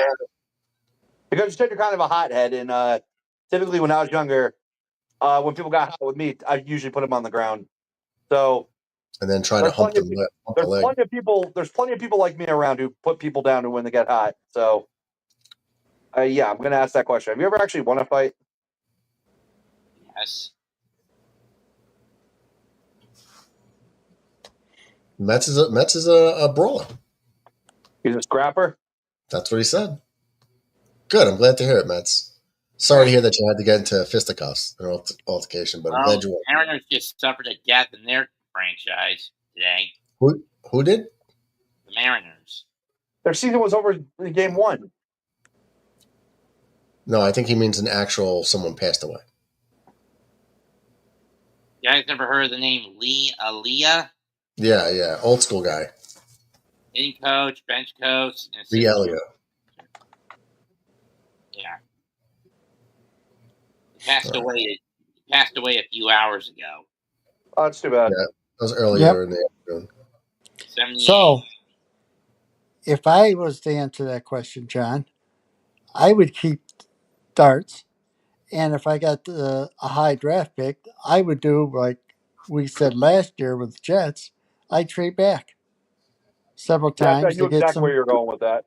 Yep, get some players. That's the path to success, in my opinion. Trade back, accumulate. Yeah, I mean, Look at high Kansas City and New draft England. high impact draft capital. New England kept trading back for years, and they were good for 20. The Chiefs keep trading back, and they just keep getting better. The Ravens always draft well, and they're always in the mid 20s, and they always draft well. Somebody always falls to them. Yeah, that's the thing for the Ravens. I was just about to say. For some reason, they'll always get like a defensive stud to fall to them. Kyle Hamilton, Patrick Queen, freaking Ray Lewis. Yep. What was his name? Peter Boulware. Warren Sapp, or no, Terrell Suggs. Yeah, that's what happens. Like they don't do anything stupid. Someone falls to them. People reach every year. Someone reaches for a player, and another good guy falls down. That's what happens. I still say the worst reach I've ever seen was the Cleveland Farrell reach. Yeah, that always sticks out to me too. He went number 4 to the Raiders. That was crazy. Well, that's Who's back when the that? Raiders were Cleveland Farrell out of Clemson. Oh, okay. Literally, the guy wasn't seen as anything but a freaking like 20th and second round pick. And he ended up going freaking number 4. It was like he started that season as a big name, but by the end of the season and the draft process, it was like late first, maybe early second at best, and they took him at 4. 4. That was like Mike Mayock. That's why you don't hire football analysts like a guy that does Notre Dame games. Like, what are you doing? Like, so the reason they were so high on him is because think of him as a much, much lesser version of Tavon. Who's the kid who went number 1 to the Jaguars a couple of years ago? Trayvon Walker. Yeah, think of him as a much less talented version of Trayvon Walker. All that raw talent. Like, Trayvon Walker has really been playing very well, but no one's talking about him. I fully expect him to be a Pro Bowler this year, and odds are he's probably going to be the Defensive Player of the Year because no one pays attention to him. But he has the numbers to really make that a thing. No one talks about him. The guy's awesome. No one talks about him. Yep. Yeah, guy had double-digit sacks last year. Didn't hear a word about him. Got like 75 tackles for a defensive end. Don't hear jack about him. Why? Oh, because that's right. He's not overrated Aiden Hutchinson, constantly getting pressures, having 4 good games a year. He's just consistently good. But he's not flashy or exciting. Like Murdoch says, I don't care about that flash and substance shit. Either get the job done or don't. That's Aiden Hutchinson's problem. That's why I fucking hate him with a passion. He doesn't get the job done. He fails more than he succeeds, and the media just sucks his dick like it's the greatest thing ever. Rackley, Jesus. Going a little off the rails here. Dude, I hate Aiden Hutchinson. If I were ever in a room with him, I don't care if he's taller than me, I'm going to break his fucking hip. I'm going to do it. I'm going to end his career. I hate Aiden Hutchinson. He's the most overrated scumbag I've ever seen. My bad, Murdoch. I just hate Aiden Hutchinson so much. He's an awful human being. He's an awful football player. He's not that good. And everybody acts like he's Rodney freaking White, or Reggie White. It's ridiculous. Why is he a bad person? Because he cheated in college. He hasn't shown any remorse for it. There's that. He cheated what? With that guy Scissors or whatever? Sissons? No, he cheated. Stallions. Connor Stallions. Because of him? The Michigan team that cheated. Right, yeah, the guy was nothing in college his entire career. He was nothing. Nothing. And then he has 1 good year his senior year, and everybody's like, oh my God, this kid's a Heisman candidate. When Will Anderson had better numbers than him in every category. Will Anderson wasn't a Heisman finalist. He's been handed things he hasn't earned. And I hate players like that. It's like watching Kirby Puckett all over again, but in football. But Kirby Puckett was cool. And he's cool. Hutchinson's cool. I hate it. They try to sell us Aiden Hutchinson something he's not. He's not TJ Watt. He's not freaking Myles Garrett. He's not Parsons. But yet they put him up there in the category with those guys. But he's not them. I hate it. It pisses me off to no end. And then there were people really trying to say he deserved Defensive Player of the Year over freaking Sauce Gardner. Like, how much crack are you people smoking? Red says the Patriots cap space sits at number 1. Wonder why? I always want to trade back, even if it means trading back twice. That's my motto, baby. Mine as well. Diddle. Yeah. I'm for taking the best player available if you can't find a good trade back. I just, for the Jets, I just don't think, I said it in the streams, we don't have the luxury to stick and pick at 7. We have too many needs. that you What's the can't. name of our clown? You're not What's the going to name of our solve with clown one GM? pick. What? What's the name of our clown GM? Darren Muji. Moochie. Yeah, I just call him clown because I don't like him. Another no-name guy is going to be gone in a couple of years. Well, we'll see how he does. Got to give him a chance. No. I don't need to give him a chance. I already know he's a clown. Sorry, And you know this how? dude. Murdoch, I've been watching this just as long as you, man. I don't fall That's for not it anymore. I got over 40 years. That's not true. Where did he come from? Denver. Denver. They didn't want to lose him in Denver. The general manager for the Giants, he came from Buffalo. And the coach for the Giants, he came from Buffalo. Yep. You see Maybe how? that's why they're been in the gutter. Yep. Just saying. Stay away from Well, those honestly, the Giants are Canadian Bills. the Giants are in the gutter because of terrible, just absolutely terrible, terrible asset management. They never should have let Barkley walk, and they never should have paid Daniel Jones $140 million. The Daniel Jones deal kind of blew my mind. I was like, what are they doing? Like, guy has a couple of good rushing games, and they're like, oh, he's the franchise. Give him everything. It's like, good luck, man. Trying to warn my dad. I was like, this is not good. He is not that good of an NFL quarterback. Yeah, it's kind of like, what the hell are you doing? I mean, look, it's like in baseball. You got guys that are batting practice gods, and then they get into a game and they're trash. Yeah, It's like Aaron you got guy Aaron Judge. This guy. Just wanted to make sure you're listening. Yeah.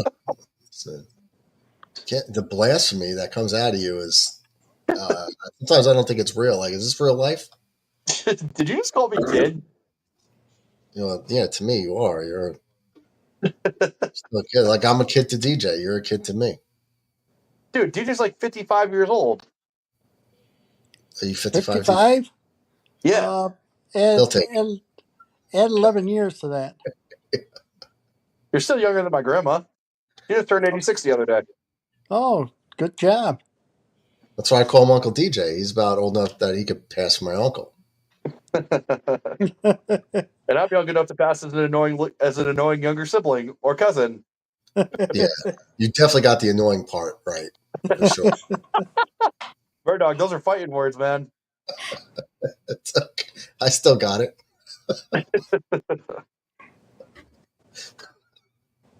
That's okay. Age is just a number. I know. Yeah. I'm just looking forward to the age of 55.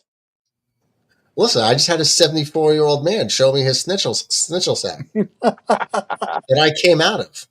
Was it long and A hairy? long time ago.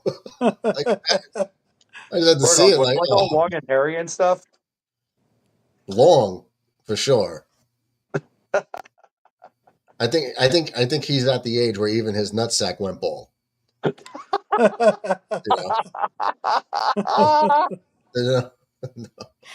Did he have to tape it? If he was at a gym, he should. Yeah.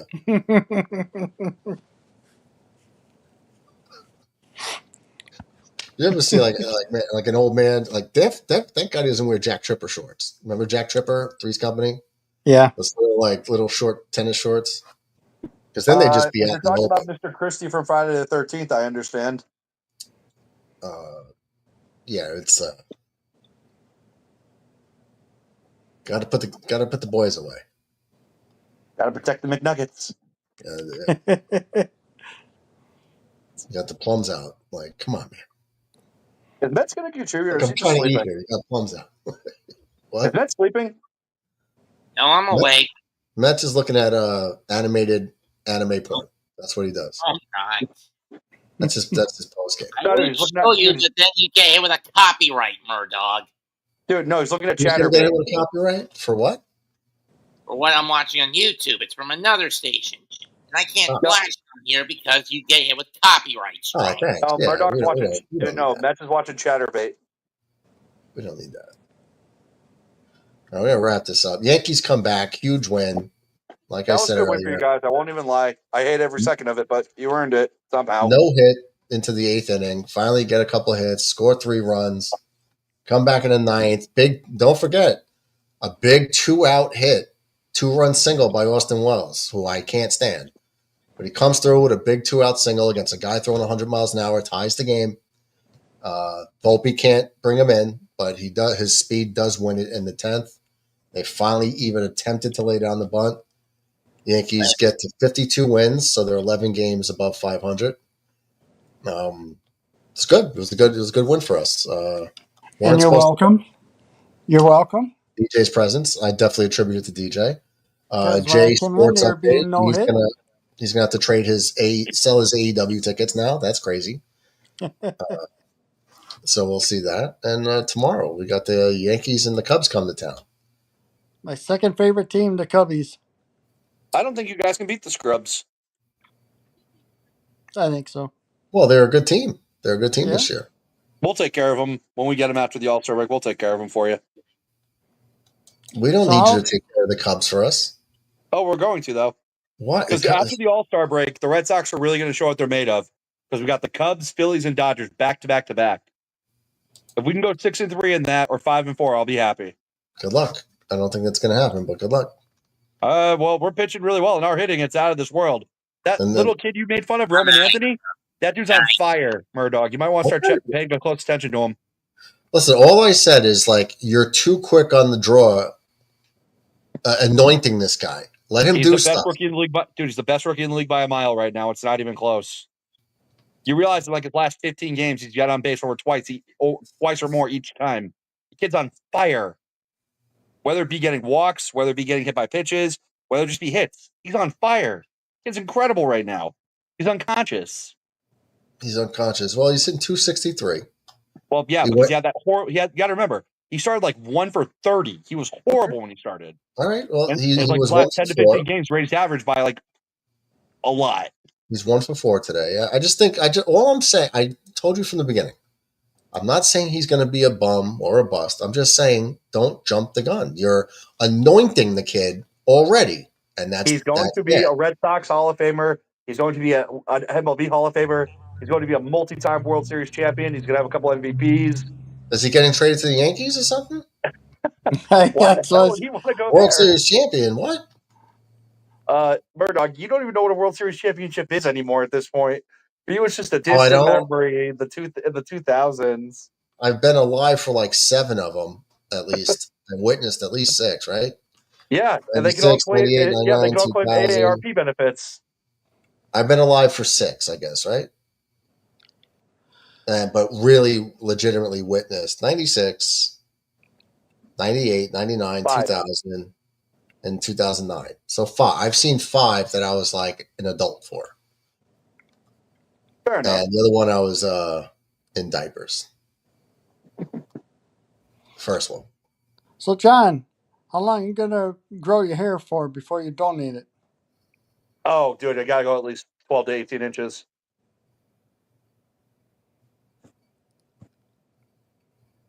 I've never met a guy so in love with his own hair. It's incredible. Because you never had hair like mine. Thank God. No, not thank God, dude.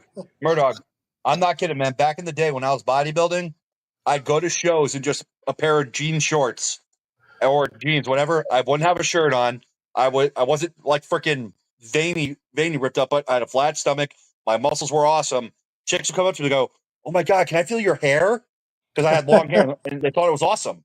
Like, "Oh my God, you have the best head of hair." And I'm like, "Yeah, no, play with the hair. Now look into the eyes. Now come here, baby. We got some work to do over there for a couple minutes."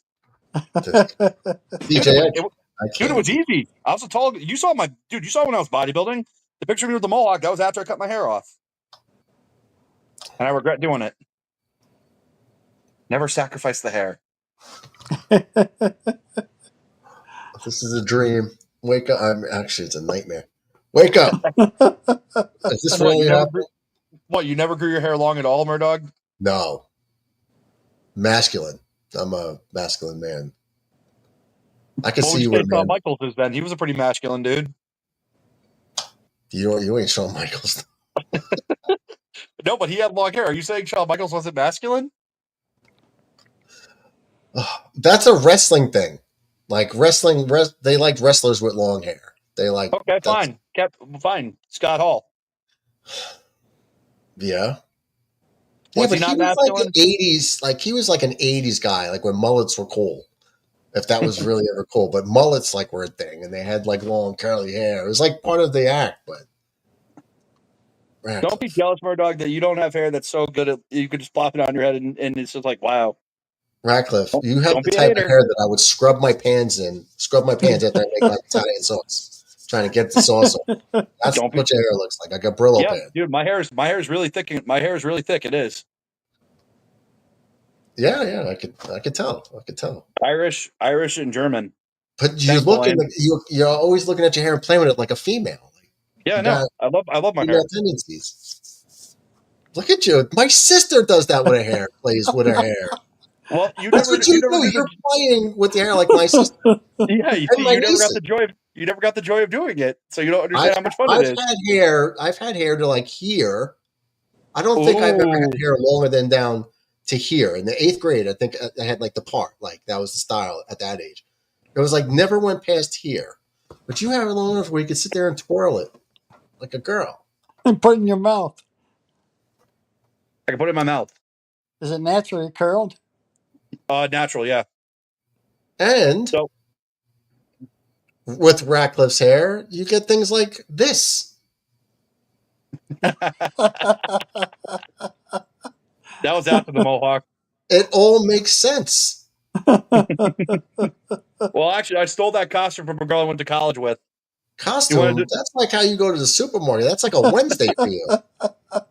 No, when I go to the market, typically it's just shorts and a t-shirt and a hat. Okay, so that's one time. Mm-hmm. And then you come out like this. Same picture.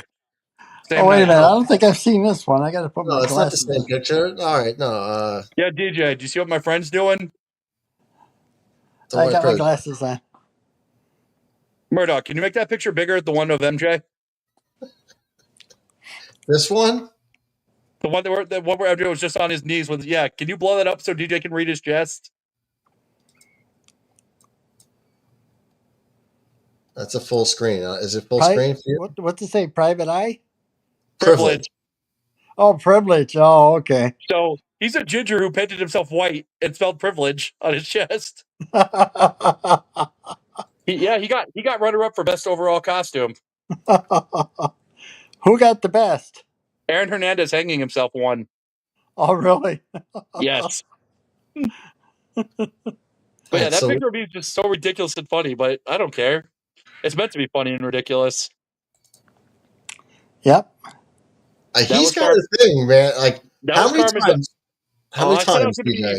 I said I was going to be a Karen. Carmen said be a trans Karen, so that's what made it funny. I just think you're just trying to come out. At this point, that's like 3 or 4 different outfits of. Let's see. The first one, the White Trash Drag Queen was 2017. This was 2023. So they're like 6 years apart. Actually, 7 years apart. Quite a gap between me doing something stupid like that. I don't know. But no, I actually stole the white trash part from a girl I went to college with. She actually went as white trash. She wore a trash bag, wore like her sluttiest lingerie, did her makeup terrible, messed her hair up. Her costume was funny. So I stole the idea from her. Oh. I gotta get back in the shape I was when I was trans Karen, though, because I was looking good there.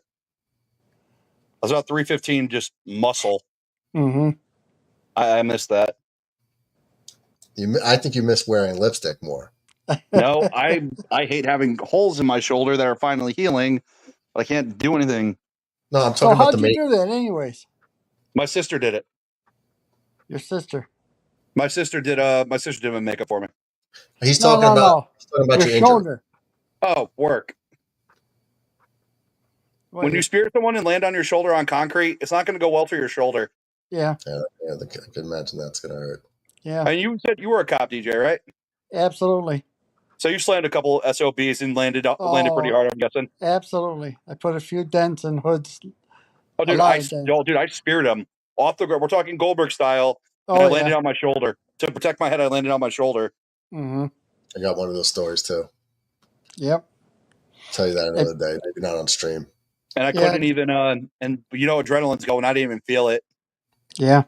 I'm like, nope, this guy dies now. And I told Murdoch about a dog the other day. I can You tell hit you a that some Poochie? other time. Yeah. I had a plan for that, DJ, but I'm not going to blow it. But Okay. I had a plan for that.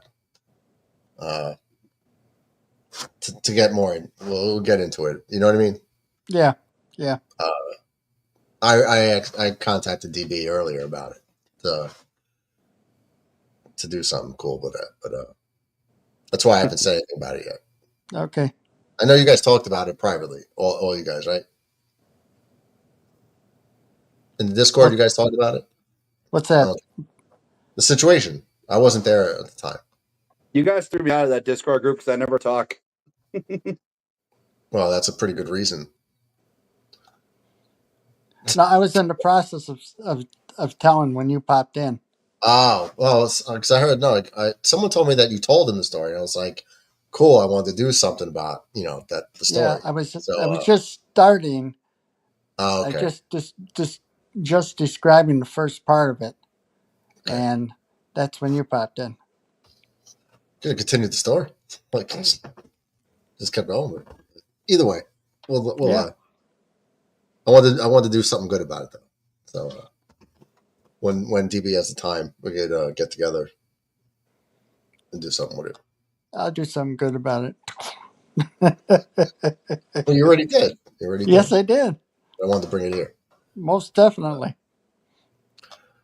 All right, sir and lady, we're gonna wrap this one up, I guess. Sir and lady. Yeah. Hey, Murdoch, just remember, Sir, I may dress like a lady, but I'm still taller than you. I know. You're both probably taller than me. DJ, how tall are you? 6'7". How tall are you really? I'm sorry? How tall are you really? 6'1". Yeah. You're what, 6'4"? Yeah. Yep. Yeah. 6'3", 6'4" area, yeah. Yeah, I thought you were 6'3". Somewhere around there. Well, your mother's 6'3", you said, right? Yep. Yeah, that's crazy. And my dad at his peak was just 6'6". Yeah. Anytime you have a tall mom, the kids are always tall. Yeah. My sister's not all that tall. But then again, girl. Actually, you won't believe me if I tell you. Pull that picture up of me and my sister. Which one is that? The one of me and my sister. The one with MJ in it. The one with MJ in it. That girl's my sister. The MJ one. Okay. I think that's this one. Yeah, she's not very tall. Well, she's also a girl. She got robbed in height. Her dad's an Indian. Oh, but so she didn't have the same mother, though. Me and my sister 100% have the same mother. You said her father's an Indian. Me and my sister do not have the same father. Oh. So yeah, my sister got robbed in height. Okay. I mean, well, she doesn't look that short. MJ's on his knees. He's almost as tall as her. Yeah, but MJ's tall too. MJ's 6'4". Yeah, he's tall too. So, I mean, you can tell I'm looking at MJ. He's tall. But look at how long his freaking arm is. Yeah. Mm-hmm. Yeah, so, yeah. But yeah, my sister's only about 5'8". She said, "What was the stream?" Yeah, she's only about 5'8", which makes her shorter than my mom and shorter than all my aunts. Well, how tall is she? My sister 5'8". That's what I was gonna say. 5'8". Her dad, according to my dad, her dad's like 5'3". Wow, and she's still 5'8". So there you go. Well, my mom's 6'3". My aunt Andy is 6'1". My aunt Nikki is 6 feet, and my aunt Jamie is 5'10". Yeah, John, that's tall for women for sure. Yeah, really. My grandpa was 6'3", and my grandma was 5'9". Wow. I didn't know them. I don't care about those people. They were just bad people. Wow. Happens. Yeah. Yeah, it does. But yeah, they gave me great hair though, so I'm happy with that. Yeah. John Ratcliffe, John, maybe I'll see you tomorrow. Closing argument time. John Ratcliffe, closing arguments. We win 8 in a row tomorrow. Continued out the longest winning streak in baseball. Yankees suck. Bills are terrible. Buckeyes are the greatest college team ever. Michigan is terrible, and we'll lose all their wins over the last 4 years for cheating. And I still don't know what I'm doing for Halloween yet this year. I need to figure it out. I wonder what eyeshadow you're going to pick. Ratcliffe, go reapply some lipstick, bro. Have a good night. There's no makeup in this house. Yeah, I'm sure. I'm sure you have a stash with your pantyhose and stockings. And I do have panties girls to give him me. That's fine. Go put the lotion in the basket. We know what you're going to do. I do have some panties girls to give him me. I do have those stashed away. I would not be surprised what you have stashed away. Have a good one, John. See you later. Later, man. Later, John. Murdoch, Go you have a Dogs. wonderful night. And You too, tomorrow definitely with the Cubs. Tomorrow night with the Cubs. Yankees get the sweep. Yep. 52-41. Yep. Nice little four game win streak. About Mm-hmm. time. And see what we could do what we could do the next 3 games going to the All-Star break on a little bit of a streak. That'd be great. But man, no hit in 8 innings. You're in the 8th inning, you're getting no hit. You're down 5-0, and you find a way to come back and win. Yep. That's crazy. But thank God, man. because it was looking dreary. Very dreary. You walk the first 2. Yankees get the first 2 guys on base through the walks. And nobody gets on base for the next 7 innings. Or 6 and change. That's crazy. Nobody got on base. Not a walk, not a hit, not an error. Yep. Until the 8th inning, after the first 2 guys reached on walks. You can't get them to score. So for them to come back, the 2-out hits, that's great. Go Pack Go. We got no Jet fan, Bills fan, Broncos fans here, all types of fans. Welcome to the stream. Nothing against the Packers or whatever teams you root for. You're all welcome, she said. I always like the Packers, too. Packers are my second best team, favorite team. I always like the Packers. Fan base is great. I like that the people are involved. And the Packers also have the heated field, just like the Bills are going to have. And Yeah, the Bills I'm and the wondering- Packers are going to be the only teams in NFL with the heated fields. And she said, is there any talks, for instance, like the people own it, right, DJ? The people own stock in them. It's like the community owns the Packers. Isn't that kind of true? The community owns the Packers. For the Community. Bills, Terry and Kim Pagula own the No, team. I'm talking about the Packers specifically. Is there any talks about building a new stadium, or they're just not going to? They're just going to stick with Lambeau until it falls apart. But that's a serious question, not like. I think what she said, be able to tell you. He's going to be a Bills fan if he had to switch. Good man. Good Jets man. in the green area. I know they remodeled the stadium a few years ago, and they put a bunch of money into it. Last I knew, they weren't going to look for another stadium. It's not a single owner. It is a community-owned team, but yet they have one person running the team. Which picture, McAteer? Which one? John Ratcliffe has like an album of drag pictures. This guy, and he had me put up on the screen once, so now I just to bust his balls. I don't know. I'll send it to you if you want. Well, I showed him. Actually, you could reply. I'll put the funny one. I'll put it up for you, just for you, McAteer. I put it up before. This is Ratcliffe on Halloween. I don't think this is Ratcliffe on Halloween. I think this is Ratcliffe on a Wednesday night, just sitting at home bored. So I think it's Ratcliffe going to work. That's what happened to his shoulder. That's Ratcliffe on a date. But I was wondering if Lambeau Field, if they'd ever consider a new stadium. Yeah, I don't think they would get a new stadium ever. Too much. Yeah, that's because it's like Fenway, right? Fenway in Boston's old and not modern at all. But the history there, it's like an old Yankee Stadium. It was just like they're building a new stadium. It was like cool, but at the same time, it was like everything that's happened in this building, all the titles. Like how do you move it next door? But then they win the first year in the new stadium, and you're like, they packed up what they call Mystique and Aura. They put it in a suitcase and brought it right over next door, and we won the first year there, and not another one since. But yeah, I mean, I'd understand if the Packers don't do any like get a new stadium. I'd understand. It Besides is that, they old school like historic stadiums. You know. besides What's that that? they built up all around the stadium. And made it into like a little city.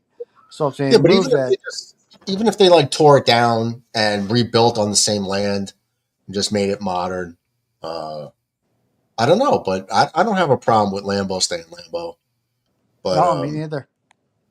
but if they do, just like I think your Bills made a mistake, they should have put a roof on it in the cold snow stadiums. I do. I mean, you guys use it for an advantage. I just think people in the field covered in snow. I don't know. I just don't agree with it. It's a heated It's field. It okay, I won't be guess. I covered just in don't snow. know. It's a heated field. Same thing in I've Lambeau. seen too many games. How many games have we seen where like you can't even see what's going on? So much So snow you can't even see. Like I would just want like the football game to be played it's played. straight up.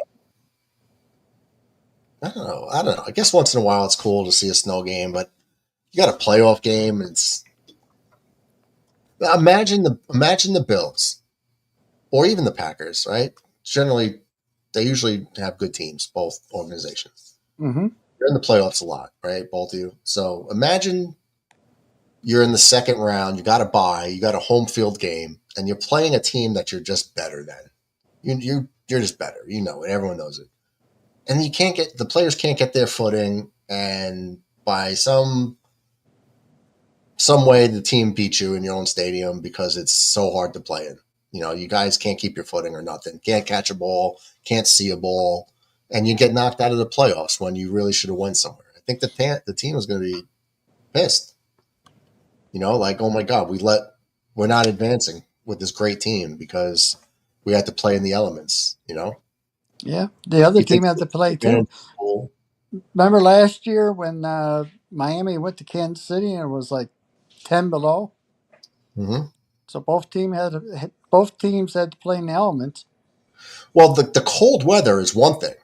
The cold weather is fine. I'm talking about like when the field is like covered in snow and you're slipping and sliding and you can't, like, didn't Saquon Barkley ran for like 200 and something yards because they couldn't tackle him in the snow. He was just running amok.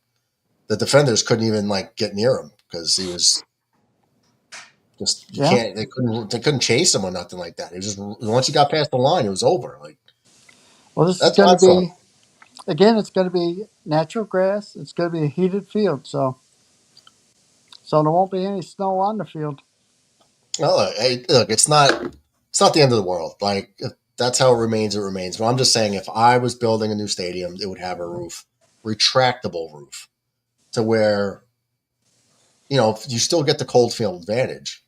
But if it's like snowing, you got all the snow in the stands. Like we always talk about DJ. You got a guy, the fans are shoveling it out for $20 an hour. It's like That's the old stadium. The new stadium won't be that way. I You know got you to said remember this. the old I know stadium was built in 1973. Ralph Wilson. Yeah. Originally, it was Rich Stadium. Ratcliffe's gone. Are you wiping your ass yet, Ratcliffe? How's the arm? Yeah, I think he was going to have to use his other hand. I don't know if he went back to his strong hand. I don't know. We'll have to ask him next time after he comes back from his drag show. We'll find out. Either way. Guys, if you haven't hit the like button, please do so. If you haven't subscribed yet, I don't know what you're waiting for. Hook a brother up. Support Blitz BK's album coming out in September. And I believe he has tracks out now. Talented. Very talented. Rapper. Uncle DJ, you got anything else? Closing Go argument? Yankees. And most definitely, go Bills. And I'll see you tomorrow night. You said go Bills?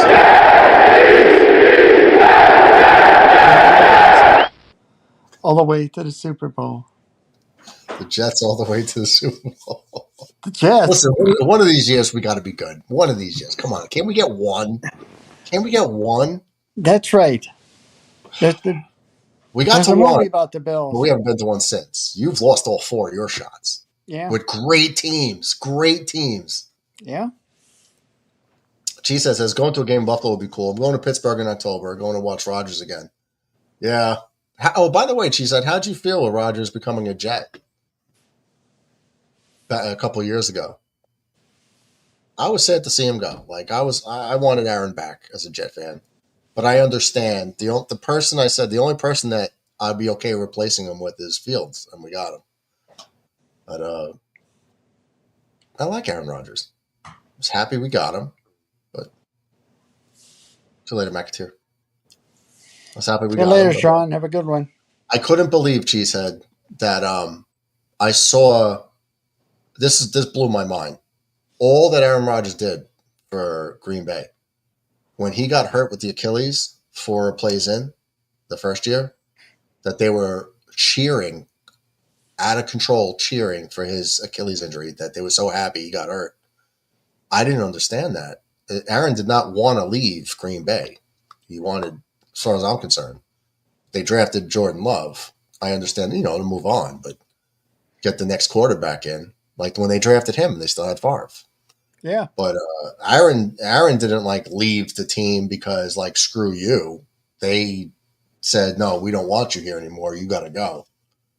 And they still got draft compensation from him. If I was the Jets, I would have their hands are tied. I wouldn't have traded him for him. I would have let them cut him, and got him for nothing. But the owner stepped in and was like, just get it done. He was getting kind of annoying, to be honest. I was good with trading him. Well, yeah, because you got his replacement, but I know, and I'm not saying what I was really trying to say was the fan base turned on him as if he betrayed the team. If he left you guys and was like, screw you, Green Bay, I'm out of here. And then but he didn't want to leave. But, I know he's a lot to take in as a personality, and for all his flaws, I don't really care. He's not hurting women and children and getting arrested. He has an ego, so it's okay when wide receivers are divas, right? Then he's a Hall of Fame quarterback that, is more verbal about everything. Mm-hmm. And for whatever reason, the media didn't like it after a while, and his personality, so be it. I just wanted the guy to win football games. So I don't think he was a bad person. So I was just shocked how the Green Bay fans, obviously not all of them, but I saw a lot. That was whoa. He did a lot for that franchise. Wow, they turned on him because the management wanted to get rid of him. Okay. That kind of threw me for a... Hang on a second, dear. I got to run. Got to say goodnight to the wife. See you later, Uncle DJ. All See you right, later, buddy. Miss See you DJ. Tomorrow with the Cubs, bro. Have a good one. Take care. See you later, sir. All right, so that was really it for me. I was just shocked that I saw that. But, every fan's entitled to their opinion. I thought that they would just be happy with how good he was for them for so long. And that he was basically kicked out, not leaving them on his own volition. But either way. So, guys, thanks for hanging out in the stream. Yankees come up with a huge win that they weren't supposed to win. 4-game winning streak, which was needed after how bad we've been for 2 weeks prior. Dropping out of first place, blew a 7-game advantage over a month's time. But you just got to stack win on win on win on win, and that's it. Just keep getting dubs, and that's what we got to do. So, guys, join us tomorrow night, 7:05, Yankees versus Cubs. Final 3 games before the All-Star break.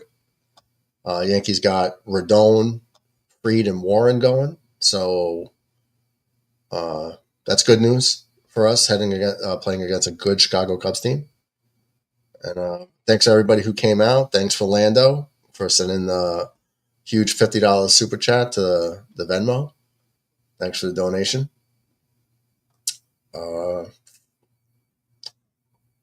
Great win. Have a good night. You guys who came in for the first time, good to see you. Good to have you. See you tomorrow night. Peace. Girls with the nails done.